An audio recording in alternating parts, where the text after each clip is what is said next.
the Imperial Era from scratch. This video is purely for entertainment and does not infringe on copyrights or laws. The rights to the novel and image belong to the original author. We do not claim ownership. Don't like waiting and want to listen to this fanfic in full now? Subscribe to our Patreon, where you'll find the best fanfics. Chapter 301 Only routines can win people's hearts. White Rock City is a key city in the southern part of the Tiran Kingdom, holding crucial economic and strategic value. It was for this reason that Abelson married his eldest daughter, Lana, to the Otto family, aiming to win over the family and completely tether them to the Tiran Kingdom's chariot. So far, this choice has proven successful. During the period of rebellion in many southern territories, White Rock City has remained steadfast on the kingdom's side, preventing the rebellion from spreading into the interior of Tiran and keeping the situation under control. Furthermore, White Rock City's continued strength has prevented the Holy Gaunt Kingdom's forces from advancing. At best, they remain confined to the border, daring not to cross and launch a full-scale attack on Tiran. Therefore, this time, His Majesty the King will personally lead the main armies of Tiran, along with the coalition forces brought by various lords, south to White Rock City, after Rosie and her two sons departed. David, Floyd, Laura, Sylvanus, and the others examined the map and discussed the potential for a major battle. Floyd pointed at a map and explained the importance of White Rock City to his lord. If a real military confrontation or even direct fighting were to occur, the battlefield would most likely be on the plains southwest of White Rock City. The terrain there is wide and flat, allowing both sides to deploy their full forces. In such a military confrontation, there would be no tactical maneuvers like intervening or making a feint to the east and attacking in the west. Given White Rock City's strategic significance, if the Holy Kingdom of God truly wanted to go to war, they would have to capture and occupy White Rock City. I heard White Rock City is very lively. I really want to see it. Sophia didn't care much about battlefields or the situation among major powers. She had learned from David that this war had little to do with Winter City. It wasn't even certain whether the main armies of the Kingdom of Tiran would actually participate. They would most likely just go out for a while, engage in a standoff, or exchange insults for a few days. Even if a battle did break out, the coalition forces of the other lords would be the initial main force. Winter City only had 10 soldiers, and they would most likely stay behind to protect their lord, the Earl of Glamorgan. In this situation, Sophia had nothing to worry about. Her focus was on White Rock City itself, and the chance to see her sister, whom she hadn't seen in years. If you want to go, let's go together. With a Quinjet NRC, Sophia didn't need to follow the main force. She could just fly directly to White Rock City. Even if she deliberately controlled her speed and followed the main force southward, Sophia wouldn't feel tired or have any safety concerns while traveling in a Quinjet. After hearing David's words, Sophia began to seriously consider whether to go to White Rock City. She planned to check in with her parents later. If they didn't strongly object, she would go on her own. Compared to Sophia, David might have a harder time. As a lord, and one highly valued by His Majesty, he would most likely follow the main force on this southern expedition, riding behind His Majesty on horseback. If you want to ride on horseback and move with the main force, what about the Winter Knight? Of course he will continue to ride the Quinjet. Are you going to let the Winter Knight ride while wearing blizzard power armor? That warhorse is too pitiful. David knew that the Kingdom of Tiran had many very strong warhorses, and the load-bearing capacity of these warhorses was no worse than that of the top warhorses in Azeroth.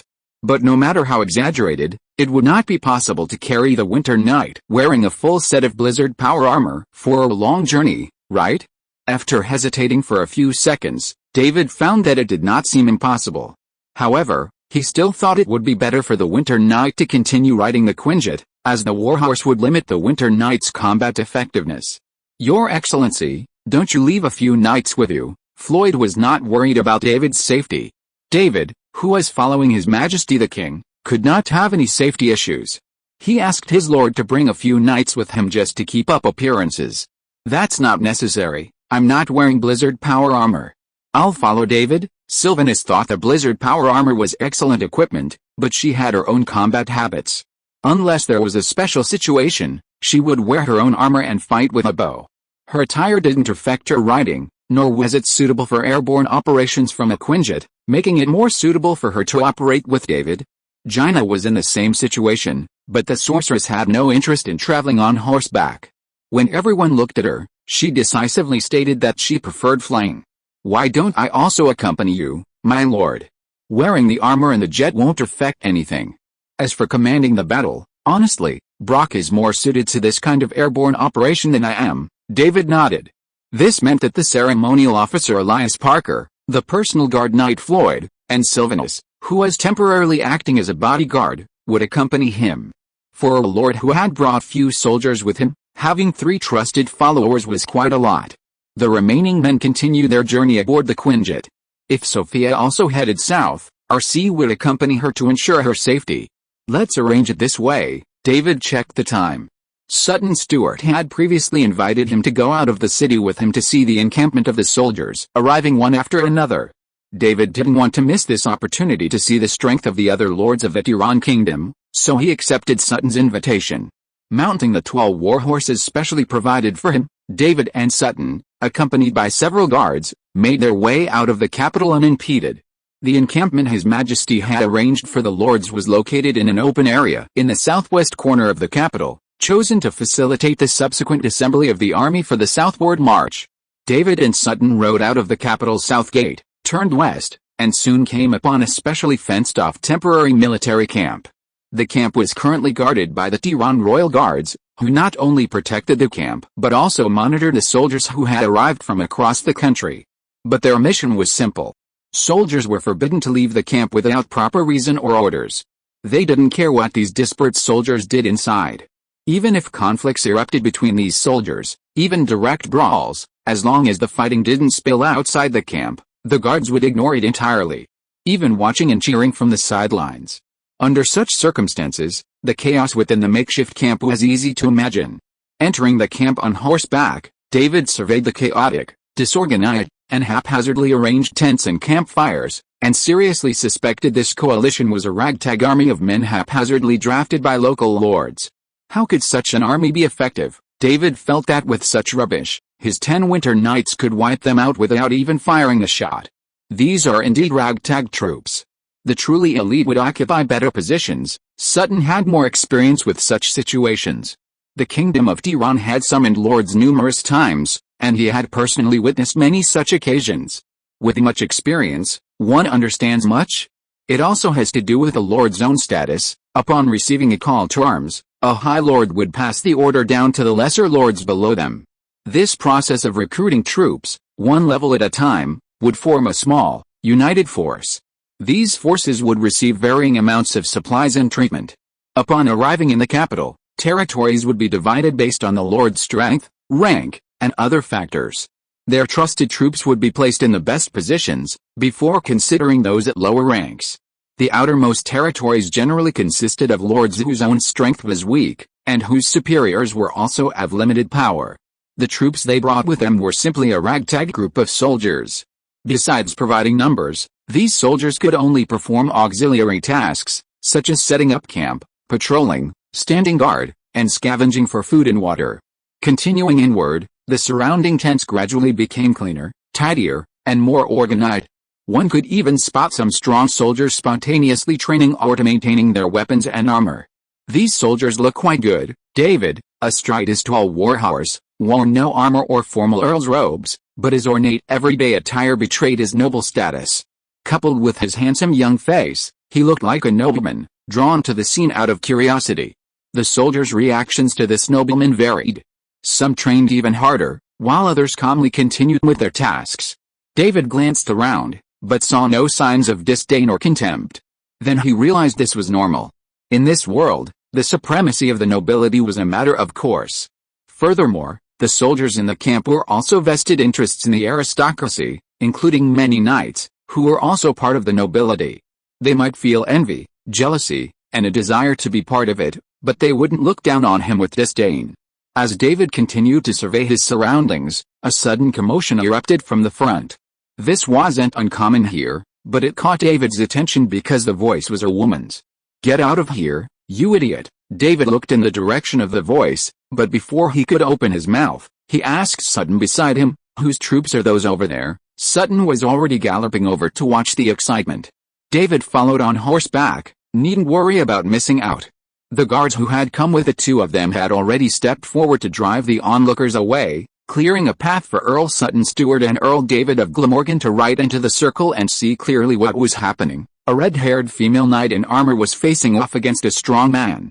Chapter 302, The Army Marches South. Confrontation, exchange of words, and then a brawl. It was a standard routine. David watched for a moment and realized the red-haired warrior possessed considerable skill. Her combat was as captivating as could be, with pirouettes, leaps, and high kicks, her armor barely hindering her movements. The sturdy man fighting her also cooperated perfectly, throwing punches, tripping, and falling. When he was kicked, he even added force with his feet, sending him flying and making him look even more distraught. Furthermore, David noticed the crowd around him was also very cooperative, cheering, while also providing information about the red-haired warrior. It was said that the red-haired warrior was a soldier named Queenie from Salt Lake Town, west of the Kingdom of Tiran. Her attractive figure and striking beauty made her quite famous in the area and beyond, and she was often harassed. But Queenie disliked excessive attention to her figure and appearance. Instead, she diligently honed her martial arts, becoming an exceptional warrior. Currently a squad leader in the Salt Lake Legion, she had the potential to become a distinguished female knight. Blah, blah, blah. The intelligence was so comprehensive that David, simply observing the proceedings from the sidelines, had nearly learned everything about Queenie's family. David, simply observing the excitement, watched Earl Sutton Stewart's antics. This tactic was clearly not aimed at him. Everyone in the capital knew that Earl Sutton Stewart had recently developed a fondness for sculpted and beautiful female warriors and knights, earning him a warning from the king, forbidding him to target female knights of the Tiran Knights and the Royal Guards. During David's time in the capital, Sutton had also captured a female mercenary who happened to be in the Tiran capital. As for himself, Earl David Glamorgan's reputation in the capital was as the luckiest man since the founding of the Kingdom of Tiran, the fiancé of Her Royal Highness Princess Sophia. Only a fool would use his beauty to seduce someone in the Tiran capital, under the noses of His Majesty, and Her Royal Highness. It's a bit boring. Do you want to continue to tour the camp? Sutton, initially curious, quickly grew bored when he realized it was all just a routine. He had no interest in such a target that presented itself to him without any effort, and it would take away much of the fun. As for the beauty, Earl Sutton Stewart was no country bumpkin, and he had seen all sorts of beauties. Meanwhile, the red-haired beauty had completely defeated the burly man opposite her, demonstrating her prowess. But as she glanced at her target, she noticed the Earl wasn't even looking at her, but was instead chatting with a young noble nearby. Who is this person? Seeing the other person sizing her up, the red-haired beauty Queenie immediately adopted a cold, unapproachable expression, continuing her diligently maintain her image of not relying on looks. While she didn't know the man's identity, since he was with Lord Sutton Stewart, he must be no ordinary person. And that face. Queenie figured that if she hadn't been able to attract Lord Sutton Stewart, attracting this young nobleman wouldn't be a bad idea. But just as she glanced over with anticipation, she saw the young man and Lord Sutton Stewart turn their horses and ride off together. It seemed the plan had failed. Queenie bit her lip softly.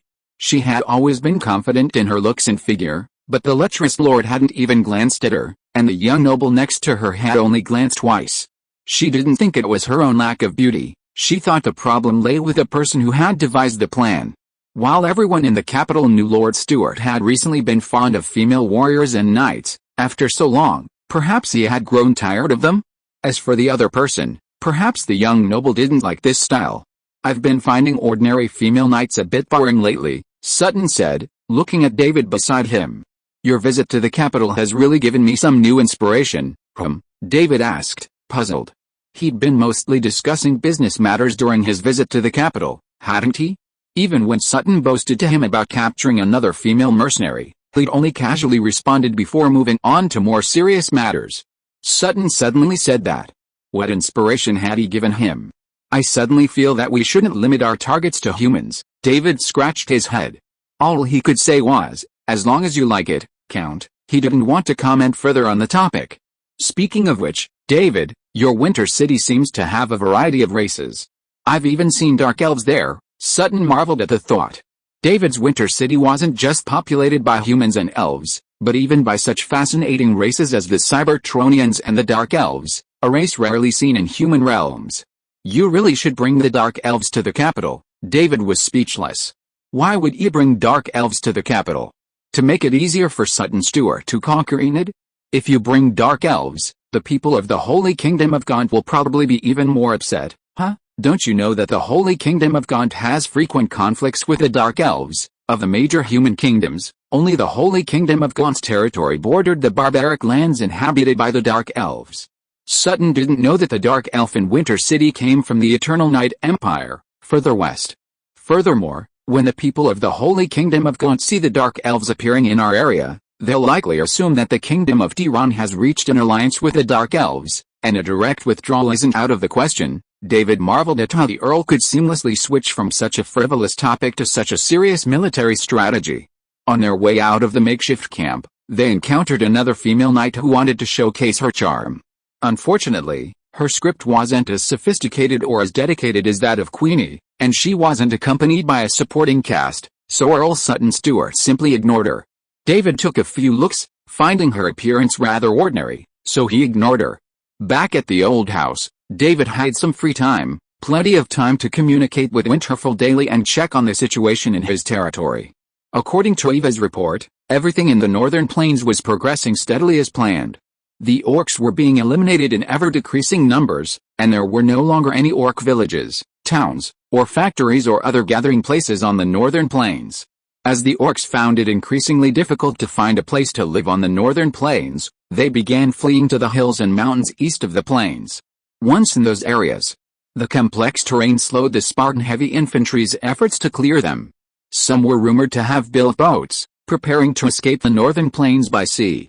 David wasn't sure whether these orcs were returning to their home island of Asegas or heading south along the coastline in search of new homes, as the Cybertron Legion hadn't conducted a thorough investigation.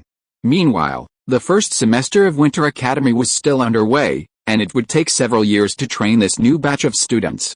With the gradual improvement of roads, transportation, and factories, and the growing population, Winter City saw rapid growth in all industries, finally freeing them from the headache of finding staff.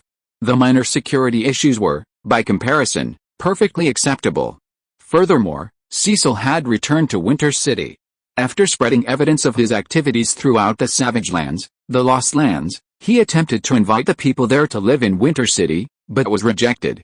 These dark elves who fled to the Lost Lands were more or less aware of the feud between humans and dark elves. Those who were previously unaware, however, had developed new hatreds due to frequent conflicts with the Holy Kingdom of Gaunt, leading to a general distrust of humans and naturally unwilling to live in a city ruled by a human lord. David could only shrug his shoulders, saying, "I won't be the one to regret it in the future," and abandoned these dark elves to corner. Time passed, and most of the lords who had received the summons had arrived in the royal capital. The few who had not responded were deemed to have ulterior motives, so King Abelson sent a messenger to inform David to prepare to follow the army south to White Rock City. Well, the leisurely days are over, the army assembled, and David, donning his Lightbringer regalia, finally met the Knights of Tiran, whom he had heard so much about but never actually met. Gareth Stanton and Floyd asked, "Sir, have you forgotten us?" The armor was bright and shiny, adorned with ornate, intricate patterns and inlaid with gems imbued with pulsing energy. David knew that this armor was all new equipment from the Kingdom of Tiran, imbued with a host of enchanted effects, including increased strength, speed, reflexes, and defense, granting the knights clad in it even greater combat power. It was, in essence, a magical version of power armor. However, the surrounding lords were unaware of this. They simply thought the Tiran knight's armor was becoming increasingly garish. Had King Abelson finally reached the age of lavish extravagance? David noticed that a small number of the royal guards had also donned the new gear. These knights were charged with protecting the king and his close associates. Compared to the Tiran knights and the royal guards, the combined forces, with their eclectic attire and various banners, were a truly ragtag force. Chapter 303 Lana. As the army assembled, David took a rough look at the forces heading south. They included 400 knights from the Tiran Knights, 100 knights from the Royal Guards, 1,000 fully armored elite soldiers, and 2,000 auxiliary troops. This was the main force of the Tiran Kingdom, and they answered solely to His Majesty King Abelson. Beyond that, the specific types of troops brought by the various lords were difficult to count. There were knights, cavalry, fully armored infantry, and ordinary infantry with only weapons. There were also auxiliary troops, but for many lords, it was difficult to distinguish between the soldiers and auxiliary troops. It was only possible to roughly estimate that the Lord's coalition forces numbered close to 4,000. Judging by their numbers alone, the Lord's coalition forces were roughly the same size as the main force assembled in the capital. However, if a war were to break out with the Holy Kingdom of Gond, the main force would still be the 400 knights of the Tiran Knights. David, blending in with the main force on horseback, David looked like many of the surrounding lords, accompanying His Majesty south with a few trusted followers. Despite David's ornate armor, a soft golden halo emanating from his shoulders, and an elf accompanying him, no one paid him much attention.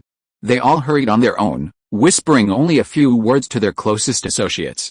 That king, sh. After all, he was also a hunter, and his increased strength had significantly heightened his perception, allowing him to detect any anomalies even earlier than Sylvanus. This wasn't to say David's hunting skills and talents surpassed Sylvanus's. The key point was that Sylvanus had never met Abelson before, having only had the opportunity to see the king during their recent journey. David, by contrast, had frequently chatted and even dined with the king, and with their frequent encounters, they naturally became more familiar with him. So, when Abelson, who was in front of him, was replaced by a double, David noticed immediately. I wonder if the real king went directly to White Rock City, or if he's blended in with the main force. David wasn't sure, but after several days of traveling south and failing to see the king at night, he suspected Abelson might have secretly left the main force. What could we possibly accomplish by heading to White Rock City early? I don't know. Gather information? Appease Marcus Otto? Or perhaps quickly uncover the Holy Kingdom of Gond's true intentions? David, Sylvanus, Laura, and Gina chatted casually during their break. Their small group was conspicuous at night, with their Quinjet parked nearby, drawing curious glances from other lords and knights. Ignoring these glances, they continued to discuss whether they should also head south early. With a Quinjet, they could reach White Rock City quickly. Following the main force would be far too slow. Why go so early? David was unhurried.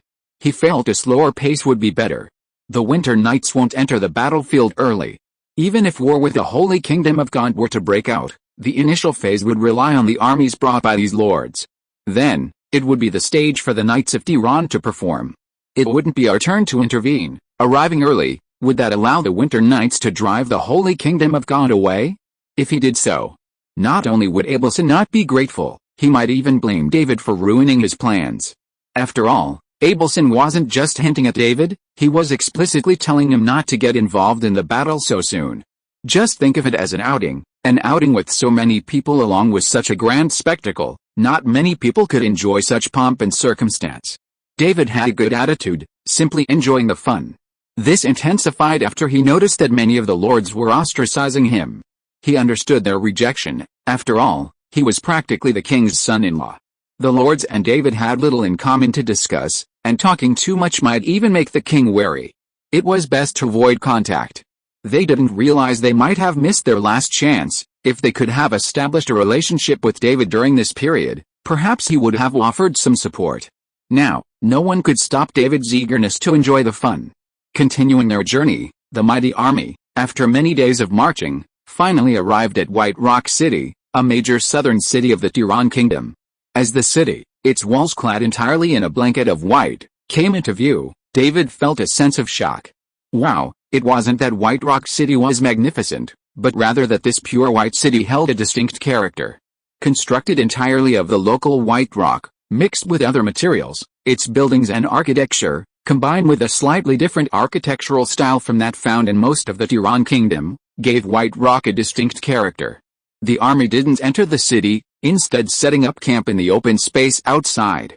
While the lords began making arrangements, David was summoned to a private meeting. Along with several important officials who had accompanied the army, they followed the king into the city. Even David's entourage didn't have to remain outside the city walls, a perfect example of his difference from the other lords. David paid no heed to the envy and hatred directed at him, riding his horse leisurely as he followed the king into White Rock City. Arriving at the lord's castle in White Rock City, David was unsurprisingly met by another Abelson. The king who had been in front of him had vanished at some point, but no one was surprised. It was clear that everyone here knew the king had left the main force.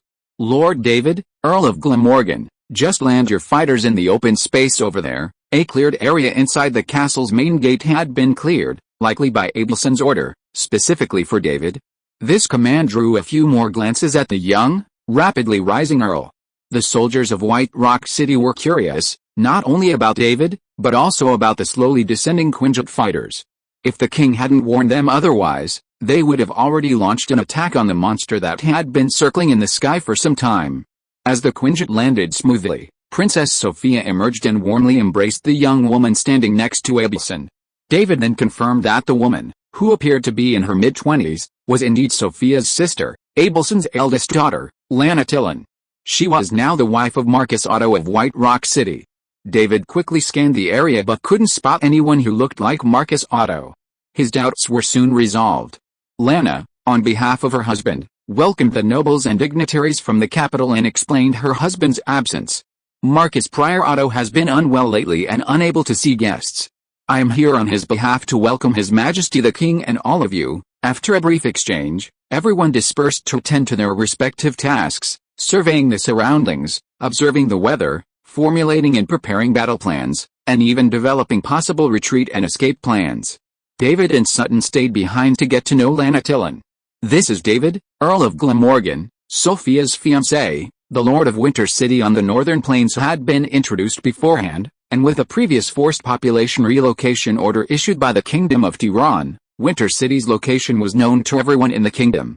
As Abelson's daughter, Lana naturally knew the details. Instead of a simple greeting, Lana now carefully inspected David. A very fine young man, a perfect match for Sophia. As for the female elf, sorceress, and archaeologist accompanying him, Lana simply ignored them. Perhaps the princess believed that as long as the young Earl, David, was of sound mind, she would know the right choice. The simple family dinner quickly ended. Lana arranged separate accommodations for David and his men in a manor not far from the castle. It had originally belonged to a noble official of White Rock City, recently executed for a serious crime, and the house had been cleared out to accommodate David and his group. Earl Sutton Stewart and his closest associates were also accommodated here. As for the other important officials and nobles, they lived directly in the barracks and did not receive such special treatment. I don't know why, but I feel that Sophia's sister is a little strange. After arriving at the residence and making sure there were no outsiders, Sylvanus frowned and expressed her discovery. "I always feel that there seems to be some kind of strange power in her." "I have this feeling too, but it's vague.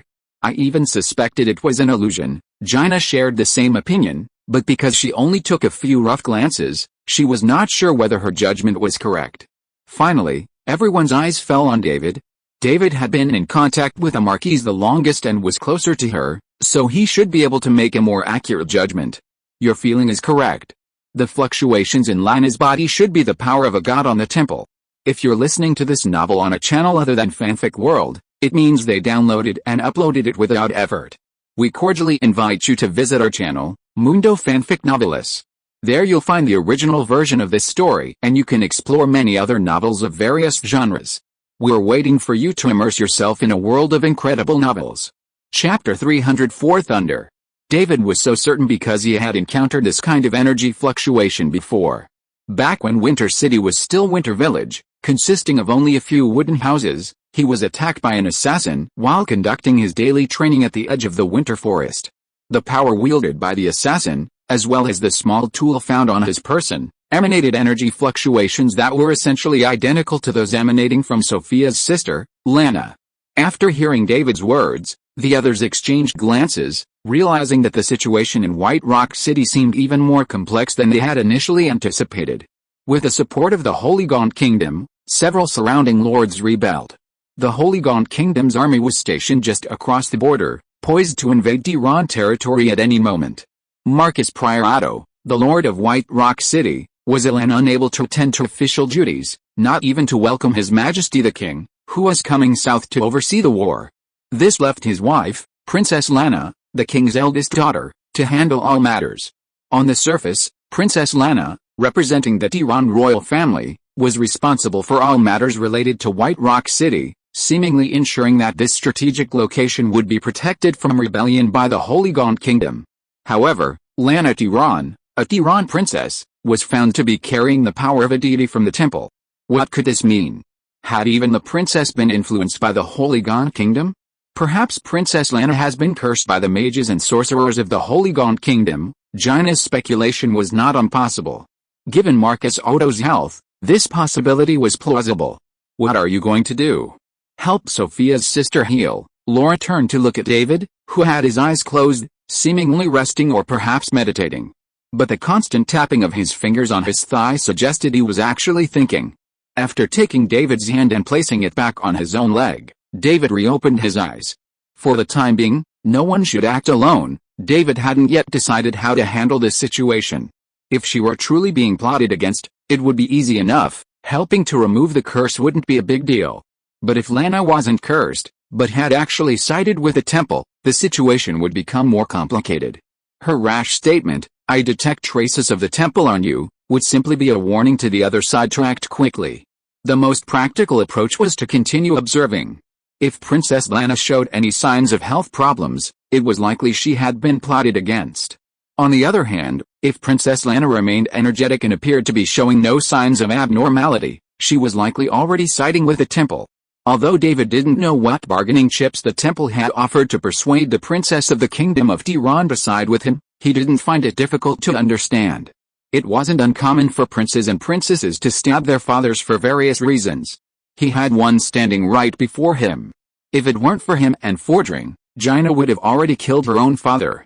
However, in the days that followed, David didn't see Princess Lana again. The Lord's wife, who now handled all matters on her husband's behalf, was so busy that she was rarely seen.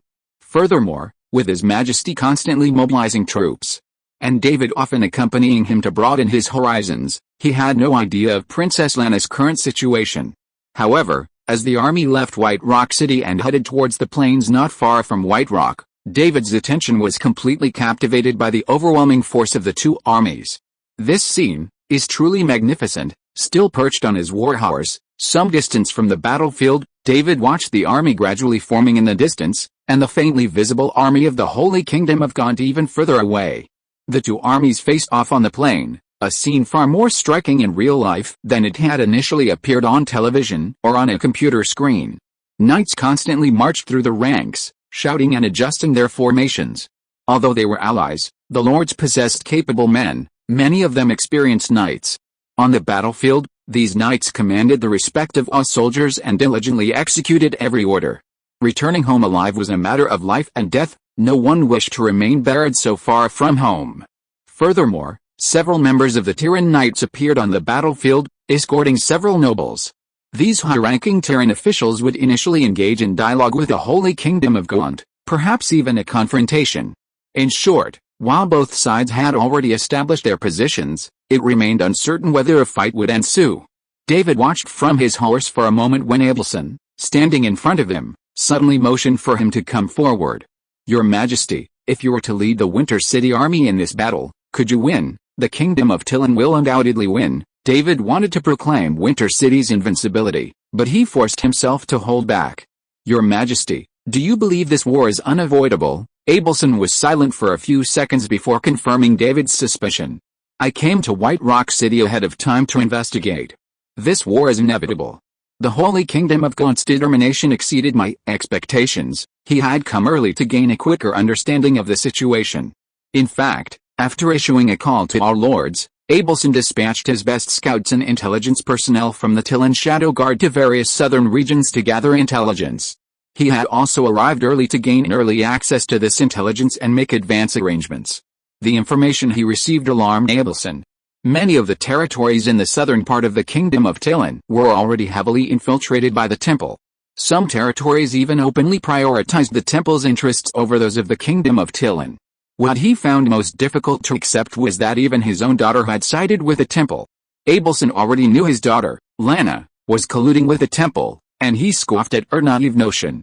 She claimed to be using the temple's power to control the Otto family solely for the benefit of the Kingdom of Tiran. The temple was merely a tool for her to control White Rock City. For Lana to utter such a statement, Abelson deemed it foolish and ignorant. Lana was now under the control of his Night Guards, and White Rock City was governed by Abelson's trusted nobles. However, decisions were still made in the name of Marquise Lana. ensuring that the true nature of the situation remained hidden from outsiders. Having achieved this, Abelson was certain that war with the Holy Kingdom of Gaunt was inevitable. He no longer considered weakening the nobles and lords within his kingdom. With war between the two countries on the horizon, his priority as king was to lead his kingdom to victory. To that end, he would mobilize every possible force. Earl David of Glamorgan, originally brought along to familiarize himself with the continent and experience the realities of war, was also considered. The Winter Knights were powerful, but their numbers were too small, and Abelson didn't expect them to perform spectacularly. However, those Quinjet fighters in RC, who could transform into a pink fighter, might prove invaluable. Sure enough, dialogue is pointless. Even as David and Abelson were talking, the messenger sent to communicate with the Holy Kingdom of Gaunt rode back to their own formation. When the knight commander at the front of the battle formation raised the flag representing the Kingdom of Tiran and signaled preparations for battle, a battle was inevitable. Order the Tiran Knights.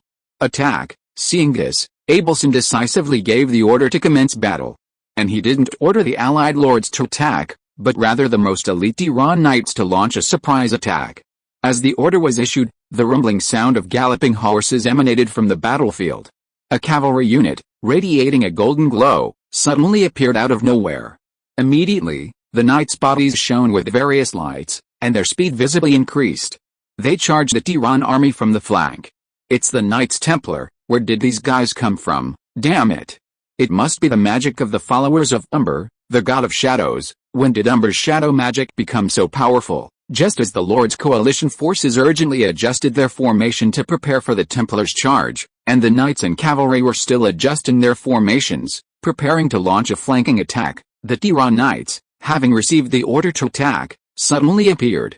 The Tiran Knights had received the order to attack, but their commander, considering the situation on the battlefield, decisively abandoned their original target and focused on the suddenly appearing Templars. Arriving from the rear, the Tilan Knights, clad in ornate armor similarly radiating a magical glow, charged the Templars. In the name of the gods, for the greatness of Tilan, the clashing of slogans, the thud of hooves, and the clashing of armor and weapons resounded throughout the sky.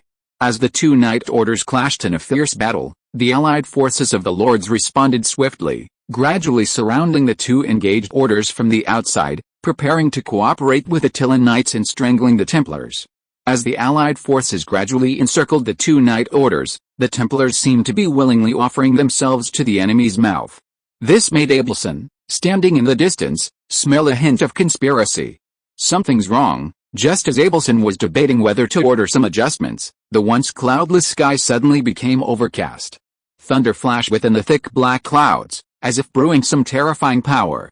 After a few seconds of hesitation, a violent bolt of lightning, unfathomably thick, struck straight at Abelson's position. David. Chapter 305, How dare you show off your skills in front of an expert? David wanted to shout, strike him, not me, but it was too late. Furthermore, in the eyes of the Holy Kingdom of Gaunt, he and Abelson were probably no different, neither was a member of the temple. Without a movement, a single thought, holy light formed a massive shield around him, shielding everyone within.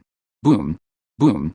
Thick, blinding bolts of lightning struck the golden shield with pinpoint accuracy, creating ripples of light. Countless bolts thicker than a person splattered everywhere, and countless smoldering black streaks instantly appeared on the ground, their number steadily increasing. Abelson raised his head to observe the miraculous scene, then turned to look at his guards. The mages and alchemists among them stared in astonishment at the shield above their heads. The energy in the alchemist's hand was slowly dissipating. The spell he had hastily cast hadn't been released, and in his shock, he had forgotten to maintain it, and the magic power he had just mobilized collapsed and dissipated. Abelson realized it wasn't his guards who had cast the shield. Upon realizing the truth, he was stunned and glared at David, Earl of Glamorgan, who stood beside him. Sutton Stewart, who had guessed the truth even before Abelson, also stared at David with disbelief. He hadn't expected this young, newly appointed Earl, his niece's fiancé, to possess such terrifying power. Seeing him silently and effortlessly unleash such a powerful shield, his strength seemed beyond Earl Sutton Stewart's comprehension. David knew the king and Earl Stewart were observing him, but he didn't have time to pay attention. Looking up for a few seconds, he realized it was a wide-ranging attack.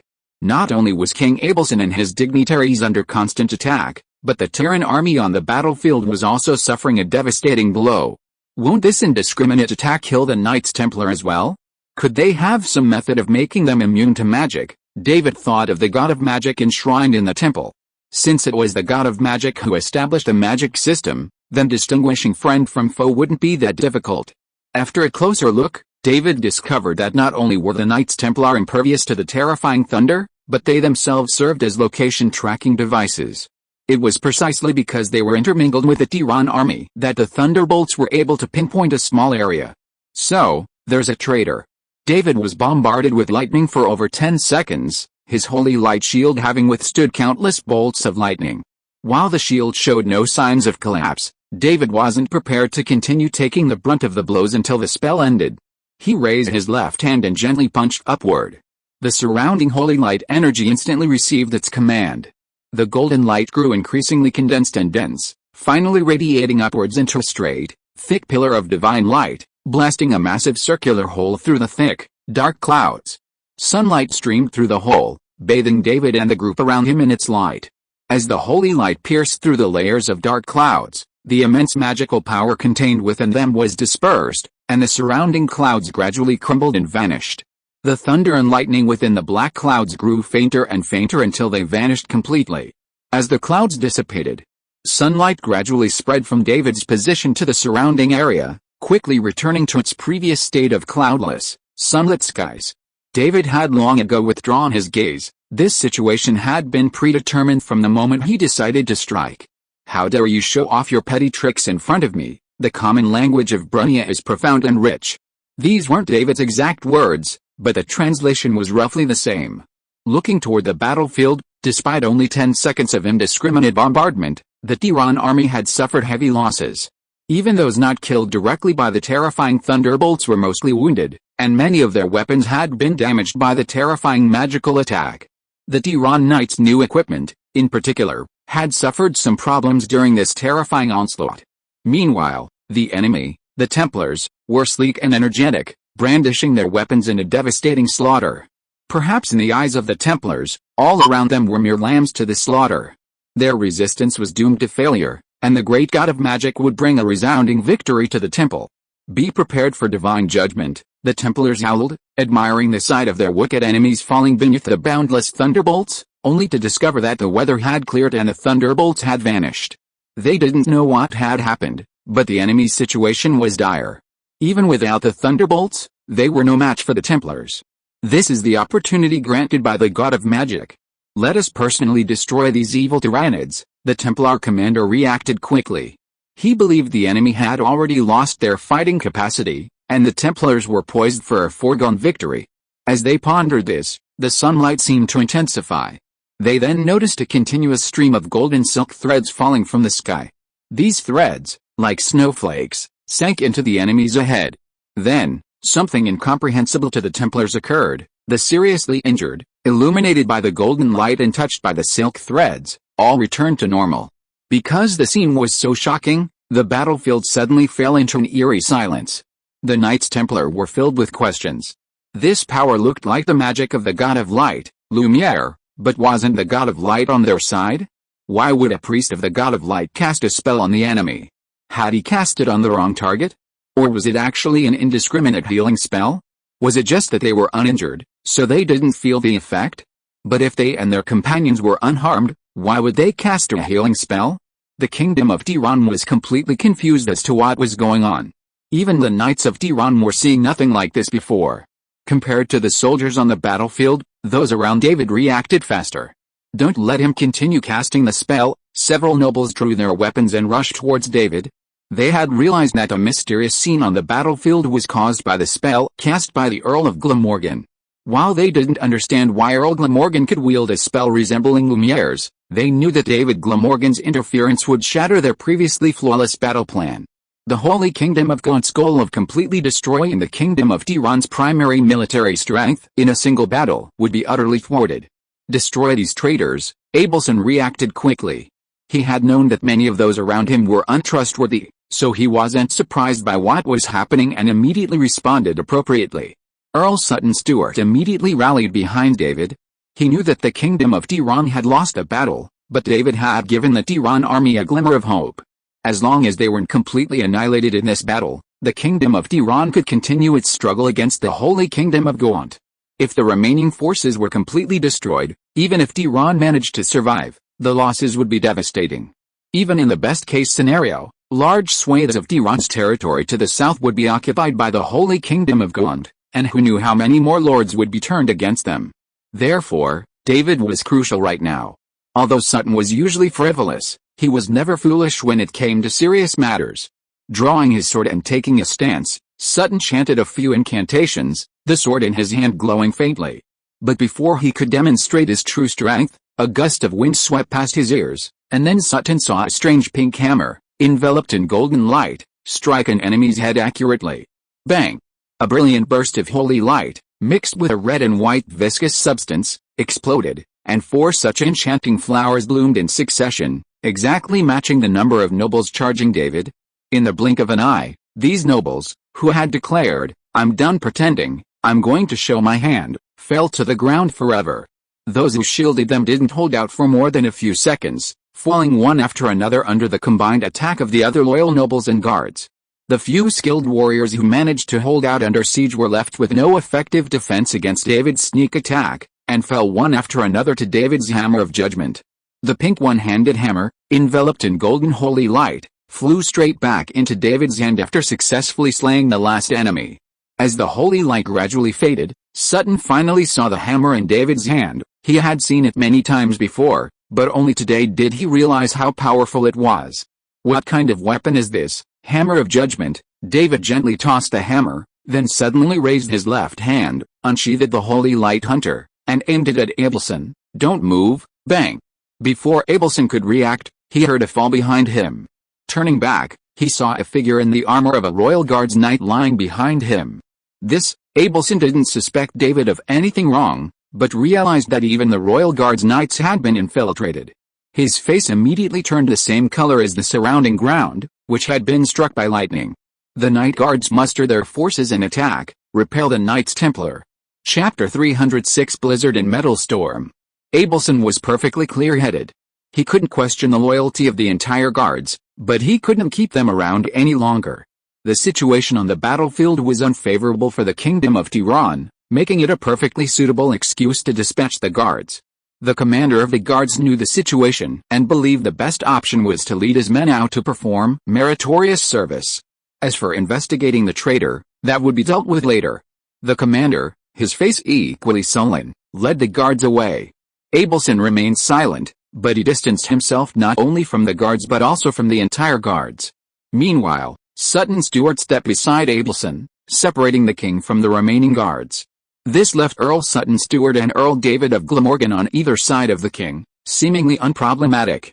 "Lord Glamorgan, can your winter knights arrive now?" Yes, in fact, the winter knights had already been dispatched when he took action. "Your Majesty, do you wish the winter knights to join the battle, or?" It was obvious, needless to say. Abelson glanced at his companions. One was Sutton Stewart, his wife's younger brother, and the other was his daughter's fiancé. They were both trustworthy men. He breathed a sigh of relief and returned his attention to the battlefield. Although David had broken the terrifying attack magic, the Tilan army had suffered heavy losses. Even with David's subsequent healing holy light spells, the Tilan army remained at a disadvantage. The Tilan knights, who had been equipped with new equipment and should have shined in the battle, were affected by the violent magical attacks, which damaged the enchantments on their equipment. Most of their equipment was affected, and they were unable to perform at their full potential. The few who were not affected were working hard to help their comrades, trying to stabilize the situation. However, the magical blessings of the Templars seemed to have been upgraded, revealing far greater combat power than before. Even amidst heavy siege, these Templars remained able to charge with ease. If this trend continued, the Templars would soon be able to break free and, after a brief regrouping, launch a new charge against the Tiran army. In the distance, the armies of the Holy Kingdom of Gaunt were already advancing.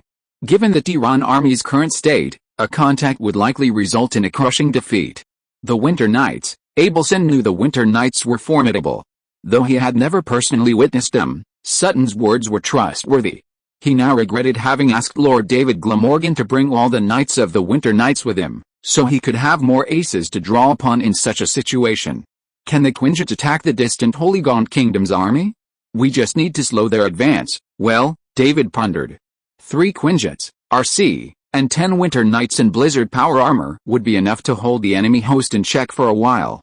But then he thought of another plan. If it's targeting a distant force, I have another plan. Oh, Abelson didn't have a particularly good plan right now. After all, he only had so many cards in his hand, and they'd almost all been played. To turn the tide of the battle, he could only rely on his future son-in-law, David Glamorgan. Judging by David Glamorgan's recent performance, he seemed trustworthy. If you have a better plan, go for it, David nodded. Took out his communicator, and contacted everyone on the Quinjet. Jaina, I'm here, it's your turn. Jaina didn't reply immediately. After a few seconds of silence, she said, I've located your location. I'll be there. After hearing Jaina's response, David immediately signaled the crowd before him to disperse, clearing a clearing. They were also urged not to overexert themselves or attack. Almost as soon as he finished speaking, a dazzling magical light shone in the clearing before them. With a flash of light, Jaina Proudmoore, clad in mage robes and holding a magical staff, appeared before them. Glancing at the people around her, Jaina only nodded briefly to Abelson, the King of Tiran, and ignored everyone else. As for Earl Sutton Stewart, whom she had met a few times in the capital but had a terrible reputation, she simply ignored him, treating him like a nobody. You want me to use a powerful offensive spell? Jaina took a few steps forward, standing beside David. She glanced at the battlefield in the distance and immediately understood what David wanted her to do. Target that army in the distance. Yes, David didn't ask if Jaina could do it. He knew the sorceress's strength. Even if she hadn't reached her peak yet, she was no ordinary mage. As for the various restrictions on arcane magic in this world, he didn't believe Jaina had studied it for so long without any results. The way she could cast teleport so freely proved that Jaina had already found a way around them. After all, even the alchemists of Brunia could find ways to mobilize arcane energy, so there was no reason a mage as gifted as Jaina couldn't. Leave it to me, Jaina observed for a moment, then prepared to cast the spell. Standing on the higher ground, a magical circle of condensed arcane energy appeared beneath Jaina's feet, and a surging arcane current enveloped her. The exact nature of the spell remained unknown, but the sheer force of the initial attack told everyone around her that it was bound to be extremely powerful. The surging arcane torrent unleashed a wave of energy that involuntarily caused everyone around to step back several steps. Only Abelson stood firm, staring in astonishment at the female sorceress casting a spell not far away. He knew David had a female sorceress with him, but he hadn't paid much attention to her. At the time, he'd thought, as long as David didn't go too far, he wouldn't bother with these private matters. Now it seemed his judgment had been gravely wrong.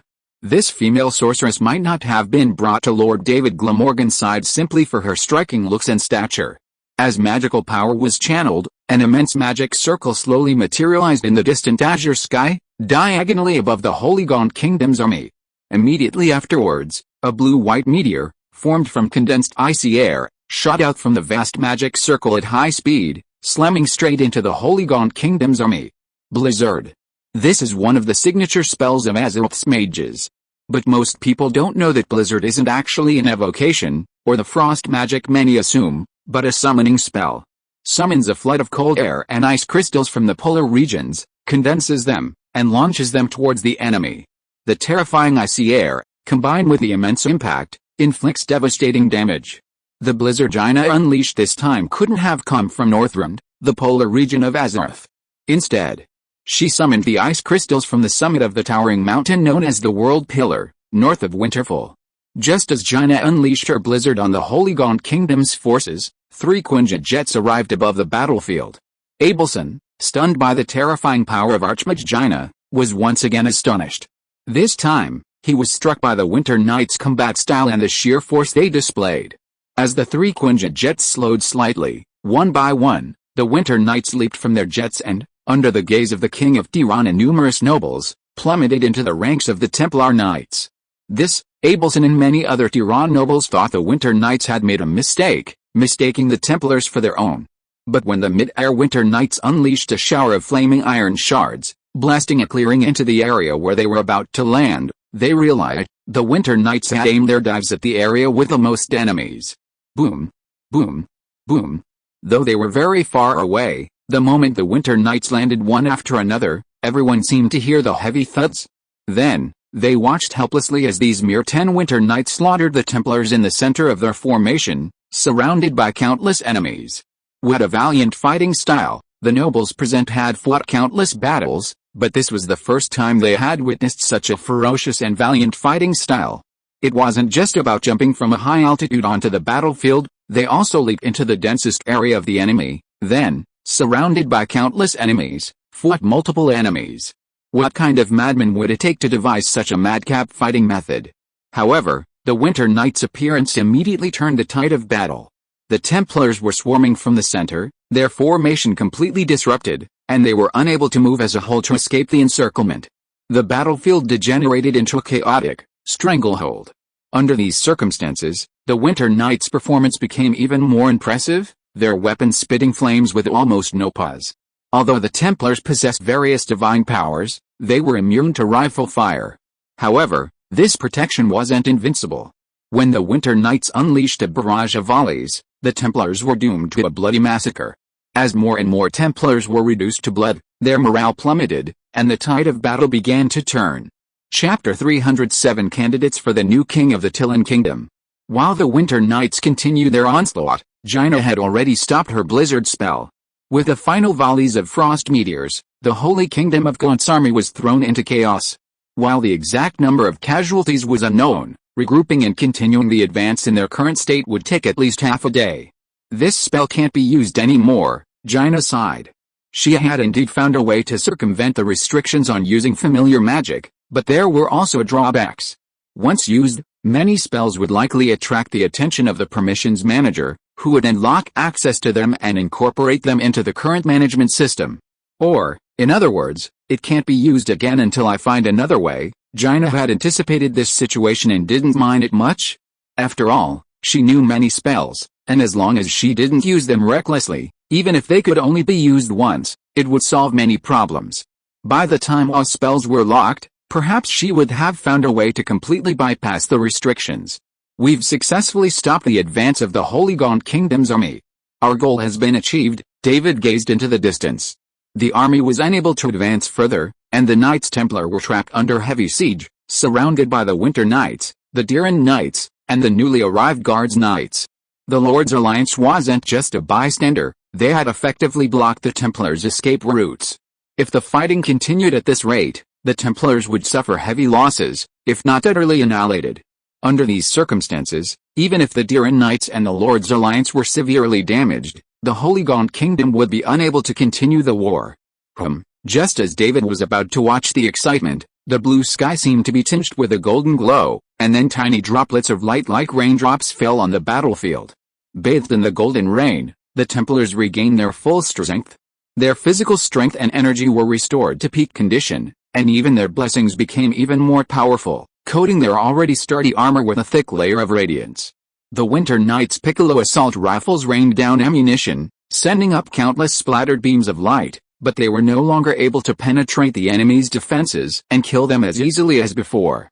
Close to the nearest comrades, Brock Rumlow, noticing the shift in the battlefield situation, immediately issued new orders. The Winter Knights, previously fighting independently, shifted to gathering nearby, constantly moving closer to their comrades. Flash grenades, smoke bombs, and small missiles were unleashed, and explosions echoed across the battlefield. Soon, the Winter Knights gathered together and formed a suitable formation with the surrounding Tiran troops, ensuring they wouldn't be attacked from all sides. Follow the marks. Focus fire in groups of 3. The Winter Knights, trained in coordinated combat, quickly formed into 3-man teams, with Crossbones Rumlow in the center, supporting various groups as needed. Then, the bloodstains that had vanished for a moment reappeared on the battlefield. The Templar commander, having initially witnessed his own priests perform even more powerful protective spells, had hoped to counterattack the enemy. He now realized that counterattack was impossible. His priority now was to get his men out safely. The Templars began to retreat, attacking from a direction unblocked by the Winter Knights. The Tiran army was unable to stop these Templars, blessed by powerful divine magic, or even to stop them. They could only watch helplessly as the Templars broke through and sped away into the distance. Should we pursue them? Laura observed the battle from atop the Quinjet. No, let them go. The Quinjet's weapons were relatively underpowered, unable to inflict a devastating blow against the Templars, who were covered in protective spells. At best, they could only kill a few unlucky ones. Such a pursuit was pointless. Get our men off the battlefield. As for morale? After suffering a defeat despite all the strategic planning and advantages, the Holy Kingdom of Gaunt had already suffered a significant drop in morale. What would the Holy Kingdom of Gaunt do next? Insist on a war with the Tiran Kingdom? Continue the fight? Or should the battlefield be shifted to the negotiating table, initiating a new round of war? Meanwhile, Abelson was issuing orders non-stop: assemble the troops, treat the wounded, clear the battlefield, and slowly withdraw. The royal guards would cover the rear, allowing the severely damaged Tiran knights and the coalition of lords to withdraw first. The nobles around him dispersed, busying themselves with various tasks, counting casualties, weapon losses, and so on. They also had to ascertain the situation in the Holy Kingdom of Gaunt and anticipate the enemy's likely moves. After only half a day of fighting, countless issues had already arisen. Abelson already had a premonition that tonight would be a sleepless night. But none of these matters could compare to winning over Earl David of Glamorgan. This future son-in-law was the key to Tiran's chances of turning the tide in this war. He found himself repeatedly overestimating this young man, yet still underestimating him. What is David's true origin? What's behind him? This question had crossed Abelson's mind countless times, but he couldn't ask it now.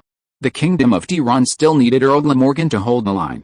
Not to mention that Earl Glamorgan had currently demonstrated his loyalty to Tiran and himself. Even if he harbored ulterior motives, he needed to find a way to keep him in check. It could even be said that even if David harbored rebellious thoughts, Abelson could tolerate them. As long as the outward appearance of a monarch-subject relationship could be maintained, he could even allow Winter City to become a de facto independent kingdom. Of course, he didn't want that to happen unless absolutely necessary. He desperately wanted David and Sophia's wedding to be completed as soon as possible, and for them to have children soon. If he could hold out until then, he could simply have David and Sophia's offspring become the new king of Tiran. David didn't know that King Abelson had already clearly arranged everything about his descendants. In truth, he hadn't given it much thought, not even considering, when he made his move, whether he would gain greater benefits if His Majesty died in battle. Only after the battle ended and everyone around him had left to attend to various matters did David have time to ponder this question. His final conclusion: it made no difference. His future plans wouldn't change significantly regardless of Abelson's death. Setting goals and steadily moving toward them, this was Winter City's current state. With continued development, it was inevitable that Winter City would become a vast, advanced city. By then, whether Abelson remained in power or not, Winter City would inevitably become the Kingdom of Winter. Even David himself would find it difficult to prevent this from happening, even if he didn't want to. Once his power reached that level, those around him would demand it. By then, David would represent more than just his own interests. Back at White Rock, Abelson didn't let David rest. Instead, he dragged him along to discuss the upcoming war and diplomatic matters with the Holy Kingdom of Gaunt. To show his respect for Lord David Glamorgan, even the mage Jaina Proudmoore was invited. As for Lord Sutton Stewart, he had a more important task: to reorganize the Knights Guard.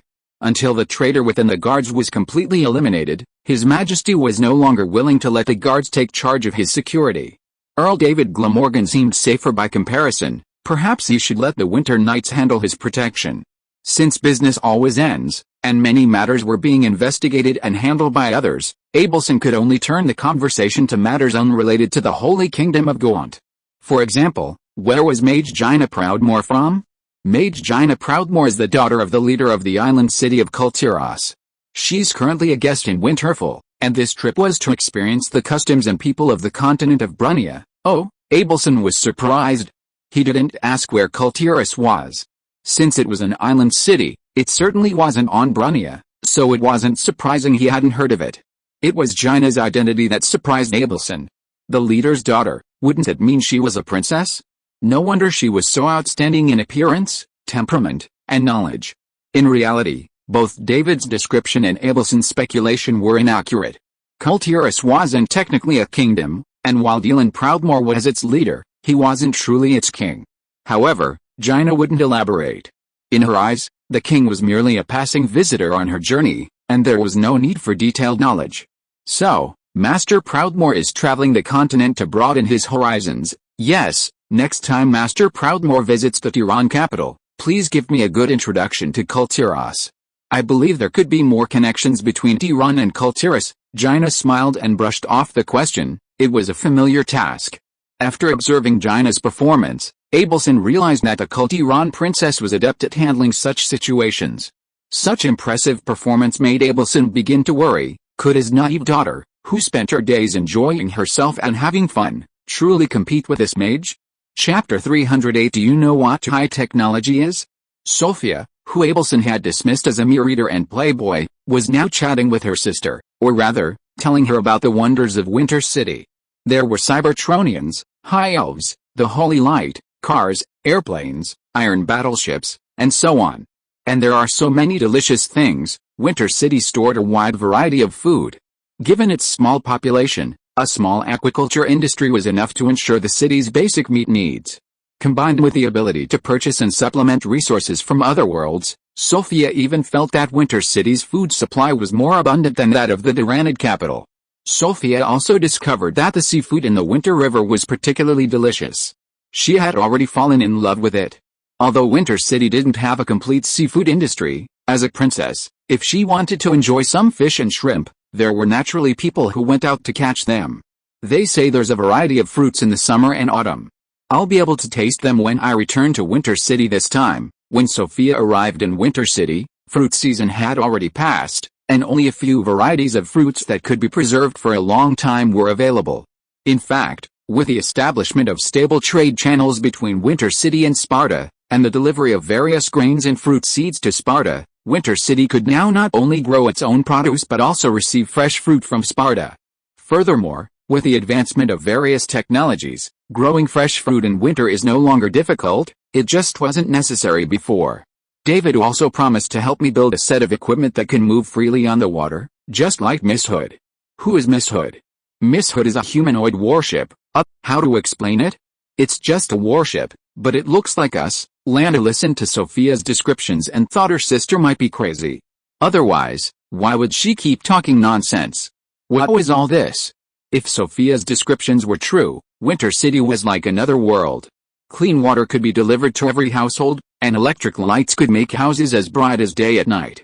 Regardless of whether these magical things existed, what kind of great person must a lord be to allow his subjects to live so comfortably? Furthermore, Sophia's description of the streets of Winterfell was cleaner than the palace itself. How could that be? How could those lowly people pick up their trash properly? They couldn't even clean up after themselves. But was her sister necessarily lying to her, fabricating such lies to deceive her? Could it be that Sophia was so deeply in love with the young Earl of Glamorgan, David, that she hoped she would accept him as her brother-in-law, even through all her nonsense? Many questions popped into her head, but Lana smiled and nodded in response. Soon, she realized that her sister seemed angry. What's wrong? You're just treating me casually again. How could that be? Sophia is so cute. Lana reached out and touched her sister's hair, and directly changed the subject to her sister. If you want the Earl of Glamorgan to focus all his attention on you, then you have to eat less. Look at how fat you are. I'm not fat. Sophia's face became even rounder with anger, but after expressing her dissatisfaction, she still pinched her waist worriedly. Have you really gained a lot of weight? Not much? Having successfully diverted her sister's attention to other things, Lana began to educate her sister on various tips for maintaining figure and skin. In addition to not eating indiscriminately and controlling her mouth, she also said that she could introduce several female officials who are good at maintaining their figure to Sophia, and teach Sophia how to maintain a good figure through exercise. No way, the ladies-in-waiting are so annoying and don't allow this or that all day long. As for how to maintain a good figure, Sophia thought she could go back to Winterfell and ask Helen, Eva, Gwen and others. They all have good figures, so maybe they have some secret? When you marry Lord Glamorgan, even without ladies-in-waiting, there will still be many things you won't be able to do as you please. Lana helped her sister straighten her messed-up hair, not knowing whether she was sighing or reminding her to prepare herself mentally. Besides, you'll be living in Winter City then, and won't be able to talk to me or mother whenever you want. How could that be? It's a fast flight from Winter City to the capital, only half a day. Sophia didn't think that would happen. She liked Winter City more and more, and she was sure David didn't want to stay with anyone else because living in Winter City was comfortable and convenient, even making it easy to go home. I can always go back and talk to father, mother, and my brother. It will take a little longer to get to White Rock, but not too long. Lana blinked, thinking of the Quinjet fighters. She had been amazed at these flying vehicles, but she hadn't taken them too seriously. After all, they arrived in White Rock at the same time as the army. Only then did she realize how fast these vehicles seemed to fly. So, were all those magical things Sophia had described true? Did a place as wondrous as Winter City really exist in the north of the Kingdom of Tiran? Lana was deeply curious, eager to see it for herself. Just then, Lana noticed a figure suddenly appear in the corner of the room. They were draped in a gray robe, their entire body obscured by the hood and robes, their face shrouded in shadow. Even when the gray-robed figure faced Lana directly, she couldn't see his face. All she could see was a deep, all-consuming darkness. This eerie appearance didn't frighten Lana, but instead aroused the intense dissatisfaction of the Marquis of White Rock City. "I've told you all along. Don't appear before me without my permission, especially not in my room," Lana shouted, pushing Sophia, who had also noticed the strange figure and was looking surprised, behind her. She then looked towards the door. There stood 2 royal knights, ordered by King Abelson to guard the Marquise, in essence, to keep the princess from escaping. But at this moment, the 2 royal guards knights remained standing at the doorway, completely ignoring the gray-robed man. Lana's eyes narrowed slightly. These 2 royal guards knights weren't soldiers from White Rock City, but rather those her father had brought from the royal capital. What could this mean? Had even the royal capital's royal guards knights been infiltrated by these Templars? At this moment, Lana Tillin suddenly understood why her father had been so displeased with her behavior. The Templars were indeed, as her father had said, a dangerous enemy. She had naively treated them as mere tools to be manipulated at will. "I apologize for such an intrusive visit. Please forgive my disrespect, Marquis Otto, Princess Sophia." The gray-robed man raised his hand and bowed slightly, as if politely offering an apology. But that was all. His true intentions soon revealed themselves. "Due to some setbacks in the original plan, we had to activate the backup plan." What plan? Lana sensed something was amiss. Now she simply wanted to stall for as long as possible, allowing others to notice any signs of trouble. "Don't struggle. Your little tricks are useless." The gray-robed figure waved his hand gently. The 2 knights on guard, receiving the instruction, walked directly outside and closed the previously open door tightly. Then, the gray-robed figure cast a silencing barrier. No matter how loud the noise in the room, no one outside could hear a single sound. Of course, Lana was familiar with silencing barriers. Almost every noble knew about them, as noble officials often used them to discuss confidential matters. Seeing that things were taking a turn for the worst, Lana rushed to the corner of the house and removed the longsword from the heavy armor that was used as a decoration. Lana Tillin, holding the sword in both hands, slashed the side of her long skirt, slicing it open to allow for easier movement. Then, holding the sword in both hands, she took a stance, ready to meet the enemy. "I told you, your struggle is meaningless. From the day you accepted the blessing of our Lord Umber, everything was predetermined." The gray-robed figure reached out to Lana. The Marquise of White Rock City suddenly felt as if her body was no longer her own, completely out of her control. "What are you trying to do?" Lana struggled to regain control, but no matter how hard she tried, her body remained uncontrollable, frozen in place like a puppet. "Don't struggle. You will make the most important contribution to the great cause of the temple. Now, let's get rid of this troublesome little princess." What are you doing?" The gray-robed figure never even glanced at the little princess. In her eyes, she was just a little girl in the wrong place at the wrong time. Even though she was the little princess of the Tiran kingdom, she held little value in the gray-robed figure's eyes.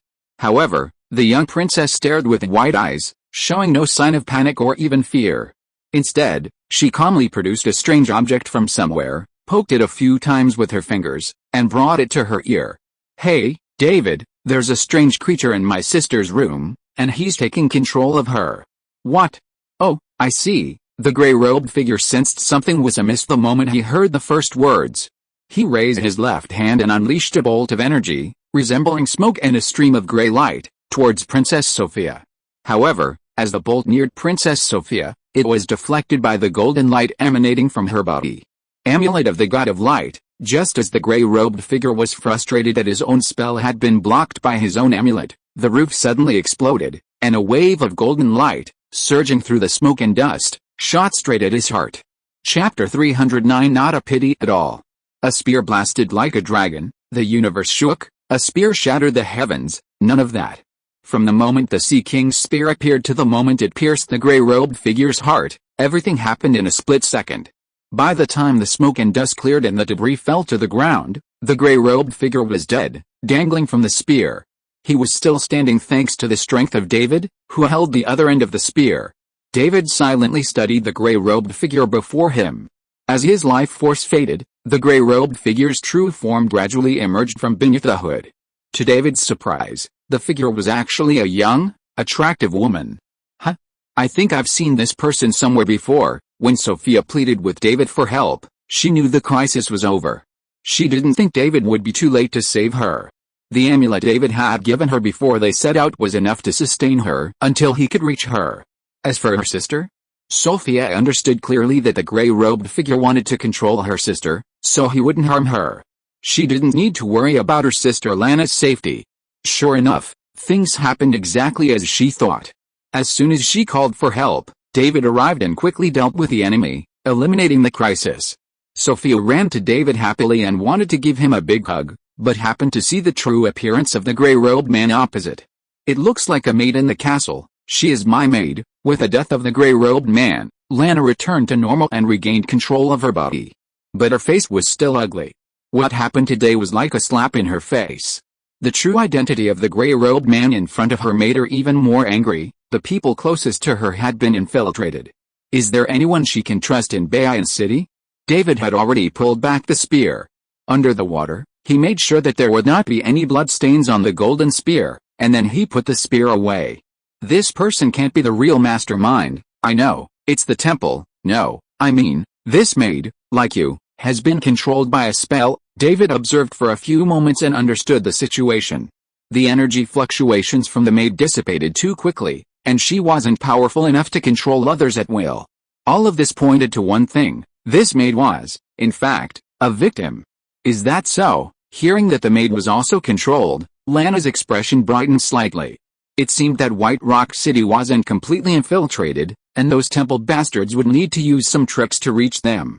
By the way, those two guards outside the door. Lana suddenly remembered that there were two traitors guarding the door, and immediately reminded David not to let them go.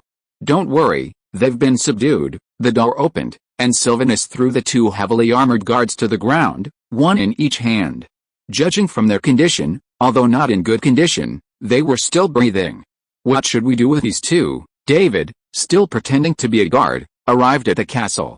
After receiving Sophia's call for help, David called out Sylvanus. Compared to Jaina, this situation made Sylvanus more suitable. Jaina's attack spells, which were blocked after a single use, were better saved for more crucial occasions. These two are Knights of the Guard. Leave them to His Majesty the King. Interrogating spies had nothing to do with David, and he didn't want to get involved in the internal affairs of the Knights of the Guard. Lana didn't object to David's decision. Although she wanted to personally deal with these two traitors and spies, their status as a Knights of the Guard prevented her from interfering. After this delay, Abelson arrived with a large number of guards. Seeing the two Knights of the Guard and the bodies of a gray-robed maid lying on the ground, Abelson's face darkened again. The relief he had felt while chatting with David was shattered back into the abyss. Had the temple infiltrated the Kingdom of Tiran to this extent? He had thought himself sufficiently vigilant, but he hadn't expected these guys to do so much behind the scenes. After listening to David, Sophia, and Lana's explanations and learning the details, his face was as if it could transform into the Lord of the Abyss, devouring everything. Then a terrifying possibility struck him. Oh no, the royal capital. Why was the Holy Kingdom of Gonzo determined to launch an attack on the Kingdom of Tiran? As events unfolded, Abelson had begun to grasp a partial understanding of the truth.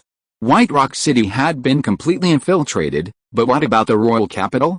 Judging by the constant appearance of spies and traitors around him, the situation in the royal capital was definitely no better.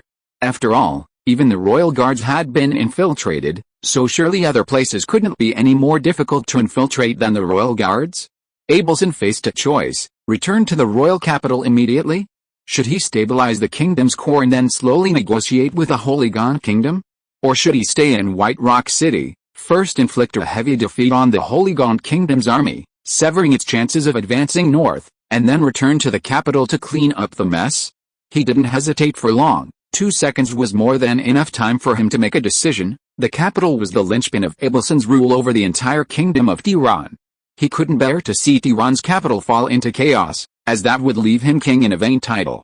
If that happened, he'd even be relying on his daughter and son-in-law, something he absolutely couldn't accept. "David, I might need to borrow your Quinjet." "No problem," David wouldn't refuse. He had a premonition that Tiran was about to fall into complete chaos, and he was considering finding an excuse to return to his winter city, quietly waiting for a group of people to beat his brains into a dog's brain, before leading the winter knights to clean up the mess. Although he had agreed to return to the capital, there were many things he needed to arrange in the current situation. Abelson instructed David to prepare for his return to the capital while he made various arrangements, leaving his troops, including the Royal Guards, in White Rock City, under the command of Earl Sutton Stewart. His wife's younger brother was now the commander-in-chief of the Tiran Kingdom's southern front. Even Marcus Otto of White Rock City and his daughter, Lana, were required to obey Earl Sutton Stewart's orders. Due to his unique status and the recent spate of rebellious incidents, no one objected to His Majesty Abelson's decision. After years of idle noblemanship, where he spent his days doing nothing but drinking, partying, and having sex, Earl Sutton Stewart finally reached the pinnacle of his career. This seemed to prove once again that no amount of hard work could compare to good background. "I don't ask you to completely crush the Holy Gaunt Kingdom's army. I only ask you to stabilize the kingdom's southern front and prevent the Holy Gaunt Kingdom's troops from entering the kingdom." Abelson's demands on Earl Sutton Stewart were modest. "As long as we can hold White Rock City, that's all." As for what to do if rebellions break out in the surrounding territories, Abelson allowed Earl Sutton Stewart to ignore them and focus solely on dealing with the Holy Gaunt Kingdom's army. He planned to thoroughly reorganize the capital before turning back to deal with the Holy Gaunt Kingdom's invasion and the rebellious lords. As he made all the necessary arrangements, the dark sky began to turn pale. Watching the sun gradually rise in the distance, Abelson felt it might be a good omen, perhaps signifying that the Kingdom of Tiran's darkest hour was about to pass, and light would soon arrive. He consoled himself internally. This temple attack might be a good thing for him. He had always been wary of the temple's infiltration, but until now, he hadn't fully grasped the extent of their infiltration of the Kingdom of Tiran. Now, with the outbreak of war, the temple had deployed various hidden tactics, giving Abelson the opportunity to completely eliminate them. As long as they could survive this, the Kingdom of Tiran would embrace a brighter future. With a sigh of relief, Abelson would not back down because of such a minor challenge. He was filled with fighting spirit, eager to see the Kingdom of Tiran reach new heights under his rule. Filled with determination, Abelson walked to the open space at the castle's main entrance, where David's 3 Quinjet fighters were parked. Looking at the 3 giant gray metal birds before him, Abelson suddenly felt a strong urge. He should go to Winter City and take a closer look. Once he had resolved all the problems in the capital, he would take his wife and 2 sons with him to see it. Not far behind him, Lana had a similar thought. She planned to wait until the war was over and things were back on track before visiting the northern plains for herself. She was curious about what kind of magical city Sophia had described. The giant gray metal birds and the winter knights clad in heavy black armor that covered their entire bodies, leaving no trace of their armor, everything intrigued Lana. Especially since she'd witnessed Sophia casually retrieve a small object last night and summon help from those outside the barrier. Later, she'd heard the details of the previous battle, and learned of the astonishing performance of the heavily armored winter knights on the battlefield.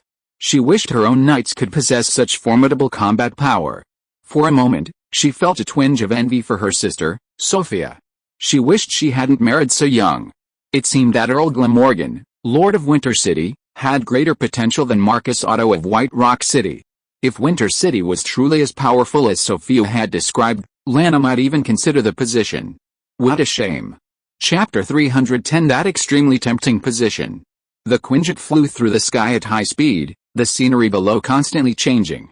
Abelson, standing in the cabin, like Sophia on her way from Winterfell to the capital, peered out through the glass window at the front of the cabin. He knew the Quinjet could fly at high speeds and was comfortable to ride in. But he had never imagined it would be this comfortable.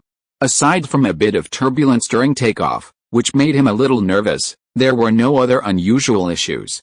By the time the plane stabilized, he felt like he was in a slightly cramped room. If it weren't for the changing scenery through the glass, he would have suspected the Quinjet hadn't moved at all. After peering inward for a moment, perhaps realizing that this posture was unseemly and would seriously undermine his dignity as a king, Abelson quickly withdrew his gaze and carefully examined the Quinjet's interior. He had seen it once before, when he first boarded the plane, but that had been a cursory glance. Now he began to examine it more carefully.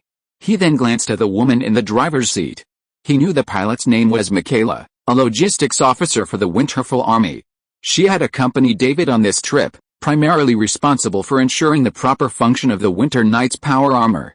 Besides Michaela, the pilot, the king was also aboard the Quinjet with two of his family members, Lord David of Glamorgan and Her Royal Highness Princess Sophia, Lara Croft, whose identity Abelson still didn't know, the mage Jaina Proudmoore, and the high elf hunter Sylvanus Windrunner.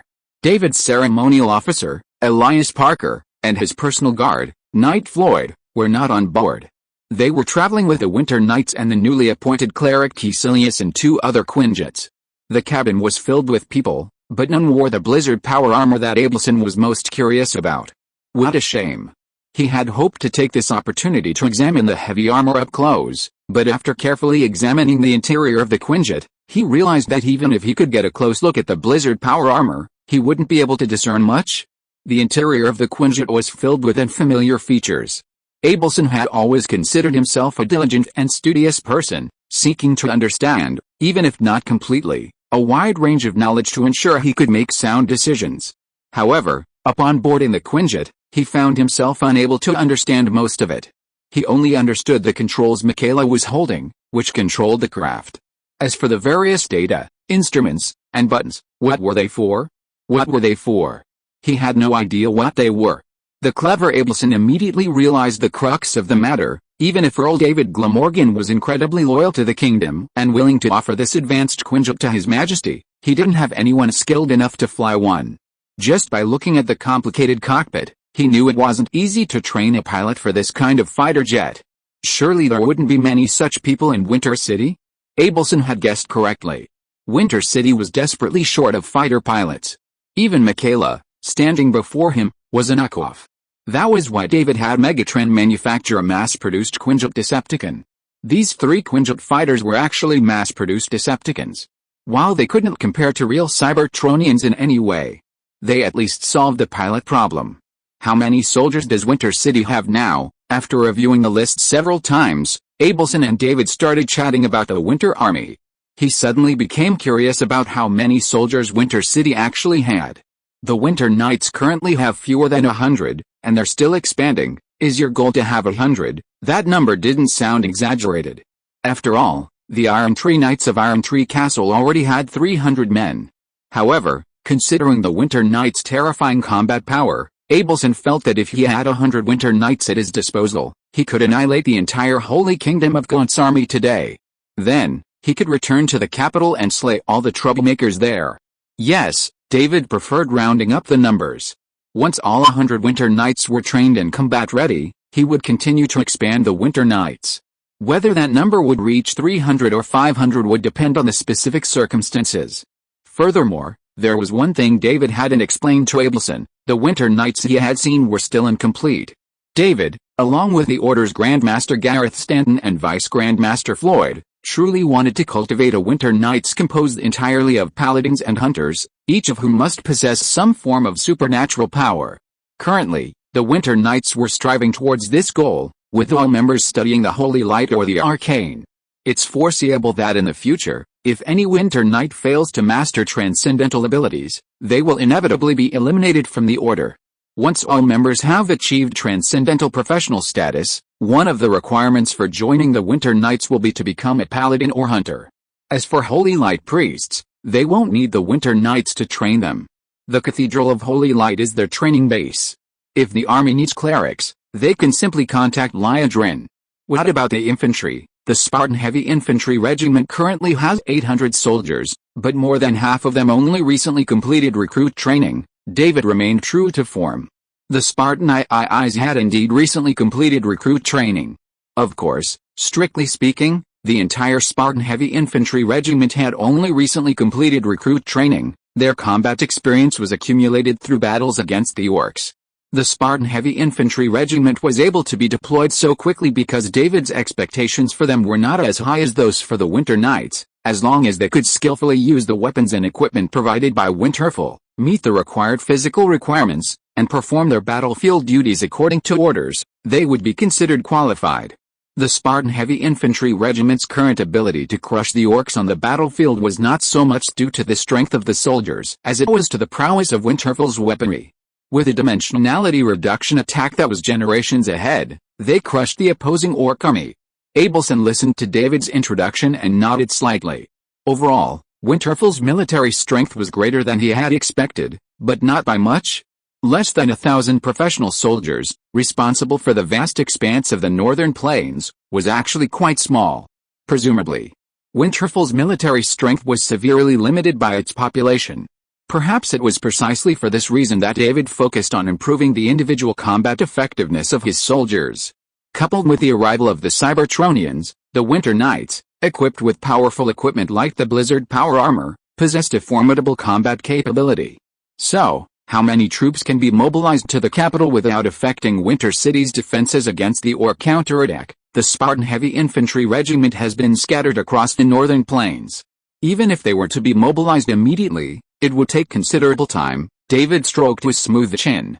He didn't even need to ask anyone in Winter City to answer this question. The Winter Knights can be deployed to the capital at any time. David glanced at Abelson. After receiving a positive response, he contacted Winter City directly in front of His Majesty the King.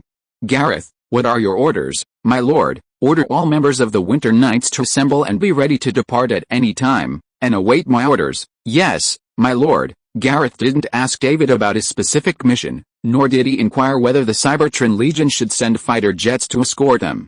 Since His Majesty didn't mention it, then it wasn't necessary.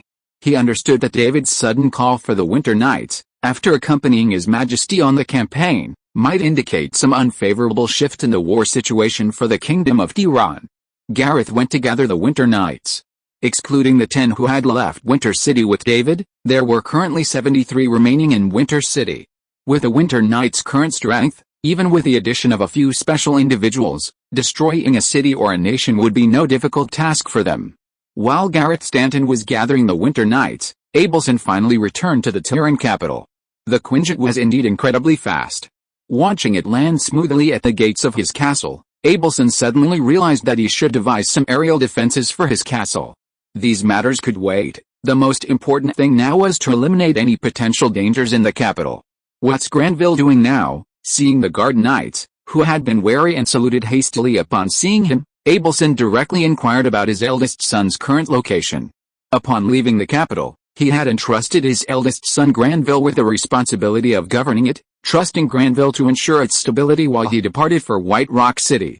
Abelson was a little worried at the moment, because he knew that his eldest son's ability to respond was not very good. Originally, he thought that before he died, he could leave his son a relatively stable Kingdom of Tiran, or that a more outstanding heir would appear in the next generation, so he did not worry too much about his son's lack of ability. Now, he is worried that Granville, who is not good enough, will not be able to cope with this sudden crisis. Your Majesty, His Royal Highness the Prince Isolin has been recuperating recently. Seeing that everything seemed calm in the royal capital, Abelson thought that things had not developed to an irreversible point, but he did not expect to hear such news the next second. Frowning at the guard knight in front of him, Abelson immediately asked about his wife's condition.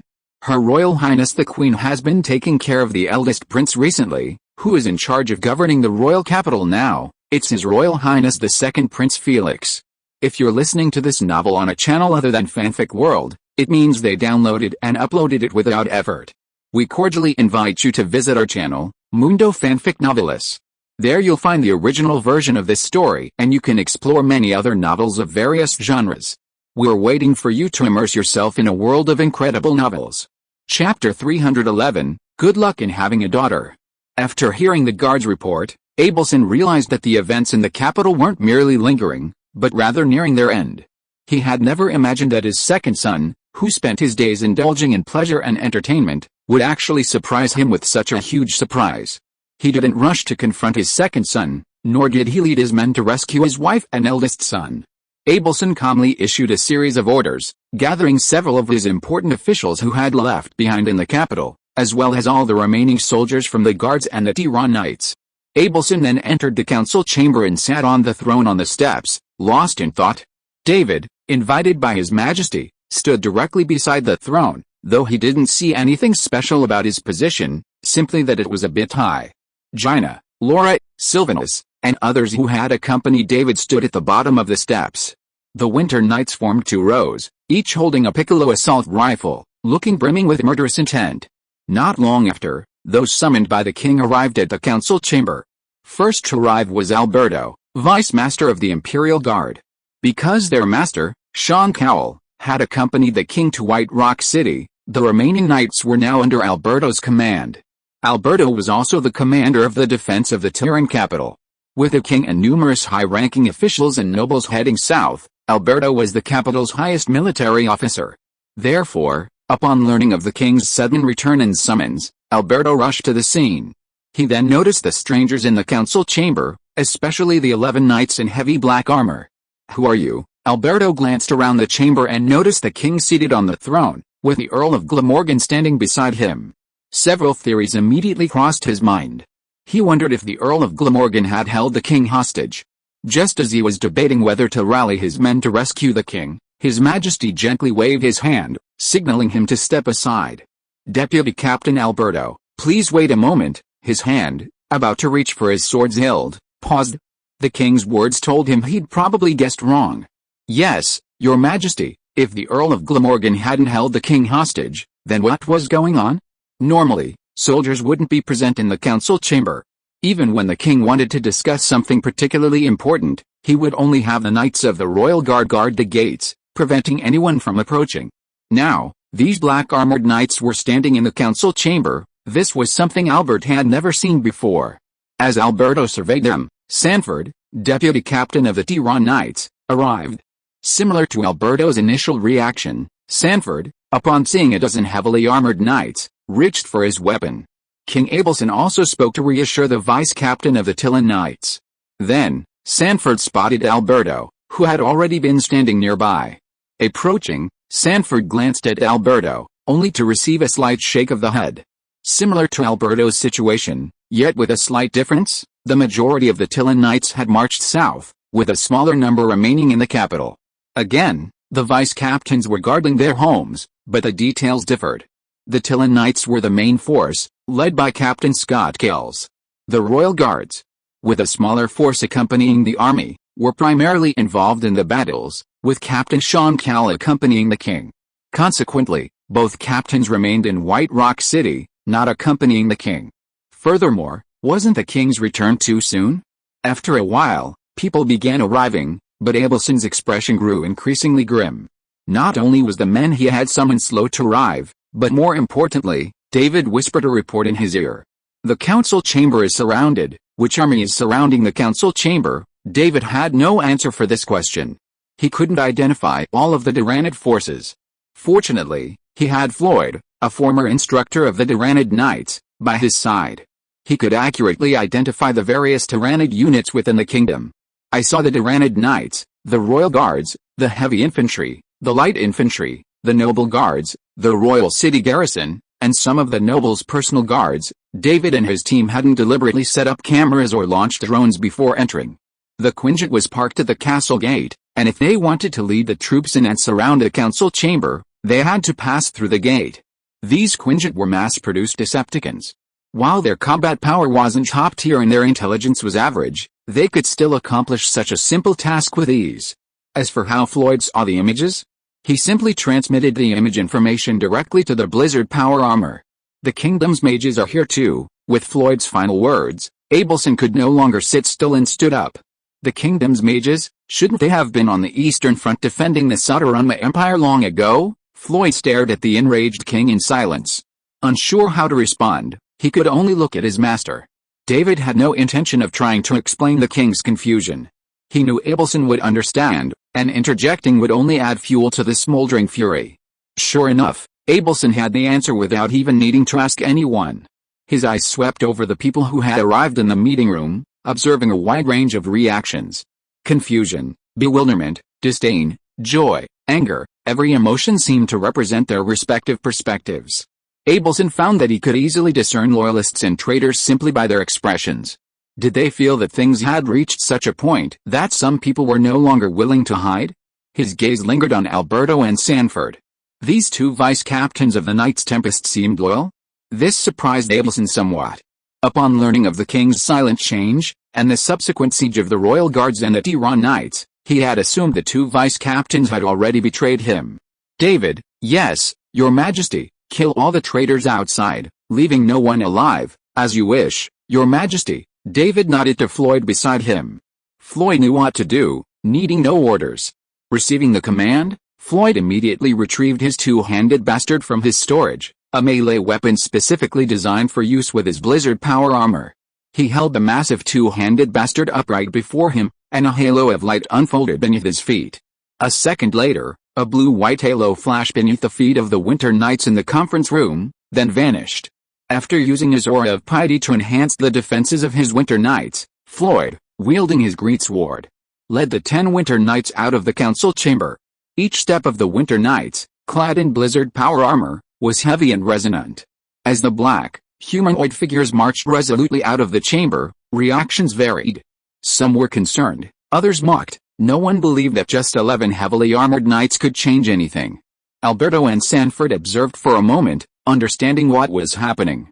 Furthermore, Floyd's earlier report to King Abelson had been soft, but not in a low voice, and everyone in the hall had heard it clearly. The two vice-captains' expressions were as grim as they could be. Now, they had no ambition to achieve anything, only to prove their loyalty and innocence. Your Majesty, please allow me to fight alongside these knights. Abelson flatly rejected the two vice-captains' requests for battle, placating them with excuses like, "There's more important work for you to do later." He then turned to David. "The Winter Knights, they've already assembled. Do you want to summon them to the capital? Let the Winter Knights march. I'm afraid they are the only force I can trust." Abelson's words were merely spontaneous, but they left the two vice-captains who had volunteered for battle feeling incredibly awkward. They had no way to express their displeasure. Their men had rebelled, and as commanders, they had an unshirkable responsibility. Even if the king simply cursed them, even if he pointed at them and called them useless, they would have no choice but to accept the label. At that moment, explosions and gunfire rang out, mingled with short, intense screams. Everyone in the conference room shuddered at the sudden noise, and everyone reacted differently. Abelson looked at those with smug expressions and, no longer bothering to control his emotions, immediately launched into taunting mode. "David, do you think these idiots will still laugh when they realize it's their army being slaughtered outside?" "They can still laugh," seeing the king's strange look, David added. "They have to pretend to be happy for His Majesty's victory, so they can save their own skins." "Ha ha ha ha ha!" Abelson laughed heartily after hearing David's words. Although he was at a complete disadvantage in all the strategies and calculations, he was still the one who won in the end. Those bastards in the temple would never have imagined that all this was just because he had a daughter. Chapter 312 Let everything become nothingness. Gunfire, explosions, and screams rang out incessantly. Inside the meeting hall, some people, tensed by the conversation between Abelson and David, waited in silence for a long time. The screams outside never ceased, and no knights entered. They began to realize something was amiss. With so much screaming, many must have died. And yet, only 11 knights had just emerged. If those 11 knights had fallen under the siege of countless soldiers, they would have been wiped out long ago. Even if those 11 knights were formidable fighters, having slaughtered countless soldiers and knights, they should have fallen by now, right? But no one entered the meeting hall's doors. The screams and explosions outside suggested the battle wasn't over. What did this mean? It meant those 11 black-armored knights were still engaged in battle with the vast army outside. Could 11 knights truly hold their own against so many soldiers? After all, these weren't ordinary light infantry, improvised auxiliary troops, or even the militia of ordinary lords. They were the elite of the Tiran kingdom, equipped with the latest equipment, including the Tiran Knights and the Royal Guards. What was going on with those 11 heavily armored knights? Were they the king's secret weapon? What was going on outside? Could those 11 knights truly wipe out such an entire army? Impossible. Absolutely impossible. Everyone kept telling themselves this in their hearts. But looking at the relaxed expression of the king and the unfamiliar Earl of Glamorgan, their unease grew. Compared to the soldiers outside, they were actually quite fortunate. At least they didn't have to face the Winter Knight's ferocious firepower. Floyd had little opportunity to wield his greatsword. He could only stand in the center of the ranks and watch the action unfold from close range, barely even offering missile support. He watched his knights, under the command of Crossbones Rumlow, slaughter the Tyrannid soldiers who appeared before them. Whether light infantry, heavy infantry, or Tyrannid knights and guards clad in enchanted armor, the Winter Knight's piccolo assault rifles ripped them apart in a dazzling display of blood. The only difference was that the knights wearing enchanted armor could withstand more bullets, but that didn't mean they were any luckier. If this happened, they would immediately draw concentrated fire from the Winter Knights. According to training procedures, the team leader's gun and aiming system would synchronize the target information to the other knights' screens, alerting them to the target being marked and requiring their fire support. Therefore, the Winter Knights didn't need to communicate verbally. Simply by identifying their combat partners in advance, they could coordinate perfectly during battle. And they could always call for Decepticon support. Quinge Decepticons, attack! Floyd didn't think his men were overwhelmed, but rather that he noticed a group of mages gathering behind the enemy lines, seemingly preparing to launch a magical attack on him and his men. These unlucky individuals had chosen a poorly chosen location, not far from the Quinget's landing site. They likely assumed that since the vehicles were unmanned and guarded by soldiers, they could simply be on guard and activate them without a single person aboard. They could never have imagined that the Winter Knights could communicate with these Quinget fighters at any time using only their communication equipment, and with a single command, these Decepticon transformed Quinget fighters could be put into combat. After a transformation sound effect that was unfamiliar to the Tiran people, 3 Quinget fighters transformed into 3 metallic giants before the astonished mages and knights looked on. They then hurled a barrage of ammunition at the area where the mages had gathered. In the blink of an eye, the mages were engulfed in a massive explosion, fire, and dust. Before the commanding knight could even shout a word, he was blown skyward and landed heavily in front of a Quinget, crushed by a foot. Watching all this unfold before his eyes, Felix, the second prince of the Tiran kingdom, was filled with disbelief. Impossible. This is impossible. Where did these guys come from, Your Highness? These are soldiers from Winter City. Felix knew they were from Winter City. He also knew those heavily armored black knights were the Knights of Winter, and those 3 metal giants were Quinget fighters. He had witnessed a transformation of the 3 fighters into giants. He simply couldn't accept that everything he had worked so hard to obtain was slipping away from him in such a muddled way. Felix wasn't the only one who felt this incomprehensible. The faces of those around him were filled with pain. No matter what, they had never imagined things would turn out this way. He had fully believed that with the first prince and queen under control, and his majesty trapped in White Rock City by the war in the south, unable to escape and possibly unable to return to the capital, the second prince's ascension to the throne was a natural progression. As for the matter of uniting with the temple, once he officially ascended the throne, that wouldn't be a problem. If His Royal Highness could just sit on the throne for a few more years, clean up those stubborn individuals, and only support His Majesty, Felix would remain. Who would care about such trivial matters? The common people? When had the common people ever been allowed to express their opinions on the succession of the Tiran kingdom's throne? Damn David Glamorgan! Felix gnashed his teeth in anger. He felt he had never hated anyone so much in his life, not even his father, who refused to pass the throne, or his brother Granville, who had long been certain of inheriting it. After all, Felix hadn't truly touched the throne back then, and the situation was completely different from now. Yet, everything he had just gained had been destroyed by Earl David Glamorgan. Your Highness, perhaps we should consider leaving here. Leave? Yes. At this rate, the Tiran soldiers will be no match for the Winter Knights. Our supporters will soon be decimated. Felix watched the raging battle in the distance and knew his men were right. It wasn't a battle at all, but a one-sided massacre. Let's go. Felix was decisive. He knew there was no place left in the Kingdom of Tiran. While there were still enough soldiers to distract him, the right thing to do was to leave quickly. But as he turned to leave Tiran with his confidant, he found that the confidant beside him had collapsed to the ground. This is your country, your city.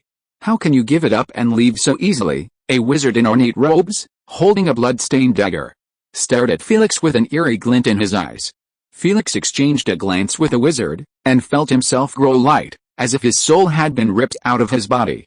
His consciousness began to blur, and he vaguely felt as if his body was losing control. Go. Since you can't take it, let it perish with you. The eerie wizard handed Felix the ornate, blood-stained dagger and then took a few steps back. As he retreated, he gradually disappeared, as if he had never appeared. Felix, dagger in hand, went from confusion to determination. He then held the dagger in reverse and marched forward. Soon, he reached the ferocious battlefield and shouted, "Hold!" The Tiran army halted their attack. In truth, they had given up on fighting and were ready to retreat even without Prince Felix's order. This wasn't a battle, but a simple suicide mission. So, when Felix called for a halt, knights and soldiers alike immediately withdrew from the fray. However, the unfortunate ones in the front still perished under the terrifying firepower. "I am Prince Felix of the Tiran Kingdom. I wish to see His Majesty the King." Felix ordered his soldiers to step aside, clearing a path for him.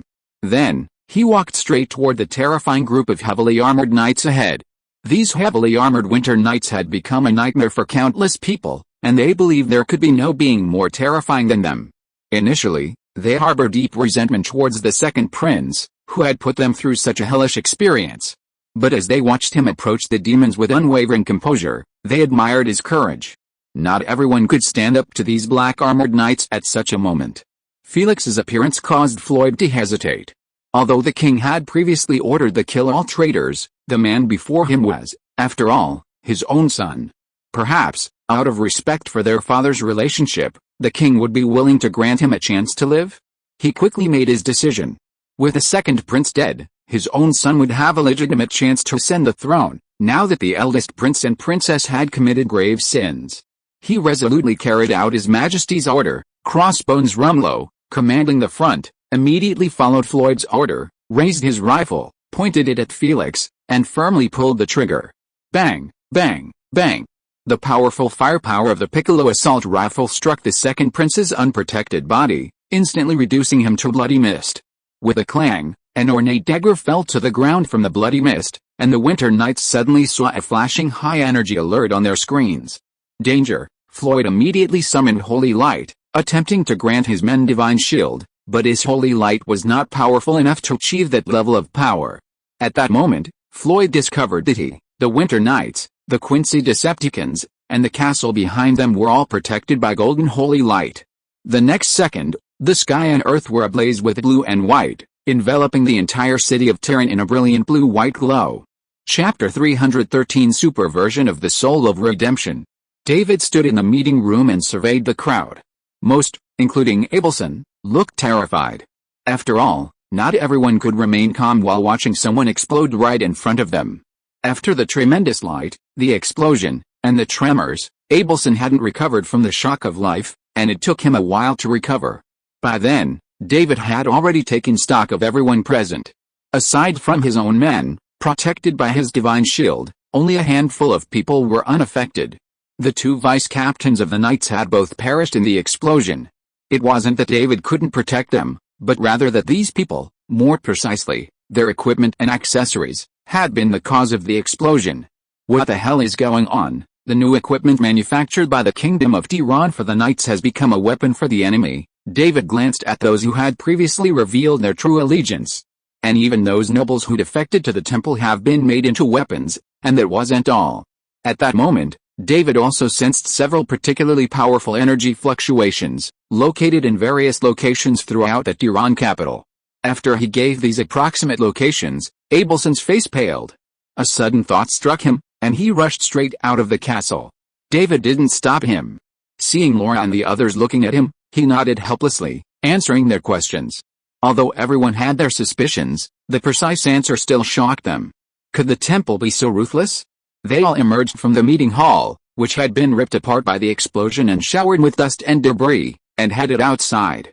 They didn't have to walk far, just standing at the gate and gazing out into the distance, they could see the dire state of the Tiran capital. Thick smoke and dust practically engulfed the entire castle, shrouded in holy light.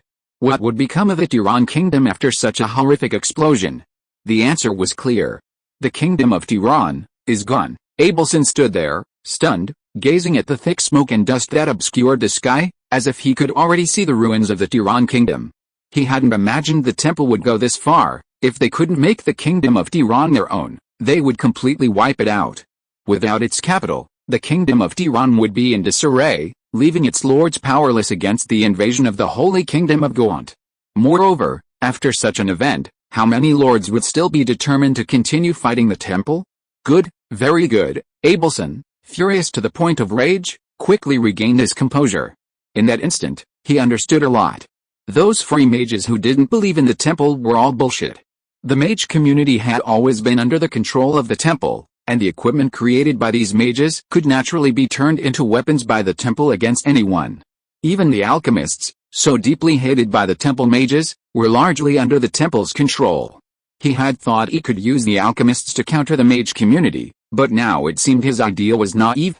Magical defenses, anti-magic devices, alchemy workshops, magic workshops, and so on, all constructed under his own supervision, had become crucial tools for the destruction of the Kingdom of Tiran. This, in comparison, was far more painful than the betrayal of countless nobles, officials, and even his own son. For it was as if he had personally pushed Tiran into the abyss of destruction. Sitting down on the ground, Abelson's always upright back bent, staring blankly at the dust cloud beyond the golden light. The massive cloud of dust still hadn't completely settled. This terrifying spectacle might have seemed spectacular to those outside, even to those in the temple, a source of immense pride. But those within the realm didn't see it that way.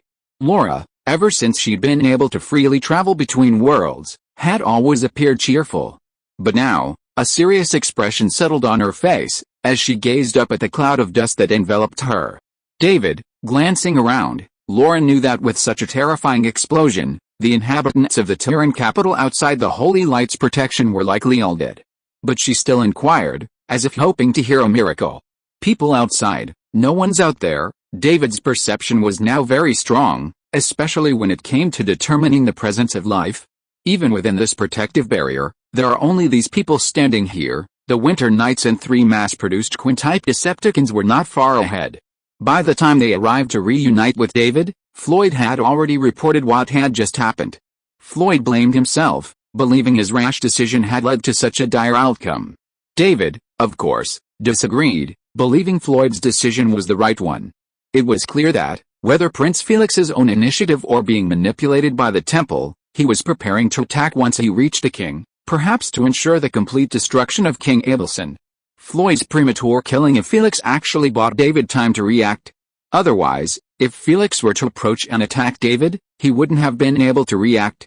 Even if he were safe, the people around him wouldn't be safe. There were some things he couldn't say at this moment, but David was still grateful. Such a terrible explosion hadn't hurt one of his own. David. Sophia's voice echoed beside David. The little princess, always laughing and happier than Laura, now had a sob in her voice.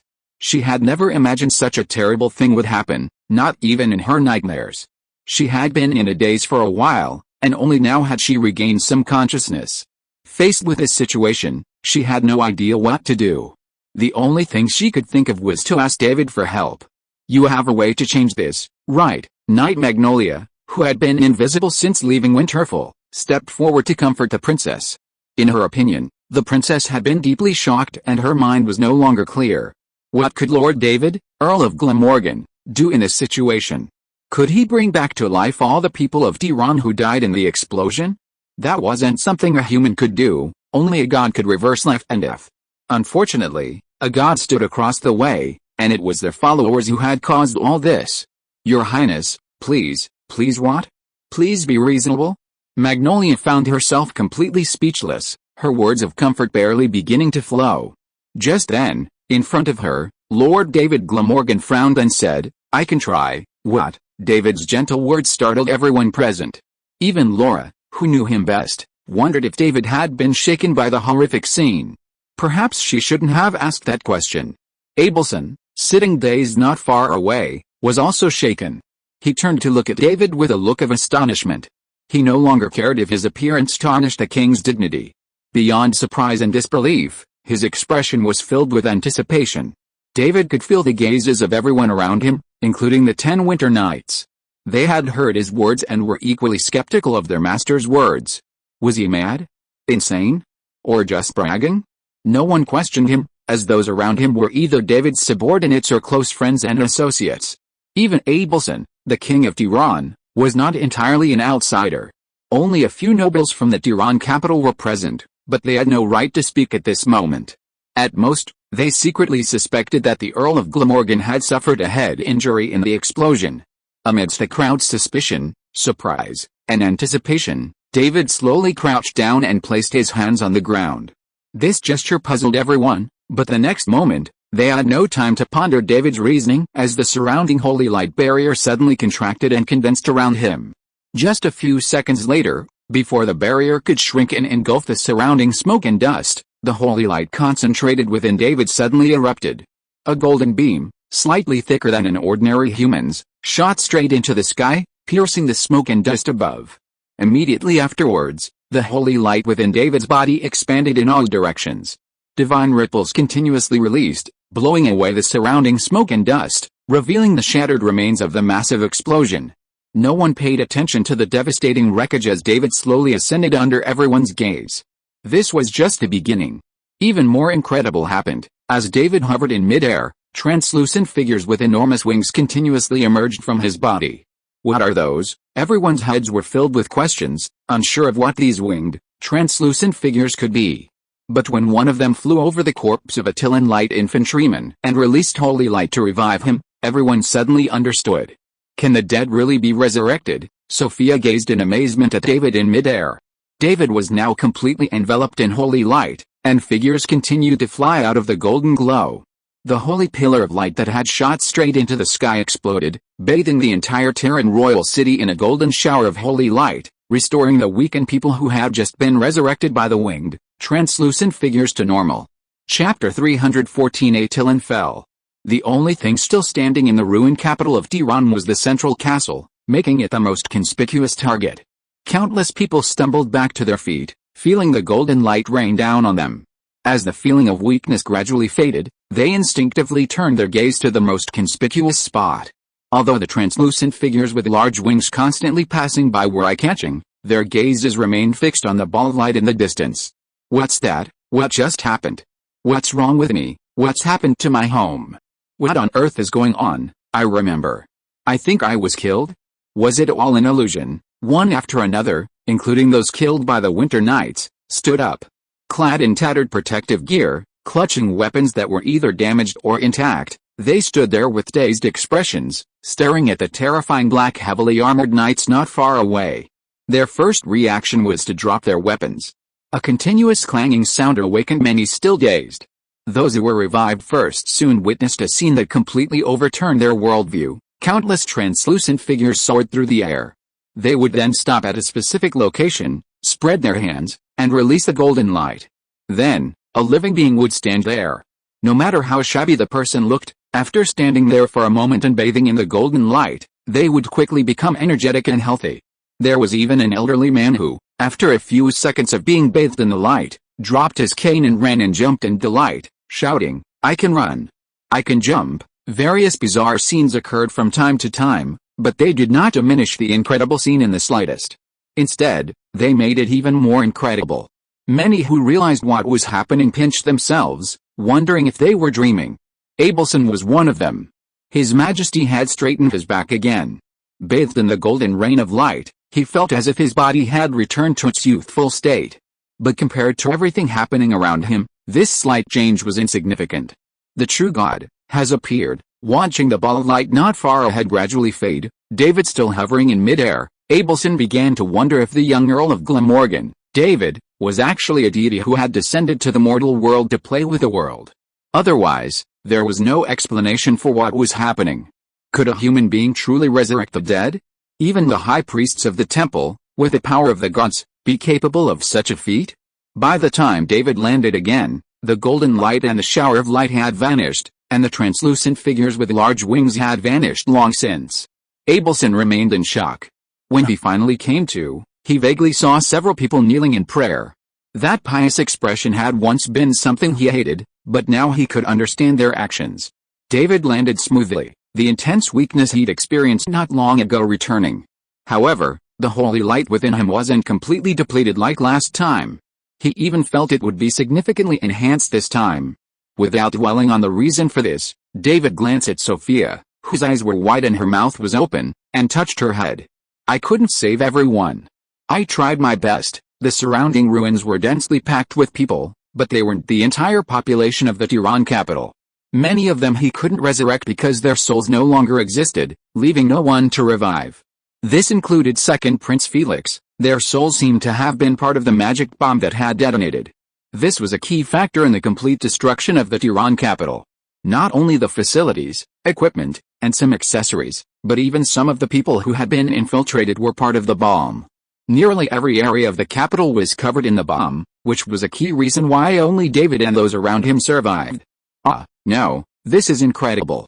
You actually saved everyone. Sophia, regaining consciousness, covered her mouth with her hands, her face awash with disbelief. Just as her personal Night Magnolia had judged, Sophia was genuinely horrified by the horrific scene. She instinctively turned to David for help, but the lingering rationality in her mind reminded her that this was simply impossible. Unexpectedly, David had actually resurrected everyone, or most of them. Sophia wasn't the only one shocked. Even those familiar with David were astonished. Even Sylvanus, who had witnessed the true power of David, the embodiment of the Holy Light, hadn't expected him to achieve such a feat. While the Holy Light possessed powerful healing powers, resurrection was on a whole other level. Even in Azarath, where miraculous events abounded, such occurrences were extremely rare, and the few instances that did occur only served to underscore the difficulty of truly resurrecting the dead. As for the cult of the Holy Light, from its inception until now, she had never heard of a single user of the Holy Light truly bringing the dead back to life. P.S. This refers to resurrection, not light-forged undead or becoming a light-forged creature. In the official storyline, it seems the only true use of the Holy Light to raise the dead is by Andrin, resurrecting Varian. Even with a few successful resurrections, David's performance today was still astonishing. David had resurrected most of the dead in a city, a feat even the incarnation of the light couldn't describe. Perhaps David was the light itself, perhaps even a greater being than the light itself? Sylvanus felt she shouldn't have rejected Laura's suggestion. For now, staying in Winterfell was definitely more promising than returning to Quel'Thalas as a mere ranger general.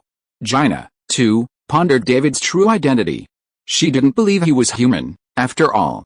It was just that she wasn't a follower of the Holy Light, so she couldn't kneel and pray like Paladin Floyd and Light Priest Caecilius beside her. Turning to the side, she happened to meet Laura's gaze. You're not shocked by the miracles wrought by the Holy Light, if I remember correctly, wasn't Lara Croft a light hunter? As a follower of the Holy Light, she remained so calm? Are you a fake follower of the light? Laura was actually shocked, but her experience was unique. She'd seen countless things that shattered her worldview, and since she wasn't a true believer in the Holy Light, she quickly recovered. Instead, she found the reactions of the people around her more amusing. For example, she could clearly see Sylvanus's momentary regret. It wouldn't be boring for a while. Maybe I'm just used to it. After casually answering Jaina, Laura looked at the residents of the Tiran capital who were gradually gathering around them. They were a mix of people, commoners from the outer city, free farmers, small vendors, merchants from the inner city, retainers and servants of nobles, true nobles, and many Tiran soldiers. The crowd grew larger and larger, but no one raised a voice. As time passed, they gradually understood what was happening. Even if they couldn't figure it out themselves, they heard it from those around them. After experiencing such a miraculous event as resurrection from the dead, everyone's perspective was still shattered. They desperately needed someone to give them some clear instructions on what to do. Everyone's eyes turned to David, the god who had resurrected them. Now, how are you going to handle this? David glanced around.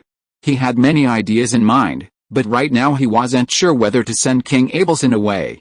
Unexpectedly, while David was still considering saving face for the king of Tiran had already figured things out.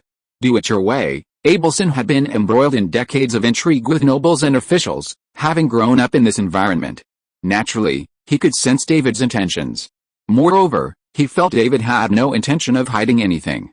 This special being might not even care about the rules of the game between humans. The other party hadn't made any direct announcements, showing considerable respect for the king. This was likely due to Sophia. If you were still dwelling on the issues of kingship, subjectivity, and the dignity of a monarch, he wouldn't just be ungrateful, he'd be courting his own death.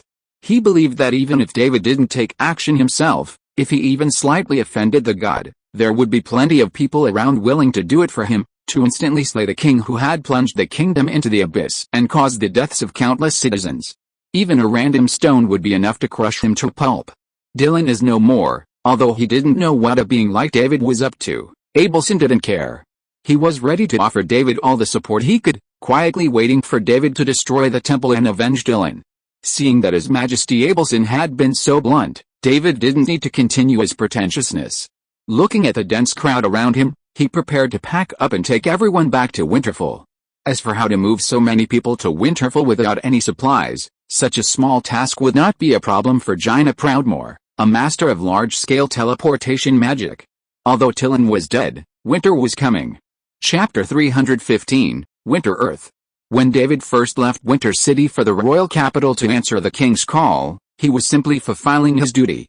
King Abelson didn't mandate a specific number of troops, so David decided to take a few winter knights and companions with him, join in the fun, and return to Winter City once the excitement was over, waiting for the population to increase. He never expected the temple to give him such a great gift. While not all the residents of Tiran's capital were resurrected, this solved a problem. The Tiran nobles were a complex network of factions, each with their own territories and properties, most of which were concentrated near the capital. This group of people proved a significant obstacle to David's plan to capture everyone in the capital and bring them to Winter City. However, it was precisely this group of people that the temple valued and bribed. Now, they had all become part of the bomb, their souls completely obliterated. David couldn't resurrect them, and they wouldn't cause him any trouble for various reasons. The remaining people, looking at their homes reduced to ruin, felt a deep sense of reluctance, but most were less resistant to moving than the god who had resurrected them and given them new life. Commoners, in particular, were quickest to embrace the move when they learned they could cultivate the land with their own hands and claim their own land. This was because the land around the Tiran capital was heavily annexed, leaving few free farmers, mostly indentured to the nobles. As for the nobles and members of the knights, seeing that His Majesty Abelson remained silent, they declined to comment. "I'll have to trouble you now." David knew that bringing everyone back to Winter City would inevitably lead to problems, but compared to the benefits, those problems could be resolved over time. Furthermore, as long as he held absolute military power, any inappropriate actions by a few individuals would be insignificant. Jaina looked at the throngs of people around her and rubbed her temples with a headache. There's no way to teleport so many people back to Winter City all at once. Send the civilians first. Civilians were relatively easy to manage and wouldn't cause any trouble. After David gave Jaina his instructions, he contacted Eva and Weatherby, asking them to prepare for the large influx of people. Upon hearing that the Lord was actually planning to send all the people from the Tiran capital to Winter City, Eva and Weatherby were initially stunned, completely confused as to what was going on. But they reacted quickly and immediately got to work. Why the people from the Tiran capital were being relocated to Winter City wasn't important. What mattered was that Winter City come up with a resettlement plan as soon as possible. The simplest way is to establish a camp and ensure everyone has shelter. Laura will go back with the first group. Just tell Laura how many tents and supplies are needed, and she can go to her own world to purchase them. In reality, given the situation of most civilians in this world, even if Winter City didn't provide them with housing, they wouldn't complain or be dissatisfied. As long as the Lord allowed the commoners to settle near Winter City and reclaim wasteland, they could build new homes on their own, even if they had nothing. But David didn't want Winter City, as he envisioned it, to end up like the situation in Tiran capital.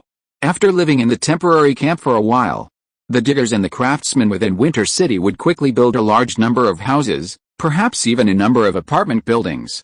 Develop detailed plans as soon as possible for the temporary camp, new residential areas, and whether to continue expanding the current agricultural areas or open new ones. After assigning Weatherby new tasks, David asked Eva to greet Elizabeth. The influx of new residents would undoubtedly have a significant impact on the existing security situation, and Elizabeth, the sheriff, would face enormous challenges. After making these arrangements, David turned and looked around. With the full support of Abelson, some local nobles in Tiran capital, and soldiers from the Tiran Knights and Royal Guards responsible for carrying out David's orders, the resurrected people were ready and had already selected the first group to be teleported. At this moment, the Winter Knights, having arrived in Quinjet after receiving orders, also arrived in the capital. Though a little late, their arrival had a profound impact on the entire crowd. This was especially true for the Tiran Knights, the Royal Guards, and other troops, who had previously been severely disciplined by the Winter Knights. Seeing so many of the terrifying black-armored knights, they dared not even raise a finger of dissatisfaction. After speaking with Gareth Stanton and ordering the Winter Knights to maintain order, David went to find Abelson. While David was arranging matters, Abelson found his wife, Rosie Stewart, and learned some devastating news. His eldest son, Granville, had not been resurrected, and it wasn't David's deliberate decision to leave the prince. After David's explanation, Abelson had already understood the root cause of the explosion. It wasn't surprising that his second son had colluded with the Templars and become part of the bomb, but he hadn't anticipated his eldest son's involvement. Of course, it was also possible that the Templars were responsible for his eldest son's illness, and thus, his involvement. The eldest son had also been part of the bomb. His wife, who was caring for the bedridden Granville, had died as a result. While Abelson quickly recovered, Rosie Stewart, despite her new life, showed little joy, still consumed by the grief of losing both sons. Sophia was by her mother's side, comforting her while explaining the upcoming arrangements. Everyone would go to Winterfell, and Sophia would be able to stay with her for a long time. This eased Rosie's mood somewhat. Everyone busied themselves with their own tasks, and the crowd gradually dwindled. Archmage Jaina Proudmoore not only possessed incredible teleportation skills but also possessed a formidable reserve of magical power. Her continuous teleportation spells seemed to exert no strain on her, and David hadn't even noticed a sign of fatigue. This was until the last group of people gathered, the king and the last remaining knights and soldiers, the final group. This time, Jaina not only teleported everyone back but also wrapped the nearby Quinjet.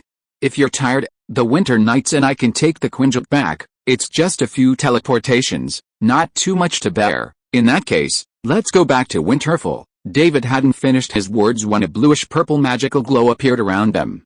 The arcane energy soon engulfed everyone. By the time the arcane light faded from their sight and they could see clearly again, they had returned to Winterfell. We're back. David looked around. He and his companions were on the east side of Winterfell, on the highway leading to Snowfort. A section of land north of the highway had been cordoned off as a temporary camp. Not only were the residents of the Tiran capital who had arrived earlier busy, but also many Cybertronians and Winterfell craftsmen were busy setting up temporary shelter for them. Weatherby Swan had come to oversee the work, waiting for Lord David's return. Before Weatherby could report, Abelson, standing beside David, had already asked, "Is this Winter City?" Gazing at the smooth, clean, and solid road beneath his feet, Abelson glanced back curiously. He saw that the road stretched out as far as he could see, with no end in sight. Curiously, he asked, "Where does this road lead to?" "Snowfield Castle." "Oh." Snowfield Castle was a fortress located in the central region of the Northern Plains. Originally built by Iron Tree Castle to control the entire Northern Plains, it quickly became a multi-purpose fortress town for Winter City. It should have regained its function as a major transportation hub for the Northern Plains. Whether serving as a crucial border fortress or a transportation hub for the Northern Plains, building a road connecting to Winter City was a natural progression. Abelson was amazed by the road's spaciousness, smoothness, and sturdiness. He didn't even know what materials it was made of. But compared to Winter City before him, he felt the road was nothing special. Is this Winter City? Abelson looked ahead at the city, which lacked walls. Countless houses stood in neat rows. It was much wider than the highway beneath his feet, with beautiful pedestrian paths on both sides. Even with just a glimpse of a small part of the city, combined with the reports he had heard earlier, Abelson already had a preliminary understanding of Winter City. It was a city completely different from anything else on the continent of Brunia. No matter how detailed the reports, no matter how vivid the descriptions of his subordinates, nothing could compare to seeing it with his own eyes. In comparison, the vehicles traversing the city and the gigantic Cybertronians were less impressive than the side of the city itself. Vehicles unpulled by livestock were nothing compared to airplanes, and the gigantic Cybertronians were merely a unique species, insignificant in the context of the continent of Brunia, where mysterious powers and intelligent life abounded. To cultivate such a beautiful city would require more than a magical race or some mystical power. Abelson began to look forward to his life in Winter City. Chapter 316 Industrial Zone. Turning on the faucet and watching the clear water flow out, Abelson, having used it before, marveled at the convenience of this running water thing. It was said that every household in Winterfell had running water installed. What a luxury. Waterworks, power plants, military camps. Abelson, now in Winterfell, was staying in the finest suite at the Winter Hotel. The palace's servants and guards were housed in the hotel, while the Knights of Tiran and the Royal Guards had established a separate military camp outside the temporary camp. David didn't care about the distinctions between nobles and commoners, but the nobles were unwilling to be crammed into the camp with the commoners. These nobles, more or less wealthy, had spawned a new business, hiring Winterfell workers and Cybertronians for the nobles of Tiran's capital, then paying the great mage Jaina Proudmoore to transport them back to Tiran's capital, where their property would be exhumed from the ruins. Hired workers, Cybertronians, and Archmage Jaina, the teleporter, all received generous rewards. Nobles who regained some of their wealth purchased property directly in Winterfell. Winterfell had already prepared numerous new homes, so no nobles were left without money. Even King Abelson approached David, hoping he could send Cybertronians to help transfer assets from his castle. This reminded David of the numerous high-ranking noble families who perished in the explosion of Tiran's capital, leaving their assets ownerless. This was a windfall, too good to pass up. David assigned the relatively idle Decepticons to dig for the money, while the more docile Autobots were assigned to assist Sheriff Elizabeth. While the civilians who had migrated from the Tiran capital were currently living in a temporary camp under centralized management, the wealthy nobles had already established their own homes and officially settled into Winter City. These people, equally ignorant of Winter City's rules, would pose a threat to public security, because their numbers were simply too large. "Have you got the population count?" Sitting across from him in his office was Weatherby Swan, Winter City's administrative officer. Currently, Weatherby's primary responsibility was to accommodate these newly arrived residents. "We're still counting. I think Winter City's administrative department needs to hire some extra staff." Weatherby looked a little tired, but he didn't seem disgruntled. Instead, he exuded energy. "But based on current data, the number of people migrating from the Tiran capital will be no less than 80,000. The influx of people gave him the feeling of governing a true city. Winter City's population had previously been far too small. For Weatherby, governing a town with such a small population presented no challenge at all. With the arrival of the people from the Tiran capital, Winter City's population has exploded many times over, increasing the workload across various departments. Several within Winter City clearly need additional staff. David not only approved the proposal to increase staffing in the administrative department, but also approved the recruitment plan for the public security department. He also ordered the expansion of the waterworks. The power plant, however, should be a concern. A power plant powered by an arc reactor doesn't need to be expanded anytime soon. By the time that power plant needs expansion, Winter City might have already entered the interstellar age. The real question is how to provide for the livelihoods of nearly 100,000 people, all farming? That's not impossible, but with so many people cultivating land, Winter City must diversify its crops and not just focus on the same old thing. This requires intervention from Winter City officials. Otherwise, if farmers are left to their own devices, they'll undoubtedly prioritize crops they're familiar with. Besides various grains and vegetables, they could develop a group of fruit growers, followed by cotton cultivation and other industries. Also, with a sufficient population, the industrial zone plan can begin. It's not that David didn't want to vigorously develop industry in Winter City, but previously, the conditions simply weren't there. With such a small population, even the arsenal's production lines could barely be filled, so what kind of factories could you expect to open? Now that there are people, all kinds of factories can be opened.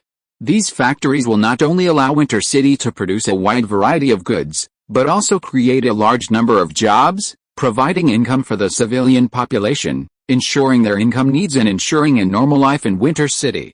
Sir, besides the steel mill, what other factories will be built? The steel mill has always been on the schedule, so there's no need to ask again.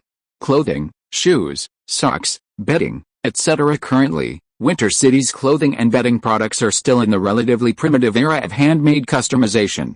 In earlier times, they were distributed uniformly, with various supplies purchased from other worlds. As for whether existing shops will be affected, actually, not, because the products produced by the factories are mass-produced while ensuring basic quality. This kind of mass-produced clothing would likely be looked down upon by the nobility. It was produced to meet the needs of the common people, and the price was kept reasonable, ensuring everyone could afford it. The same applies to bedding and other items. Combined with adequate food and comfortable, warm homes, the basic needs of the residents were guaranteed. Then, David could consider building more factories to meet the people's other needs, such as bicycle factories or even car factories. After chatting with Weatherby for a while, David hadn't even had time to get up from his chair when Gareth Stanton called again. "What's the matter?" Gareth's call was naturally about military matters, but Winterfell hadn't been engaged in any military operations recently, hadn't they? While the Spartan Heavy Infantry Regiment was still sweeping the northern plains to eliminate orcs, Megatron, not Gareth Stanton, was in charge of this task. After a short stroll, the Winter Knights continued their slow expansion, keeping an eye on the soldiers arriving from the Tiran capital to ensure they didn't cause any trouble. At this thought, David suddenly guessed why Gareth had called him.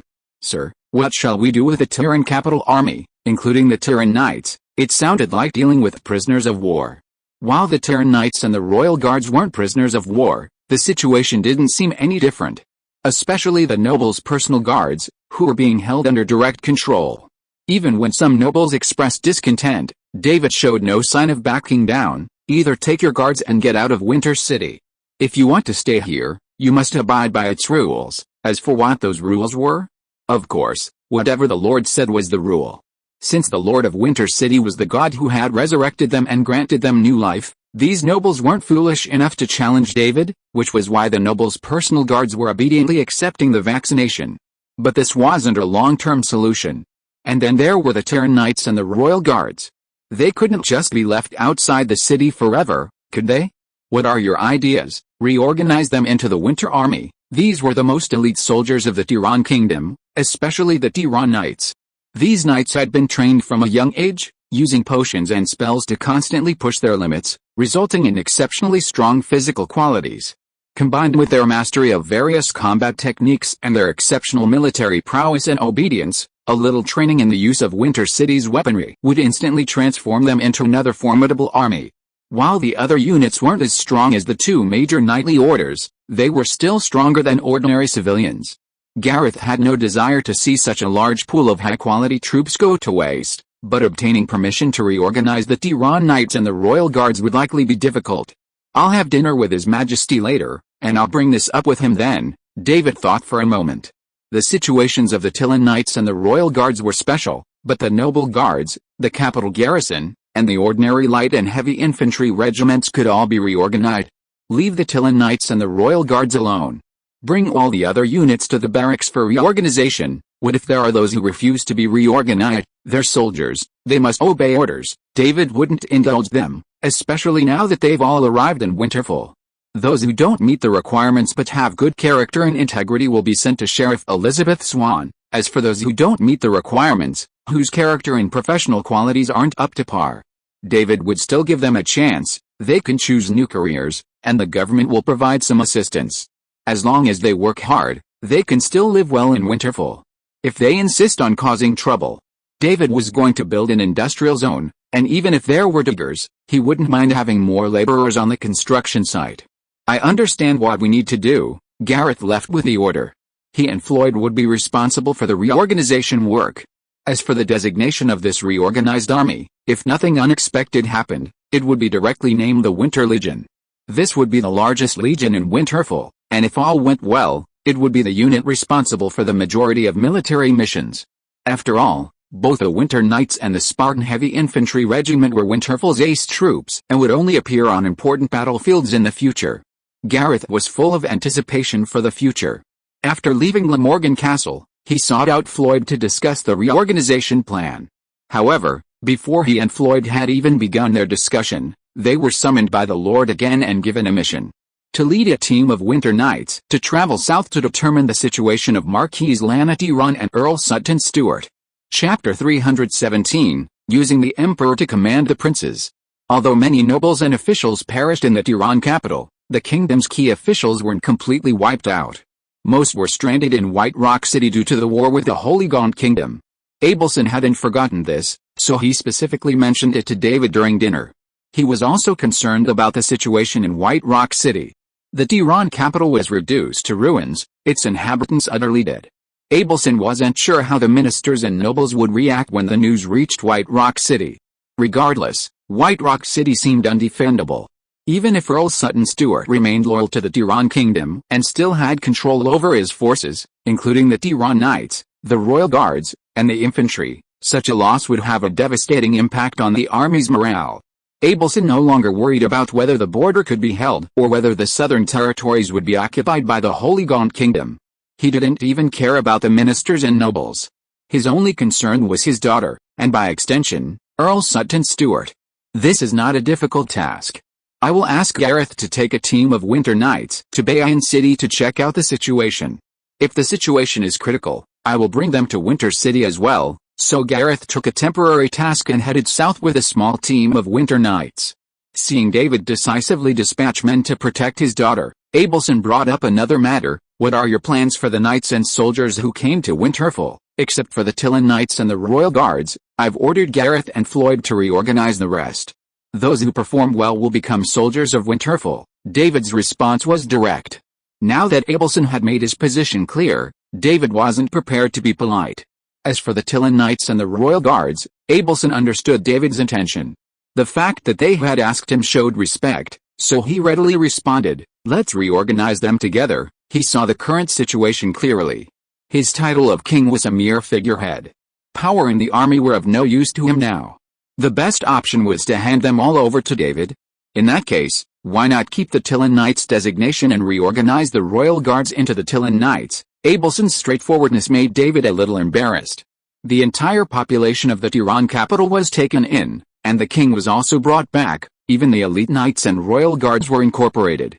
Unconsciously, he seemed to have done something similar to a certain prime minister. Would he be able to do many things in the name of the Tiran kingdom in the future? Things unfolded just as David had imagined.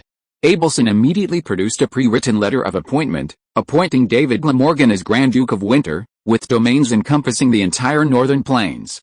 Grand Duke David Glamorgan's domains were to be a completely independent duchy, nominally part of the Tiran kingdom. With Abelson personally handling the letter of appointment to David, Grand Duke of Winter officially assumed his position. A public announcement would soon be issued throughout the Tiran kingdom. This announcement was accompanied by another decree and proclamation. Tiran's capital had been severely damaged by a conspiracy by the temple, forcing His Majesty the King to temporarily reside in Winter City in the north, which would serve as the temporary capital of the Tiran kingdom. Due to the temple conspiracy, the king was ill and unable to handle military and political affairs. David, the Grand Duke of Winter, Glamorgan, was appointed to represent the king in all military affairs of the Kingdom of Tiran. With a few orders and announcements, David, despite not being crowned king, had become the de facto ruler of Tiran. David accepted Abelson's series of appointments with equal alacrity. In the space of a single meal, his status had undergone a drastic change, leaving even him somewhat bewildered. It was only after returning to his office in Castle Glamorgan that he gradually understood. Abelson understood that the Kingdom of Tiran was beyond recovery, and that he could no longer seize power in Winter City, lead the Winter City army back to the old capital, and rebuild a new city. More importantly, he knew that his own army was no match for the Winter Knights. Even the Knights of Tiran and the Royal Guards would not fight for him again. Having already been defeated by the Winter Knights, they knew they were no match. Furthermore, these nearly 100,000 people were resurrected by David, and their impression of him was infinitely more favorable than that of him as king. If given the choice, they would undoubtedly choose David over him.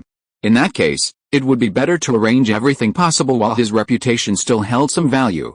Abelson even stopped urging David and Sophia to marry quickly. He didn't believe someone as unique as David could be bound by marriage.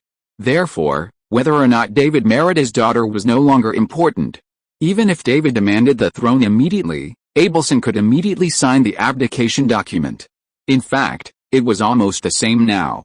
Winter City had become the Duchy of Winter, gaining absolute legal independence and recognition from all powers on the continent. The Duchy of Winter could be transformed into the Kingdom of Winter at any time, depending on when David wanted to wear the crown. He could retire peacefully in Winter City. For Sophia's sake, David would likely treat him well. Perhaps he would even have the chance to witness the complete annihilation of the Holy Kingdom of Gaunt and the Temple by Winter City. So, you're the Duke of Winter now. Laura continued to examine the appointment documents as David finished his story. While the appointments and announcements were issued in the name of King Tiran, the actual distribution and posting of the documents had to be handled by the people of Winter City themselves. So, even though David had been promoted to Grand Duke and Winter City had become the Duchy of Winter, there was still a strange feeling about the situation. It feels like you coerced the king into making this appointment. David wanted to admit it, but he couldn't admit it. He waved his hand. You're overthinking it. Anyway, congratulations. Laura placed the appointment documents back on David's desk. You're one step closer to your goal, and a crucial one at that. Laura had originally assumed it would take David years to reach this point. Even so, ultimately taking this step wouldn't be easy, perhaps requiring continuous wars. Unexpectedly, by some strange coincidence, he had taken this crucial step so easily. A duchy. Transforming the duchy into a kingdom was David's idea. Under the current circumstances, the Kingdom of Tiran was unlikely to attack David's Winter City. However, Laura felt it would be better to allow Winter City to maintain its status as a duchy for a while. Using the Duchy of Winter as a transitional state would allow them to effectively absorb Tiran's legacy, a far more reliable option than directly declaring a nation. After all, the Tiran kingdom had been established for centuries, and its inhabitants recognized it. When Tiran was engulfed in war, its people tended to flee to other Tiran territories rather than fleeing abroad. In this scenario, the Duchy of Winter, still affiliated with the Kingdom of Tiran, could absorb a larger population. Once this population had been absorbed from across Tiran, it could expand its territory to other regions under the pretext of reclaiming lands that were once theirs. Not only would this be legally undeniable, such expansion would also garner overwhelming support from its own people. At that point, renaming it a kingdom would be a natural progression. Right, Laura had been about to leave to do her own thing, knowing David would have a lot to deal with soon. But before she left, she suddenly remembered, are your abilities about to improve again? Probably. With his direct promotion from Earl to Grand Duke, and his territory transformed from Winter City to the Duchy of Winter, his Goldfinger would surely see an upgrade. It was unclear what changes would occur this time. I'll observe and test it later. Putting aside other things, the crystal ore production and the energy it contained might see another round of increases. Even without other changes, this alone would be enough to satisfy David. Watching Laura leave, David was about to ask Eva to handle the announcement, but Edwin Van Cleef came to see him. He must have something important to discuss, so David had to put the announcement aside. What's going on? About the confession of that missionary, Rains, so soon? Upon returning to Winter City, David ordered the intelligence department to capture the missionary and screen anyone who had contact with him to identify any spies sent by the temple. The arrest went smoothly, and David didn't need to worry too much about such things. He just had to wait quietly for the results of the interrogation. Unexpectedly, it ended on the second day. He thought that the missionary from the temple could at least last 10 days or half a month. Speaking of this, Edwin Van Cleef also behaved very strangely. The missionary from the temple may, probably, have abandoned his original beliefs. What do you mean? This missionary Rain seems to be ready to believe in the holy light, so after we arrested him, we didn't use any punishment at all. Basically, he would answer all the questions we asked. Listening to Edwin Van Cleef's report, David didn't know how to evaluate this missionary. He could only ask carefully, is it possible? He deliberately behaved like this in order to really get into Winter City. This possibility cannot be ruled out. If you're listening to this novel on a channel other than Fanfic World, it means they downloaded and uploaded it without effort. We cordially invite you to visit our channel, Mundo Fanfic Novelis. There you'll find the original version of this story and you can explore many other novels of various genres. We're waiting for you to immerse yourself in a world of incredible novels. Chapter 318 New Flying Vehicle. David instructed the intelligence department to continue interrogating Rains and screening anyone who had come into contact with him. Furthermore, based on newly acquired intelligence, they were searching for the few remaining enchanted accessories in Winter City. These items had been brought into Winter City by caravans and individual vendors, and had never been widely circulated, thus attracting little attention. However, the lesson of the Tiran capital was clear, and David couldn't ignore these items. He didn't want Winter City to vanish in a blaze of blue-white light. Besides Rains, a clear Templar, David also wanted to conduct a thorough investigation of the Winter City alchemy workshop. He didn't suspect Pierre Newton was also an undercover Templar agent. He wondered if alchemy itself had been compromised by some backdoor, exploited by the Templars. Regarding mystical powers, he planned to call back Medivh, who had been wandering around, and work with Jaina and Steve Rogers, the current Sorcerer Supreme, to conduct a thorough review. Simply examining an occult system and its knowledge would be difficult to determine. However, David was able to obtain the enchanted equipment of the Knights of Tiran, combined with some of the enchanted accessories he had confiscated, and with his knowledge of the potential scenarios, he should be able to make a relatively accurate assessment. After completing these arrangements, David remembered to make an announcement, announcing his new title as Grand Duke of Winter and the rise of Winter City as the Duchy of Winter. Grand Duke already? Congratulations, Tony Stark had been enjoying his life lately. When he wanted to tinker with new energy, wastewater, and garbage disposal technology, he stayed at Marvel. When he wanted to study occult knowledge, the various exotic materials of Brunia, or forge new weapons, he came to Winter City. As for his dates, he never missed them, and would often bring pepper pots to Stark Manor in Winter City to relax and unwind. It probably won't be long before you become His Majesty the King, David shrugged, figuring it wouldn't be long. By the way, I heard you're planning to build an industrial zone. Yes, according to the original plan, Winter City's industrial zone would be built on the west bank of the Winter River, connected by a bridge.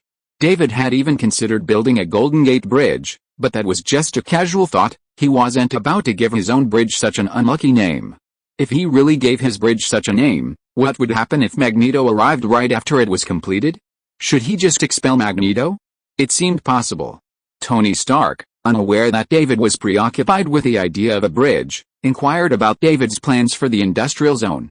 Besides building a steel mill and some basic clothing and bedding factories, I'm a bit unsure about the subsequent layout. Under normal circumstances, all heavy industries would have to be developed, especially those related to military affairs, which were of paramount importance. Only then could they truly participate in the struggle for supremacy. But David's situation wasn't normal. The arrival of Tony Stark and the Cybertronians had thrown Winterfell's tech landscape into disarray, leaving him unsure how to plan a basic military-industrial system. I knew you'd be troubled by this problem, so I've been thinking of a few solutions in my free time. David knew Tony wouldn't bring this up for no reason. It seemed he'd already considered it and even devised a solution.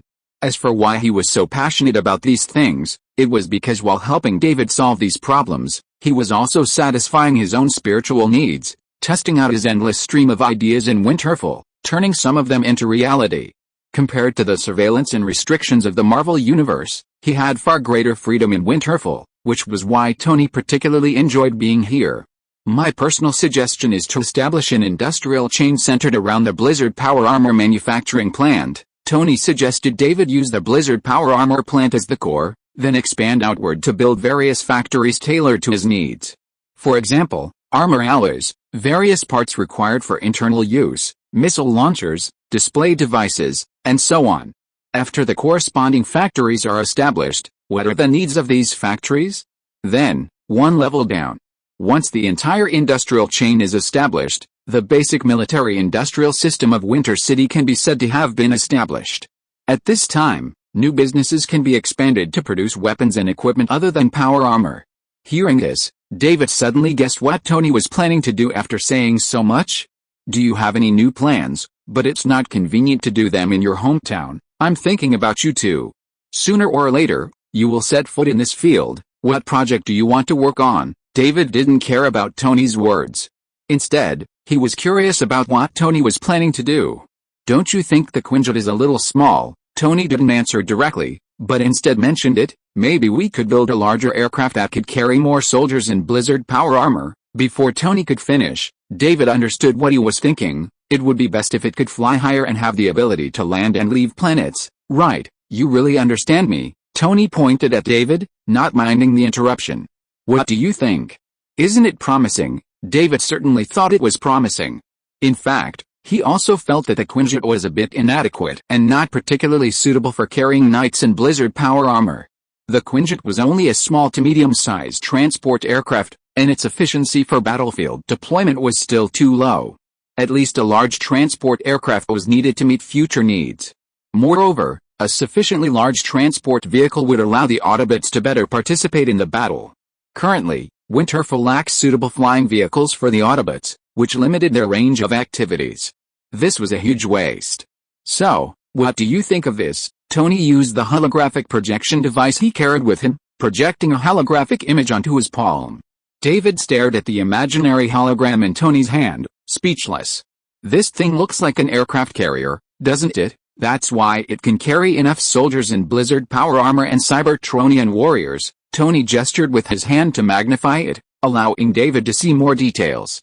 "Also, this battleship doesn't have the open deck you think it does, although it looked smooth, it wasn't a runway for takeoff."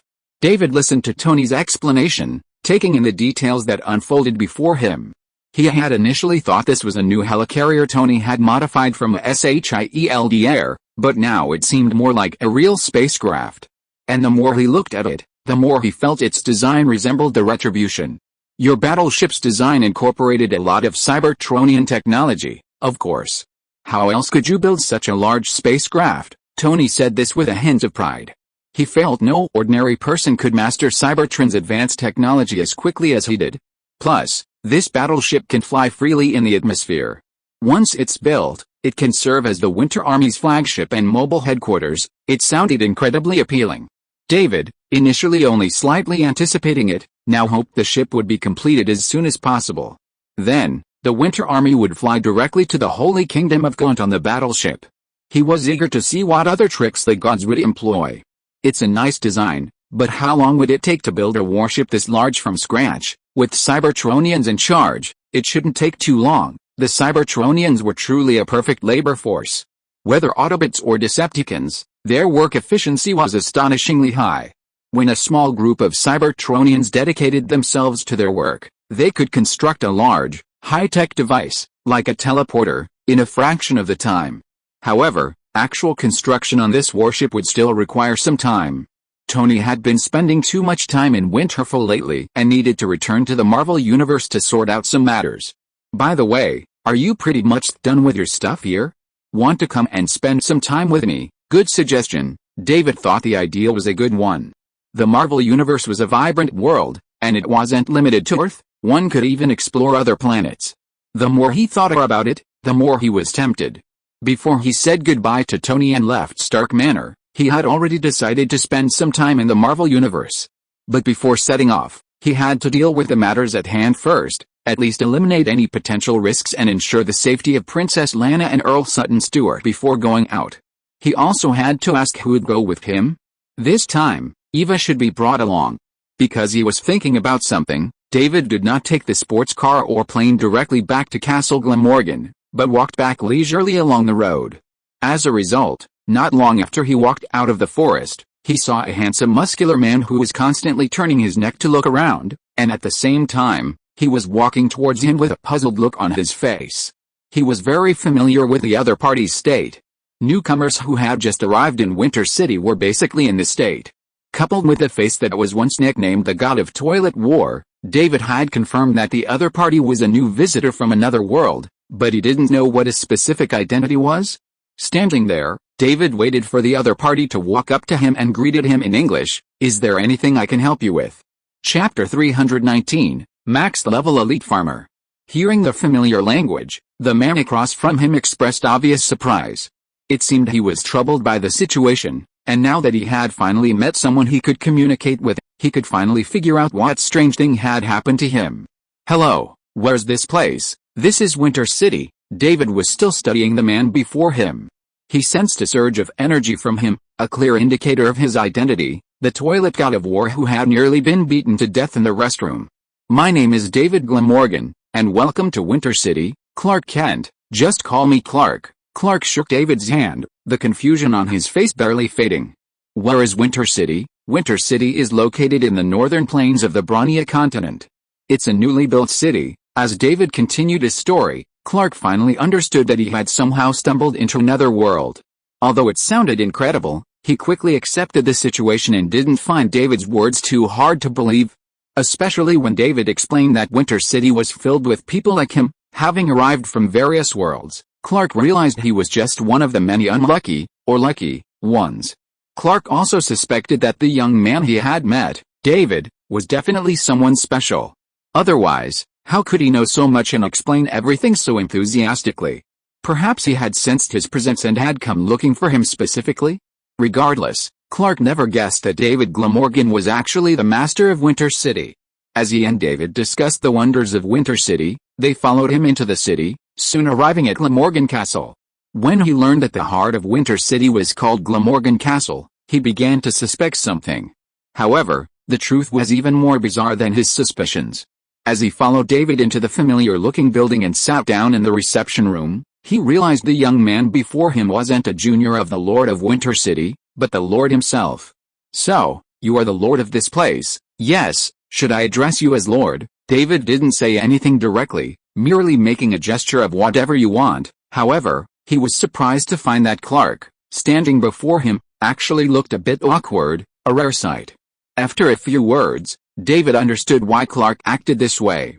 This Clark Kent hadn't yet donned the blue tights and red cape, becoming the Superman everyone knew. He had left his hometown and wandered aimlessly, unsure where to go, unsure if he could find what he sought, or what to do. While he possessed superhuman strength, it was nothing compared to what he would later achieve. He hadn't even learned to fly. Beyond his abilities, Clark was a simple country boy, unseen in the world, never encountering important figures. He didn't know how to interact with them, hence his demeanor. "If you don't have anywhere else you'd like to go, consider staying here in Winterfell for a while." That, Clark was tempted. Deep down, he'd been struggling with his own uniqueness, unsure how to handle it. Should he hide his abilities for the rest of his life and live a normal life? Or should he use his powers to do something? Various ideas constantly clashed, and so he wandered, not just searching for clues about his past, but also harbored a feeling that exploring more places might yield more definitive answers. But after unexpectedly arriving at this unique place, Winterfell, his concerns suddenly seemed irrelevant. In this magical world, his abilities wouldn't make him seem odd. After all, according to the Lord, this world already existed with many magical powers, even gods. Winterfell also contained many outsiders from other worlds, each possessing various magical powers. Though the term wasn't quite right, Clark suddenly felt as if he had found a compatriot. Don't rush to decide.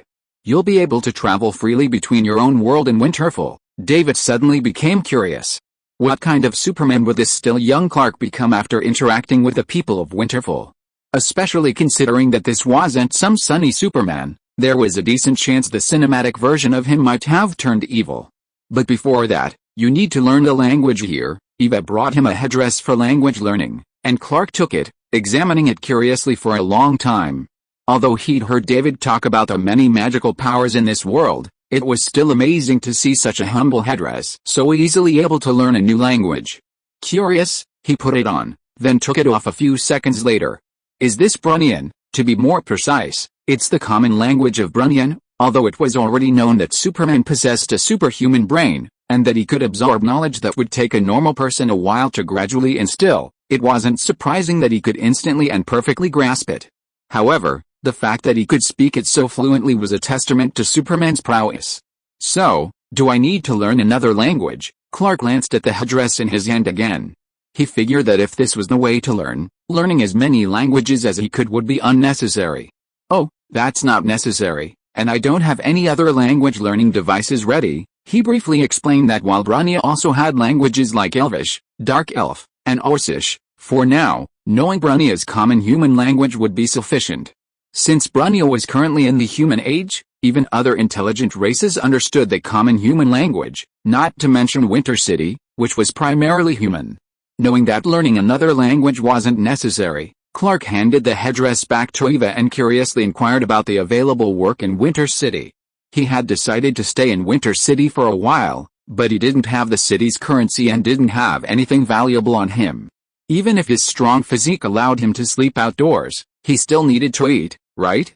There are many job options in Winter City. You can cultivate wasteland and become a farmer, you can apply for jobs in shops and restaurants, or you can wait for the factories to be established and become a worker. Besides these, you can also become an apprentice or assistant to the craftsman. Winter City will be constantly building houses, and the craftsmen will be very busy, and they will be happy to recruit helpers or apprentices. It's true that if you're willing to work hard, there's no such thing as a job in Winter City. With so many positions available, not having a job simply proves that you don't want to work. Clark is no such slacker. When he was wandering around, even when he couldn't afford new clothes, he still worked part-time jobs to make ends meet. Compared to the vast options in Winter City, he even thought being a simple farmer was a good option. David thought Clark might be reluctant to leave his mother, but he didn't realize that Clark was already considering bringing his mother over. Of course, that only meant Winter City was as wonderful as David described. Then I won't bother you any further. Clark still wasn't sure how to chat with David. After figuring out the situation, he sat there, perfectly embodying the concept of sitting on pins and needles. After a few more words, he said he needed to see if there was any suitable work for him, at least to secure his accommodation and food for the day. You can go to the Winter Hotel and see Jonah Mawa.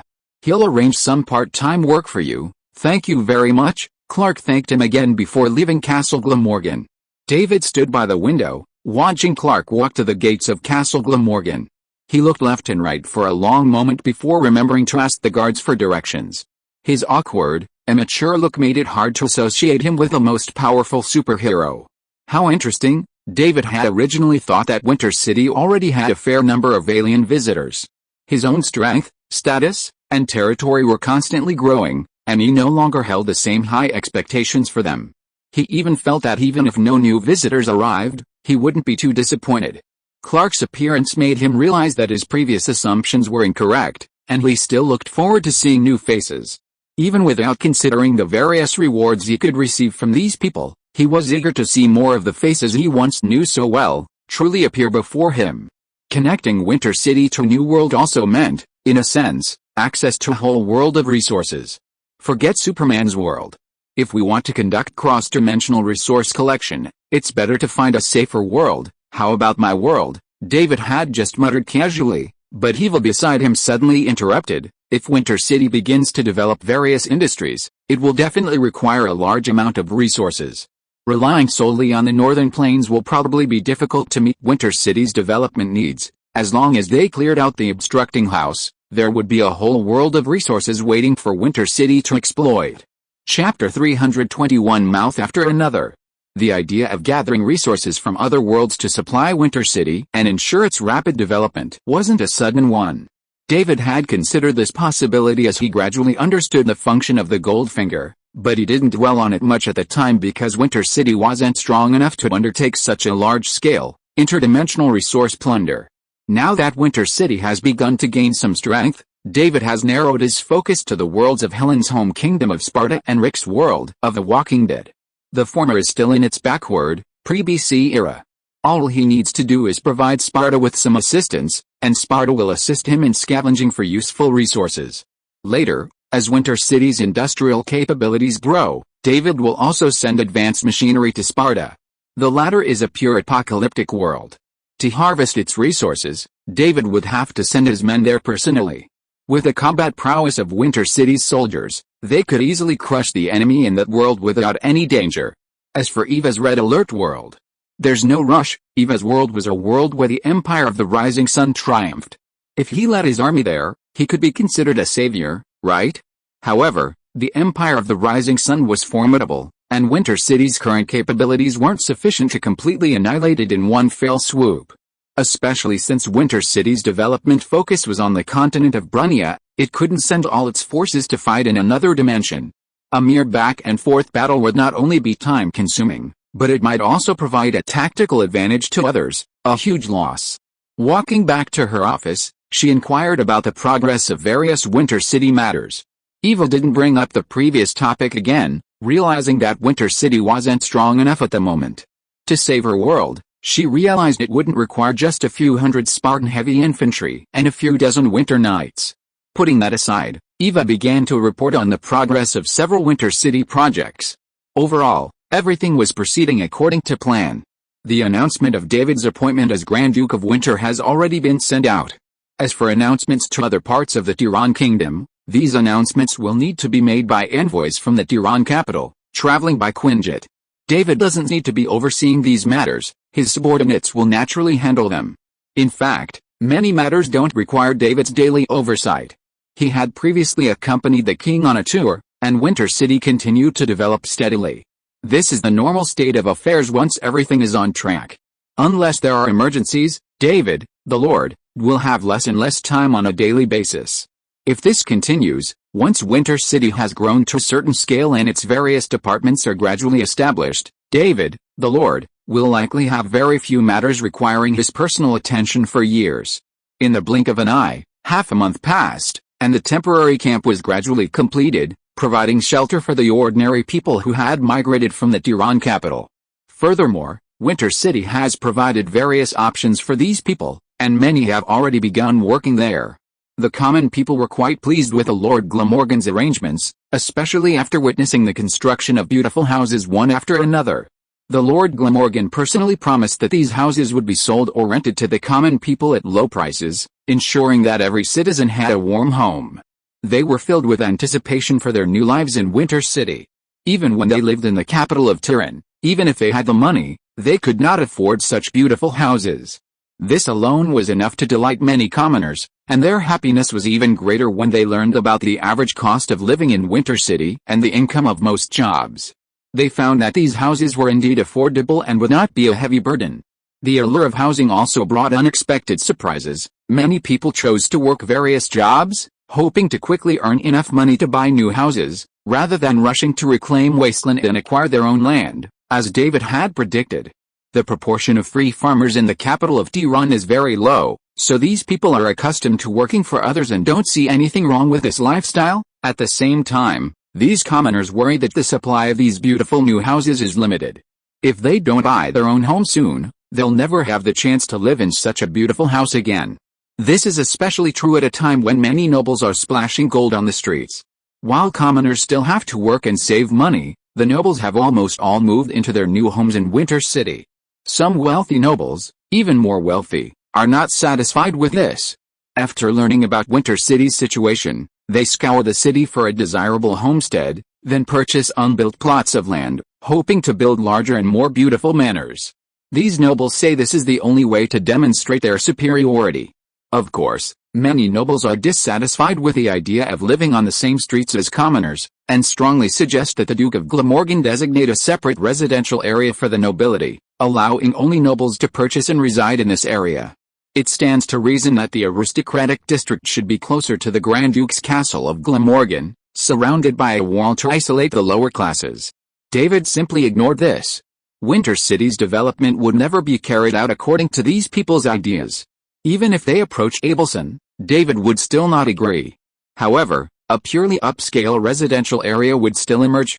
Abelson had already settled in Winter City and couldn't live in a hotel forever. While David attended to various trivial matters, Abelson had already selected a piece of land on which to build his own manor. Unless all went as planned, this would be his new home for the rest of his life. Although construction on Abelson's new manor hadn't begun yet, the surrounding land had already been purchased by nobles, and it was certain to become Winter City's most upscale residential area. The resettlement of the new residents went smoothly, and the reorganization of the army also encountered no resistance. Even though Abelson hadn't said anything to the two major knightly orders, when their members learned that they would soon be reorganized and trained by Winter City, they showed no resistance and even looked very excited. This made Floyd, who remained in Winter City to oversee the reorganization, feel very happy, especially when facing his former colleagues. If there was one thing that had gone wrong in the past 2 weeks, it was probably Gareth's side. White Rock City can no longer be defended. The Lord's coalition has completely collapsed. The lords from all regions have lost their will to fight, and more than half have already left White Rock City and returned to their own territories with their men. The situation in the capital of Tiran, following the king's earlier announcement, was transmitted across the Kingdom of Tiran at high speed by the Quinjet. Everyone knew that the capital of Tiran had been destroyed and that the king had relocated the capital to Winter City. Although the Kingdom of Tiran survived, with the king, queen, and princess all present, the bombing of the capital to rubble, coupled with the endless array of insidious tactics employed by the Holy Kingdom of Gaunt, had brought the army's morale to a grinding halt. The lords already had their own agendas, and among them were countless individuals who had secretly defected to the temple. Many feared a backstabbing attempt. This recurring pattern of events contributed to the complete collapse of the Lord's alliance. Even the Knights of Tiran and the Knights of the Royal Guard were plagued by spies and assassins, leaving everyone unsure who to trust. Despite these unfavorable circumstances, Lord Sutton Stewart managed to hold out for half a month, demonstrating remarkable fortitude. You too, withdraw, since they were voluntarily evacuating White Rock, rather than fleeing after its destruction. They had to bring a large number of people with them, and it was impossible to recapture them all with just the Quinjet. Archmage Jaina Proudmoore was called upon to bring this group, along with many soldiers, to Winterfell. Unfortunately, the residents of White Rock did not accompany their lord, Marcus Prior Otto, to Winterfell, much to David's disappointment, who had hoped for Winterfell's continued prosperity. The temple's propaganda campaign within White Rock had been highly effective. The residents of White Rock believed that with the departure of their lord, the Holy Kingdom of God could smoothly take over White Rock, the war would be over, and they could return to their ordinary lives. In the end, only Marcus Otto and his wife came to Winter City with their close servants and guards. Even a few of Marcus Otto's uncles and cousins remained in White Rock. The rest were officials, nobles, and military personnel from the Kingdom of Tiran, whom Abelson had brought to White Rock. This group was treated differently from the previously accepted inhabitants of the Tiran capital. Everyone arriving from White Rock this time underwent rigorous screening and, pending the results, was isolated in a camp outside Winter City. The explosions in Tiran capital had helped screen out those controlled and incited by the temple. This time, David wondered if there were any Templar spies or assassins among these people. If they brought magic bombs into Winter City and detonated them, even if they didn't injure anyone but only destroyed a few plants, he wouldn't tolerate it. Looking back and forth, David expected some to protest, feeling that his order was a grave humiliation. However, he stood there waiting for a long time, but no one raised a voice to protest. Not only did no one express dissatisfaction, David also found that some people had expressions of relief on their faces. It seemed that they were also fed up with the spies and assassins hiding around them. Chapter 321 The Princess's New Clothes. Screening, inspection, and then putting them into the military camp for reorganization.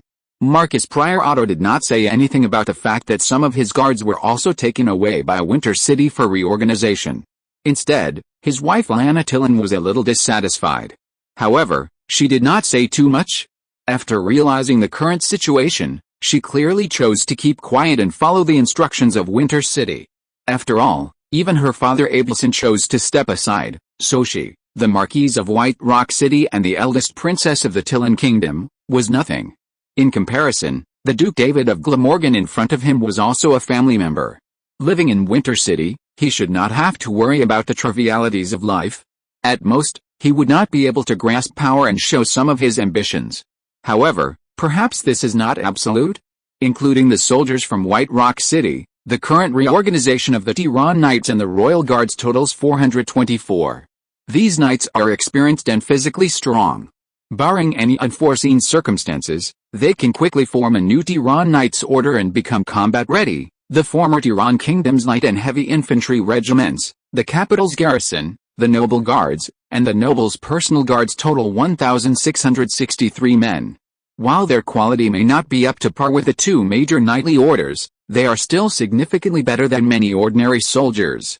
Without considering their character and integrity, these soldiers should all be qualified to serve in Winterfell. Originally, there were many wounded soldiers among the soldiers from White Rock City, but upon arriving in Winterfell, they were no longer wounded.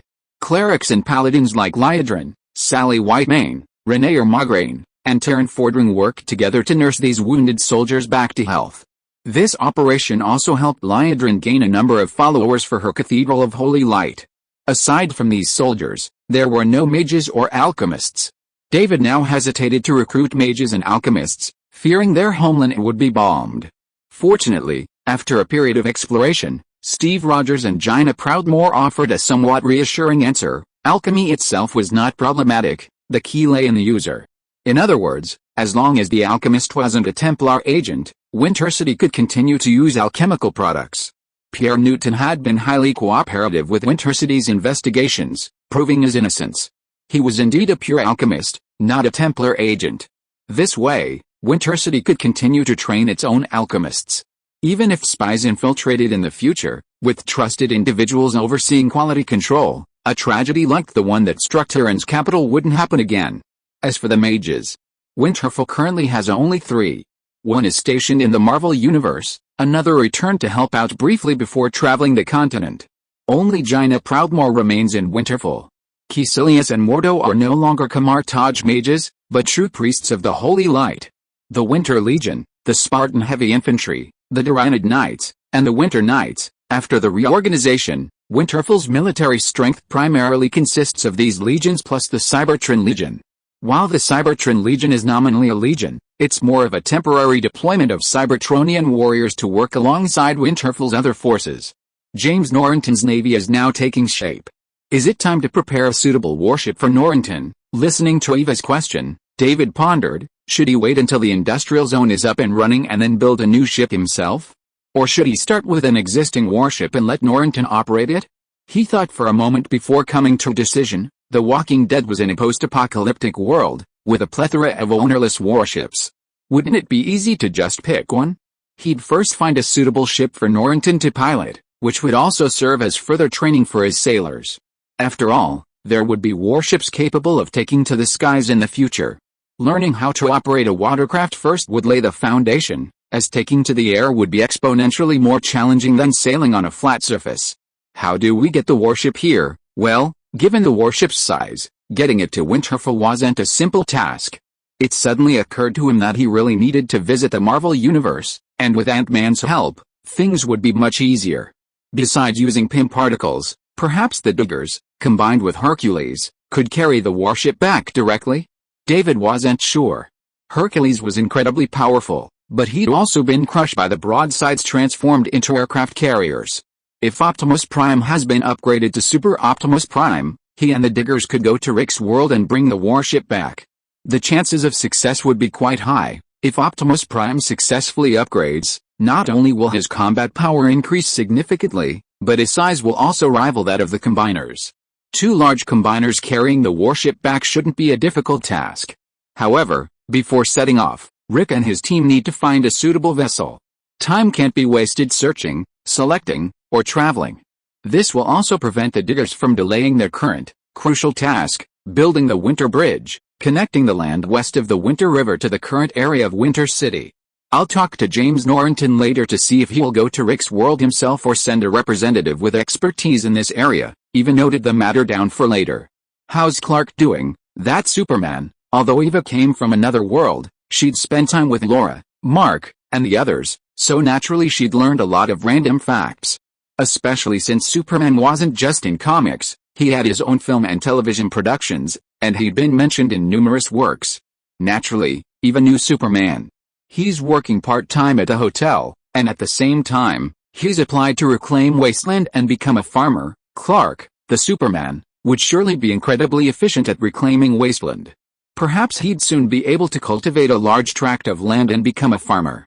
I'd love to see how Superman cultivates the land. The land he chose is northeast of Winter City, not south, with large tracts of land in the south being reclaimed as farmland. David had decided not to expand the farmland further south. Instead, he would open a new farmland area northeast of Winter City. New applicants for farmland would look for suitable plots of land here. I see. By the way, aren't you planning on meeting Miss Stark? Miss Stark? David thought for a second before realizing Eva was referring to Sansa Stark, the girl who had arrived at Winterfell just as he was leaving. Did she cause any trouble? Not really. She comes over now and then and wanders around town. Aside from being familiar with Shirley, the girl Leon brought, and her neighbors, she doesn't interact with many people. Eva was essentially reminding David that this otherworldly visitor, also free to travel to and from Winterfell, wasn't planning on getting to know her more. David had thought of this too, and after Clark's appearance had sparked his anticipation, Eva reminded him that he should meet Sansa Stark. But, the little girl. He had always had a hard time with children, and Sansa wasn't a particularly bright child, per se. Is she in town now? Yes, I'll see her later. David could have summoned Sansa to Castle Glamorgan, but he was just about to go out and take a look. With the influx of people into Winterfell, he wanted to see for himself if there were any problems with his territory, and it would also be a good way to relax. After a few more moments of conversation, Eva suddenly said before leaving, "Sophia said she has a surprise for you. Remember to see Sophia before you leave." I understand. Watching Eva leave the office, David sat in silence for a moment. After a moment's thought, he retrieved the blue cube and the mind stone he had obtained from his drawer and placed them in his storage bracelet. Then he stood up and left the office, heading for Sophia's room. David knocked twice to identify himself, and immediately heard Sophia's obviously excited voice. "The door is not locked?" Pushing the door open, he saw Sophia standing in front of him in a uniform as soon as he stepped into the room. She spread her hands and shouted to David with a smile, "Clang clang, how is it? Does it look good?" David scratched his head a little. Sophia's surprise really took him by surprise. The look in front of him was certainly not bad, although it made him think of cross girls' college, high school girls, after school, etc. Although this outfit was suitable for Sophia's age, where did Sophia get this dress? "It looks good." David looked it up and down. "Did Laura give it to you?" After thinking about it, only Laura would do such a thing. Could it be that Gwen gave Sophia her old uniform? "Although Laura bought it for me, I personally selected the styles myself," Sophia said, gesturing to a pile of bags nearby. Besides this outfit, there are also skirts, shirts, and ties in various colors. David gave Laura a heartfelt compliment as he looked at the pile. It was a shame that Sophia only showed off the outfit he was wearing, not the idea of a live dress-up show for David. Even after learning that David was planning to go out for a stroll, she went straight to the dressing room and changed back into her usual clothes, not planning to go out in the same outfit. Chapter 322 Thaddeus's Holiday. My name is Thaddeus, a Spartan currently serving in the Order of Winter. Due to our recent frequent deployments, including a recent assignment to White Rock City in the southern Kingdom of Tiran to protect the Tiran princess and a man named Earl Sutton Stewart, Captain Gareth Stanton gave us a break after our mission, allowing us to relax and do what we wanted. A fellow Spartan invited me to return to Sparta, but I declined, preferring to remain in Winterfell. The longer I live there, the less I want to return. I have no family to worry about, and I have no desire to return to that backward place. Sitting up from my soft, comfortable bed, I checked the alarm clock. I had deliberately turned it off before bed, but I still woke up at the exact same time. Habits formed over time are not easily changed. Even though I had a day off and could sleep in any hour, I wasn't feeling the slightest bit sleepy. I got up, dressed, and washed. This is my home in Winterfell. The Earl of Glamorgan. Oh, now it should be the Duke of Glamorgan. He's very generous to his soldiers. In addition to their regular salaries, they also receive bonuses for every battle. Since I was constantly in the barracks, with little to no money to spend, I quickly saved up a small savings, which I later used to buy this house. It made me feel like a true Winterfell man. Many of the Spartans who came to Winterfell with me were unaware that I had settled here. "Good morning, Mr. Thaddeus." "Good morning, Marianne." The people who greeted me were my tenants. Marianne and her husband, a boss, came from a small village southeast of Iron Tree Keep. They came to Winterfell after reading the announcement from the Kingdom of Tiran. This middle-aged couple and their 10-year-old son, Lenny, live on the first floor. Besides paying me a small rent, they help clean and look after the house when I'm not home. "Good morning, Lord Thaddeus." "Good morning, Abbas." "I already told you, you don't have to call me Lord. Lord Thaddeus is a knight of the Order of Winterfell, so of course I have to address you as Lord. I'm just a common soldier, not a knight yet. Soon enough, having lived in Winterfell for so long, I know what the title of knight entails. However, there are rumors that the Duke is planning to make some adjustments to these titles, so I don't know what they will be." "Lenny, aren't you up yet? Even Lord Thaddeus is up, and you're still sleeping in. Are you planning to skip breakfast again and go to school?" Listening to Abbas's barking at his son, I tore off a piece of bread in front of me and stuffed it into my mouth, then forked over some scrambled eggs. As I chewed slowly, I cut a piece of bacon and stuffed it into my mouth. After a few bites, I swallowed it and drank some juice. No need to rush to training or worry about sudden missions. I want to relax completely today. Huh? Where's the meat? I think I only ate 2 or 3 bites. Looking at the tiny bit of bread left in my hand, I sighed again. Habits formed over a long period of time are truly not so easily changed. After breakfast, I left the dining room and headed for the back door. The front entrance of the house faced the street, but behind it lay a completely private courtyard. Entering the courtyard from the back door, the lush greenery was refreshing. I began to wonder if I should make a cup of tea, bask in the sun, and read a book. Should I just let the day go by like this? As I was thinking this, I suddenly noticed a young woman standing in the yard next door. She was exceptionally tall and had beautiful red hair. Looking at her impressive physique, I felt she would surely give birth to a very healthy and strong Spartan warrior. Should I take the initiative to greet her? Perhaps my son would then have a truly excellent mother. "Hello." Before I could even speak, The red-haired girl across from me greeted me. While she had a slight accent, it wasn't a big deal. Many people in Winter City had accents, but it faded after a while. Hello, my name is Thaddeus. My name is Sansa Stark. Stark, this last name sounds so familiar, I feel like I've heard it often. I thought for a few seconds but couldn't remember it, so I didn't bother to dwell on it any longer. Are you new to Winterfell? I've only been here a short time. The girl named Sansa was only halfway through her sentence when a blonde girl emerged from the house next door, looking at me with surprise. You are. My name is Thaddeus. Oh, so you're the owner of this house? I heard Marion mention you. The blonde girl immediately put on a bright smile. It seemed she was just doubting my identity, but I didn't care. A little wariness in a young girl is a good thing. Things haven't been going well in Winterfell lately. My name is Shirley Birkin. I just moved in not long ago. I'm your neighbor, I see. Welcome to Winterfell. I didn't expect to have the chance to say that myself. Watching Shirley smile and thank me, I felt more and more like a true Winterfellite. I chatted with my two neighbors over the low wall for a few more minutes. I was eager to introduce this beautiful city to the two newcomers as a host, but as I was about to speak, I realized I didn't really know all that much about Winterfell's fun places. After all, I'd spent most of my time at the barracks, and Winterfell was developing rapidly.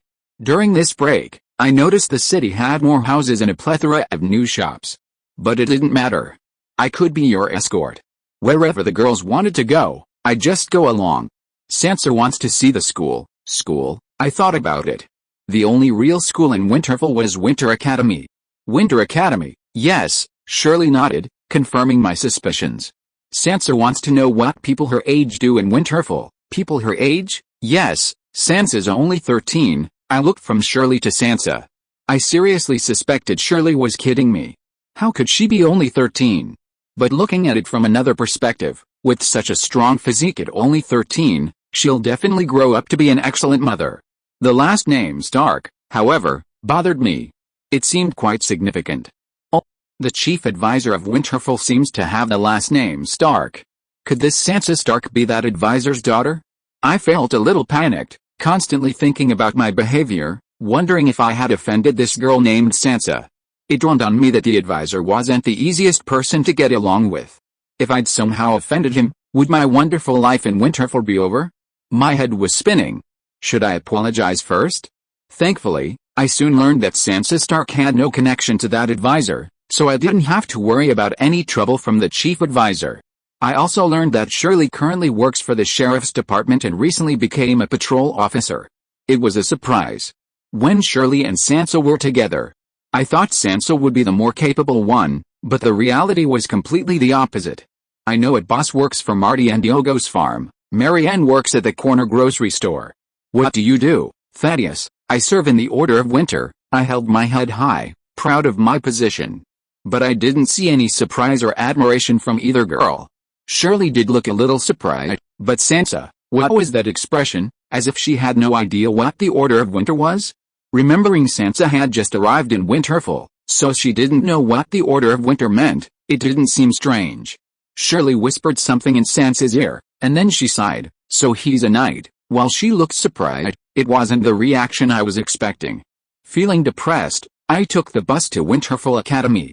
For the rest of the tour, I barely had a chance to speak.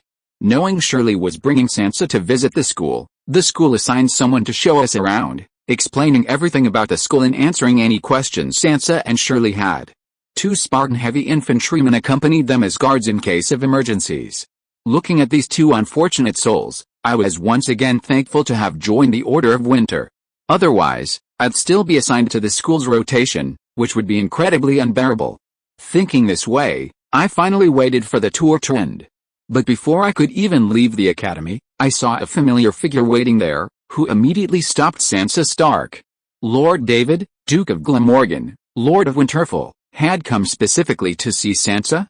What was going on? And judging by the Duke's expression and the content of his conversation with Shirley, this neighbor seemed no ordinary person. Who were these 2 girls? As I continued to speculate about Shirley and Sansa's true identities, the Duke of Glamorgan, revered as a deity in Sparta, suddenly stepped forward. You are Thaddeus, a Spartan cadet of the 2nd class, currently serving in the Order of Winter. Yes, my lord, Seeing the Duke of Glamorgan so close before my eyes, I was filled with excitement. The Duke knows my name. Does this mean I've already been noticed by him? Perhaps soon I'll get a promotion and a raise, become the leader of the Order of Winter, marry the beautiful Bai Huangmei, and reach the pinnacle of my life. Just thinking about it makes me a little excited. As for Sansa, what's with the three idiots? Chapter 323 Sonny Boy.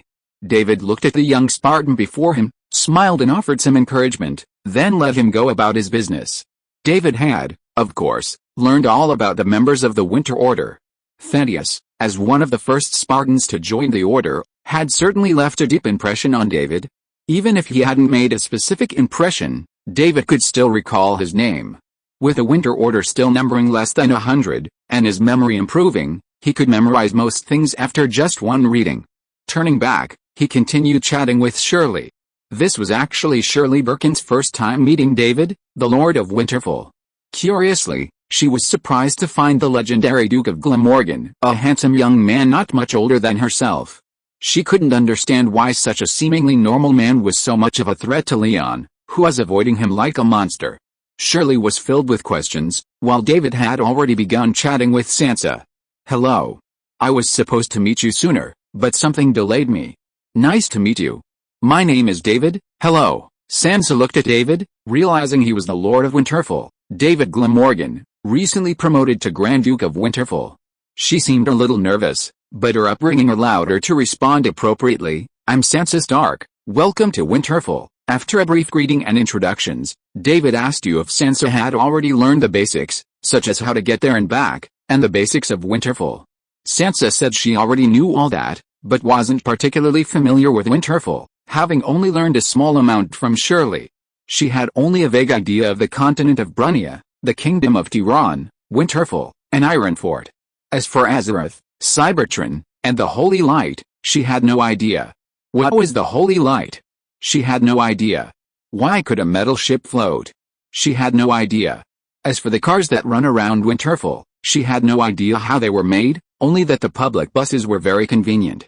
She'd been to Winterfell a few times, and all she really cared about was the delicious food, the cleanliness of everything there, even the garbage dumps of her own home, paled in comparison, and the abundance of unique and beautiful clothes and shoes in Winterfell, which she'd wanted to buy some back home, but she had no money. After chatting for a while, David realized that Sansa Stark's behavior was very befitting of her age.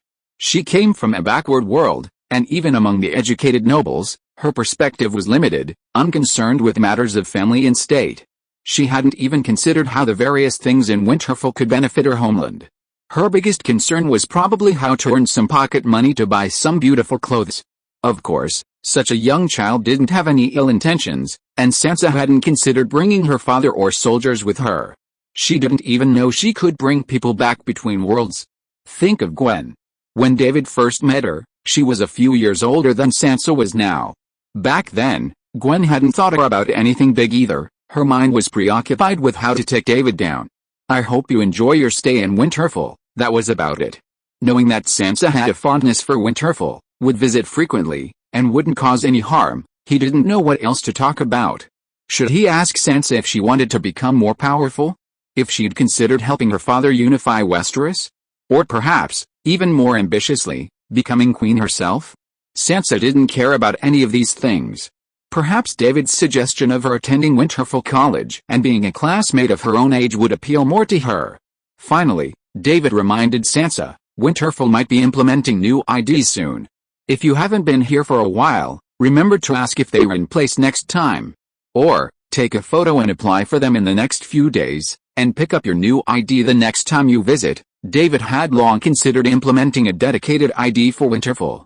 Initially, Winter City lacked sufficient technology. Now, the shortage is over, servers have been set up, and with a recent influx of people, a new version of ID cards must be issued to more easily manage residents within the territory. Sheldon, who is fully responsible for compiling Winter City's population data, has been incredibly happy, working on the task daily. Barring any unexpected events, the first batch of completed new ID cards will soon begin to be issued. The new ID card is a card with simple personal information and a photo. It also has a built-in chip, allowing Winter City officials to scan and retrieve relevant information using specialized equipment. Furthermore, the ID card will not include designations such as Azerothian immigrant, Azerothian diplomat, or temporary resident from other worlds. However, officials, such as law enforcement officers, will scan the card and obtain different levels of information based on the individual's rank, allowing them to determine how to handle any potential incidents. David's ultimate goal is for everyone to carry a portable device, perhaps a watch or bracelet, or ideally, one that can be implanted in the body, attached to the bones. This terminal can integrate many functions, such as communication, internet access, and payment, but it will take some time to achieve that level of development. For now, physical ID cards are sufficient. After discussing the ID card issue with Sansa, and since everyone continued to walk, Sansa and Shirley follow David and the others all the way to the new agricultural area northeast of Winterfell. Countless free farmers had gathered here, wielding farm tools and wrestling with a barren land, which was barren except for weeds. Whereas Clark, after applying to Winterfell officials, each free farmer received preferential treatment from the city's government, such as providing farm tools, seeds, and affordable housing. The land a farmer applied for development was also recorded to prevent disputes between farmers. After a free farmer selected the wasteland they wanted to reclaim, they had to register it, undergo official review, and confirm that the land was suitable for development before they could begin reclamation. So, by checking the records, they could find out where Clark's chosen land was. Accompanying David, besides Sophia and her personal knights, was Elias Parker, the ceremonial officer who accompanied the Lord most of the time. Elias not only served to remind the new Duke to avoid public disrespect, but also served as an assistant. Before setting off, once he had determined David's destination, he had already reviewed all the necessary information. So when David inquired, he immediately pointed out Clark's location. Following Elias's direction, David spotted Clark, sweating profusely. It's easy to say. Superman is Superman. Even if he's only developed a fraction of his abilities, he's still unmatched by ordinary people. Clark had applied for a vast expanse of wasteland, nearly 4 times the size of several nearby farms. If he hadn't wanted to be overly dramatic, he could have applied for even more land, and it would definitely be reclaimed, without the land being reclaimed due to prolonged abandonment. Good afternoon, Clark. Good afternoon, Your Excellency, Clark said, wiping the sweat from his brow and greeting David with a smile. From his first encounter with Clark Kent, combined with his own past memories, David realized this might be the first time he'd ever seen Clark Kent smile so happily. His white teeth gleamed in the sunlight. He looked less like the gloomy Superman of the cinematic universe and more like the sunny Superman of the comics. Could it be that giving him a piece of wasteland to cultivate had actually caused all the darkness within this Superman to vanish? Was the emotional Superman's real struggle not with Darkseid or Lois Lane, but with the land? Just call me David, Clark smiled, but didn't respond. Instead, he glanced at the people around David. Their entourage and guards were enough to make him think of David as ordinary. He wondered who these young women were. Were they noble ladies from Winterfell? But why would a noble lady come to this wasteland?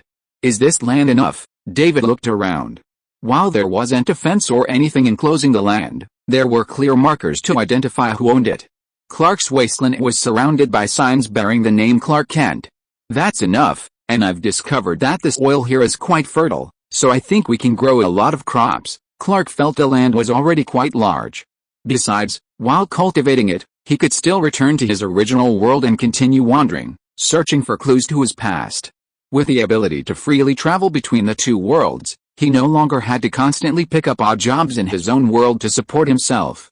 He could eat, rest, and buy necessities in Winter City, and then return to his other world to wander in his spare time. Perhaps, without the worries of food and shelter, he could help those in need? Although he struggled internally with whether to pretend to be an ordinary person, in reality, he was always helping those in need. While his mind was still struggling, his heart and body had already made their choice. Chapter 324 Free Flying. Clark was bound to become Superman. All he needed to realize this was the right opportunity. David knew that this opportunity would inevitably come. After all, General Zod would find Earth, and Clark wouldn't sit idly by while Zod completely destroyed his home in pursuit of him. So, he'd step forward. Once he stepped into the spotlight, his inner struggles would fade, freeing him to pursue the things he'd always wanted. He wondered if Clark would retain his farmland in Winterfell and live there regularly, or return to his original world, becoming a permanent superhero, always ready to help those in need. David hoped Clark would stay, but considering Superman's personality, he'd likely return, eventually becoming the Superman in the blue tights and red cape. Can I give him a pair of red underwear then? This version of Superman didn't have red underwear. Should he add it back? If David were a superhero, he definitely wouldn't be wearing a tights and going about his business. Compared to Superman's tights, he found the armor of Zod and his Hulk more aesthetically pleasing. Thinking of Zod, David suddenly had an idea. Could he take over those Kryptonians? However, General Zod was a Kryptonian supremacist. He certainly wouldn't accept himself and the Kryptonians becoming a minority under someone else's rule. More likely, he'd overthrow David's rule and take over Winter City, or even the continent of Brunia, if he truly arrived in this world. So, what if he didn't want Zod, but only recruited his men? It seemed like Zod's men were all Kryptonian soldiers. But aside from the female lieutenant who'd beaten Clark, only one burly man had made a slight impression on David. The rest were barely more than background material, and he had no idea what their specific circumstances were. We'll see how things develop and decide. It should be quite some time. After chatting with Clark for a while, David deliberately shifted the topic to Clark's abilities. No need to hide it. The moment I saw you, I sensed a powerful energy within you.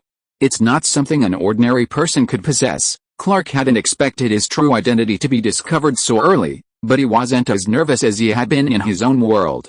After all, he already knew that Winterfell was home to many magical powers and many possessed extraordinary powers. Compared to them, he didn't seem particularly special. I'm just a little stronger and a bit more resilient. Clark felt his abilities were nothing special.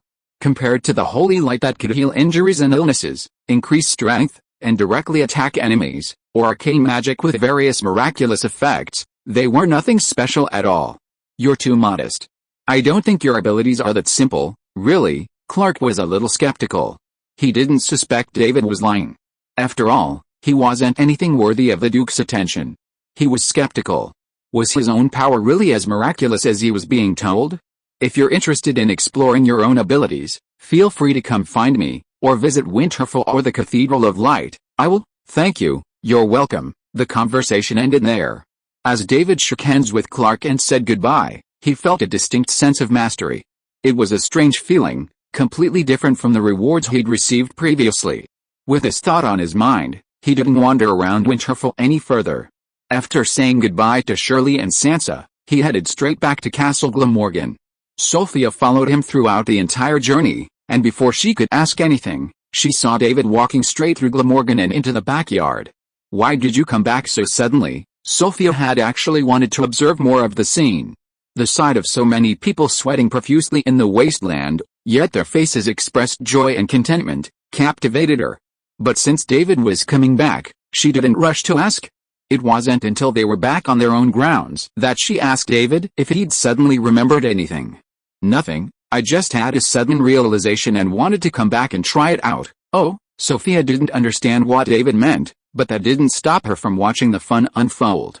Having the servants at Glamorgan Castle bring a table, chairs, snacks, and juice, Sophia sat down, watching David standing quietly on the lawn not far away, holy light constantly emanating and fading from him. This state lasted for a long time, and Sophia began to feel bored. Her eyes began to wander, and she kept stuffing snacks into her mouth. As a lady, you can't eat like that. Hood's voice suddenly rang out, and Sophia's hands immediately slowed down and she hurriedly swallowed the food in her mouth. Miss Hood, though seemingly young and always friendly and kind, often caused Sophia immense pressure. When she was with her, she was always reminded of the ladies in waiting at the palace who taught and enforced her etiquette. Good afternoon, Miss Hood. Good afternoon, Her Royal Highness Princess Sophia. After greeting Sophia, Hood looked curiously at David, who was standing nearby. What is the Duke doing? He said he suddenly realized something and might be experimenting. Although they couldn't understand David's exact actions, the flickering holy light around him made it clear to everyone that he wasn't just standing there in a daze. Upon hearing this, Hood didn't ask loudly, nor did she disturb David. Instead, she and Sophia sat down at the table and watched David quietly. At that moment, the holy light around David faded and disappeared, never to reappear. At the same time, David finally stopped standing upright and half-crouched, his right hand gently stroking the ground in front of him and his left arm slightly raised behind him. This posture looked like he was starting to run, or preparing to jump. As the two women watched in confusion, something strange suddenly appeared around David. A cloud of dust floated up without warning. Then, as David straightened his body again, his entire body levitated into the air. Ah, flying, Sophia blinked. The scene seemed familiar. David seemed to have done something similar back in the Tiran capital. She didn't know that David had released a massive holy light, the immense energy that propelled him into the air. This time, he flew thanks to the reward he had just received. Clark's reward was a power similar to Superman's bionic field, which surprised David. Superman possesses many abilities, such as energy absorption, storage, and amplification, immense strength, astonishing speed, incredible physical strength and recovery, thermal vision, microscopic vision, and clairvoyance. Among these, abilities like flight are actually a form of bionic field manipulation. Superman can use his bionic field to fly freely, including through outer space, and can also use it to protect people and objects he touches. This is a key reason why Superman can rescue people at high speeds and successfully salvage malfunctioning aircraft and other objects. This time, David had acquired just such a skill, the ability to fly freely in human form, without having to transform into a Cybertronian body to create thrusters or transform into a fighter. Gradually rising, David fumbled for a moment before finally finding the knack for using his flight ability correctly. He then aimed in a direction and accelerated sharply. Boom! Instantly, he transitioned from a standstill to high-speed flight, the sonic boom still ringing in his ears. David had already soared beyond the city limits of Winter City and, in the blink of an eye, soared above the winter forest. The high-speed flight caused him no discomfort at all, the bioforce field perfectly protecting him. David felt no different from his usual run, he couldn't even feel the strong wind on his face. After a while of flight, David executed a beautiful turn in the air and returned to Castle Glamorgan. He braked perfectly just before landing gently where he had been standing. That's quite interesting. It'll make getting around a lot easier from now on. He was quite pleased with his reward. Although he could fly before, the feeling was different. He could now choose different flight methods depending on the situation. So, can I pretend to be a Kryptonian? As for heat vision? He could condense holy light into a beam and shoot it out, but it felt strange to use his eyes to release it. And if a fight really came to a head, he'd be shrouded in golden holy light, perhaps looking more like Captain Marvel than a Kryptonian. He turned to look at Sophia and Hood, who had already stood up. They looked like they wanted to ask something but didn't dare, afraid to disturb him. Anything you want to ask, just ask. Hearing David say this, Sophia immediately asked, "What were you doing flying out there?" David had expected Sophia to ask something like, "What's it like to fly?" Little did he know, in Sophia's mind, he already knew how to fly. Trying out a new ability, after a brief description of the biofield and flight, the two realized David's sudden flight was actually a test of his newly acquired ability. "I see," Sophia nodded, as if understanding, but her expression betrayed her. It was clear she hadn't understood a word. "I am Liu, a web series based on the legendary book Striving in the New Ming Dynasty by veteran Kidian historical author Sui Qingfeng, premiered on Youku yesterday. The series stars a man who journeys back in time to become a son-in-law, composing poems to slap corrupt officials in the face. Starring Guan Yunpeng, the epitome of son-in-law, the crooked-mouthed Dragon King. The original author, director, and screenwriter are all veterans of Kidian, and they've mastered all sorts of online literary memes. I've already watched the first few episodes, and they're quite good, bringing a smile to my face many times. The poetry interpretation segment at the end was actually quite touching. It's rare to see such a pure adaptation of a male-oriented work in recent years, and I hope everyone will give it their support. Chapter 325 Tony's Space Adventure Plan. Construction of the Winter Bridge proceeded at a breakneck pace, so rapid that David even considered building several more bridges to connect the northwest and southwest areas of Winter City. The Winter River, which flows north to south before turning west near Winter City, and the Iron River, which flows south to north and ultimately joins the Winter River, has divided Winter City into three parts, separated from two undeveloped areas by the vast river. Now that the Winter Bridge connects Winter City to the northwest area and is slated for industrial development, the southwest area shouldn't be left unused. A new agricultural area? A residential area? David pondered, and a question began to cross. Was it really necessary to build a city across the Winter and Iron Rivers, turning the Winter River into an inland river? Land-wise, the entire northern plains were vast and flat, and there was no need to worry about lack of space for urban development. Normally, expending so much time and resources on such a cumbersome undertaking wouldn't be necessary. But David's Winter City is unusual. A bridge spanning a particularly wide river wouldn't cause any trouble for Winter City, nor would it waste resources. Therefore, incorporating the land across the river into his territory would actually be beneficial to Winter City. For another thing, he could easily relocate the naval dock further west, establishing a safer waterway defense to prevent the fighting from spreading into the city. Furthermore, after reconnaissance, he found that the lower reaches of the Winter River, where it turns west, are incredibly wide and deep. Most of the large warships he knew could navigate this channel without worrying about running aground. This would also make it easier for the Winter Navy to sail out and explore the western waters. Speaking of the Navy, what did James ultimately decide? James hopes to invite Miss Hood along to explore Rick's world and select a few suitable warships. Ask Hood for help. David felt that this seemed like the right choice. Miss Hood was probably the person in Winter City who knew the Navy best. Tony Stark probably understood, but James Norrington doubted he could persuade this master. But if we ask Hood for help, won't she find a bunch of World War II battleships? Many of the world's most celebrated warships from World War II still exist today, docked in specific locations as museums. For example, the light cruiser HMS Belfast is docked in the Thames, the battleship USS Missouri is docked at Pearl Harbor, the USS New Jersey is docked at Campbellton, New Jersey, the Essex-class ships USS Yorktown and USS Hornet, and so on.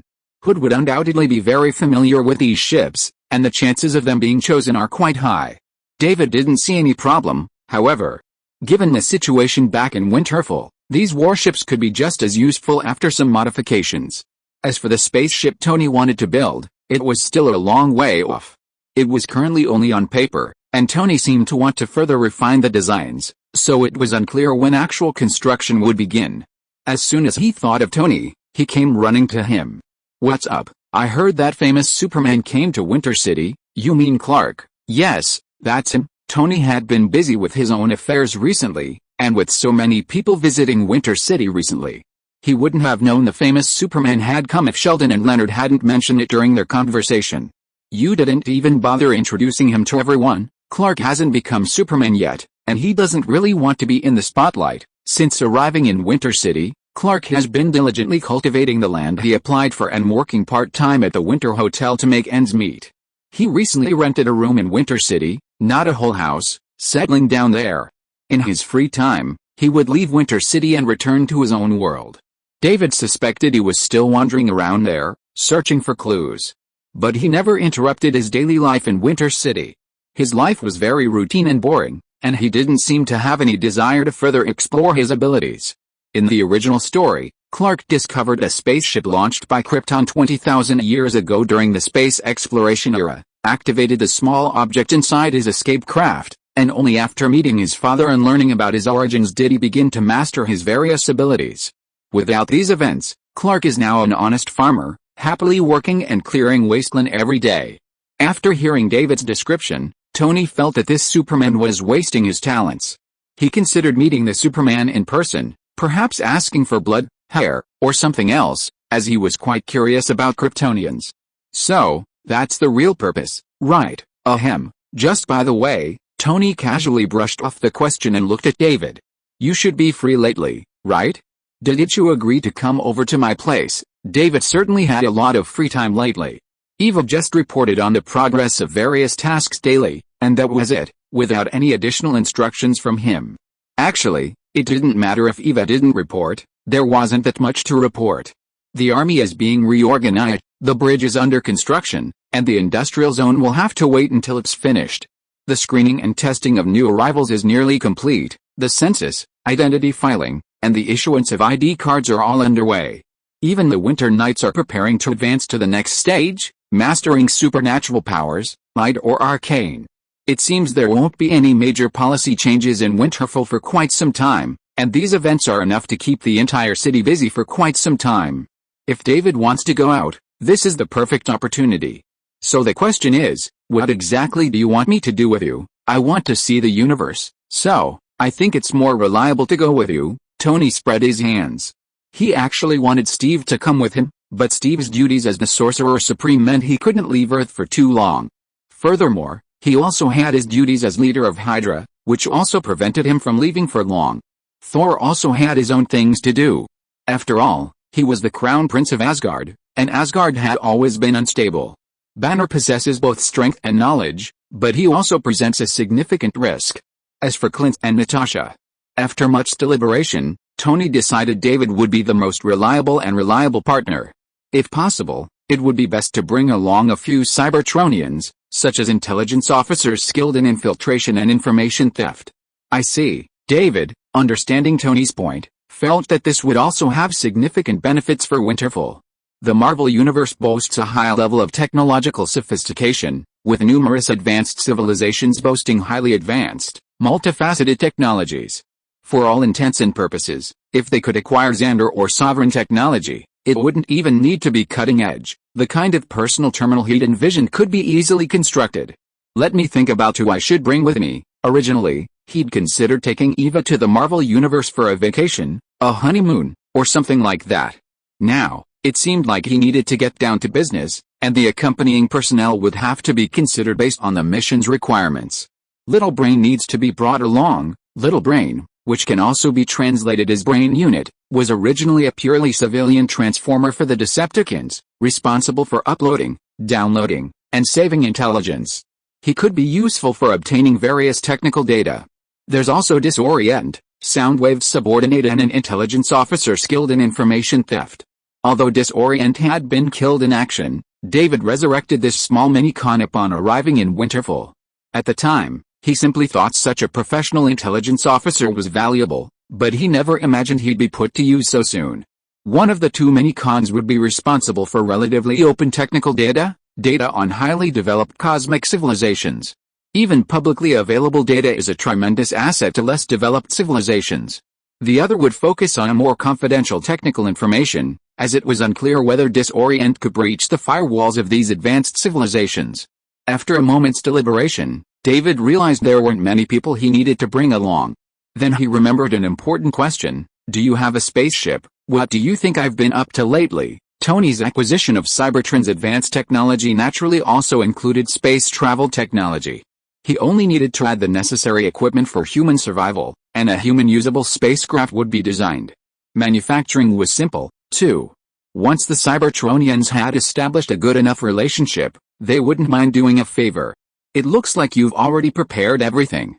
No wonder you came rushing me to get going. Tony had already completed all the necessary preparations, so he came rushing David.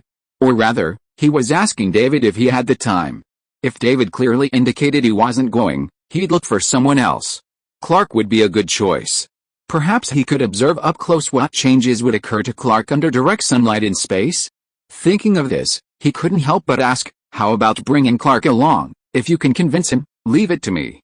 I'm sure I can convince him to come along, Tony said, and then he stood up and left, ready to convince Clark to join his adventure team. End of this chapter. Thank you very much for reaching the end. Don't forget to like. Looking for more exclusive content and immediate access? Subscribe to our Patreon. Remember, every like, subscription, or donation encourages us to continue.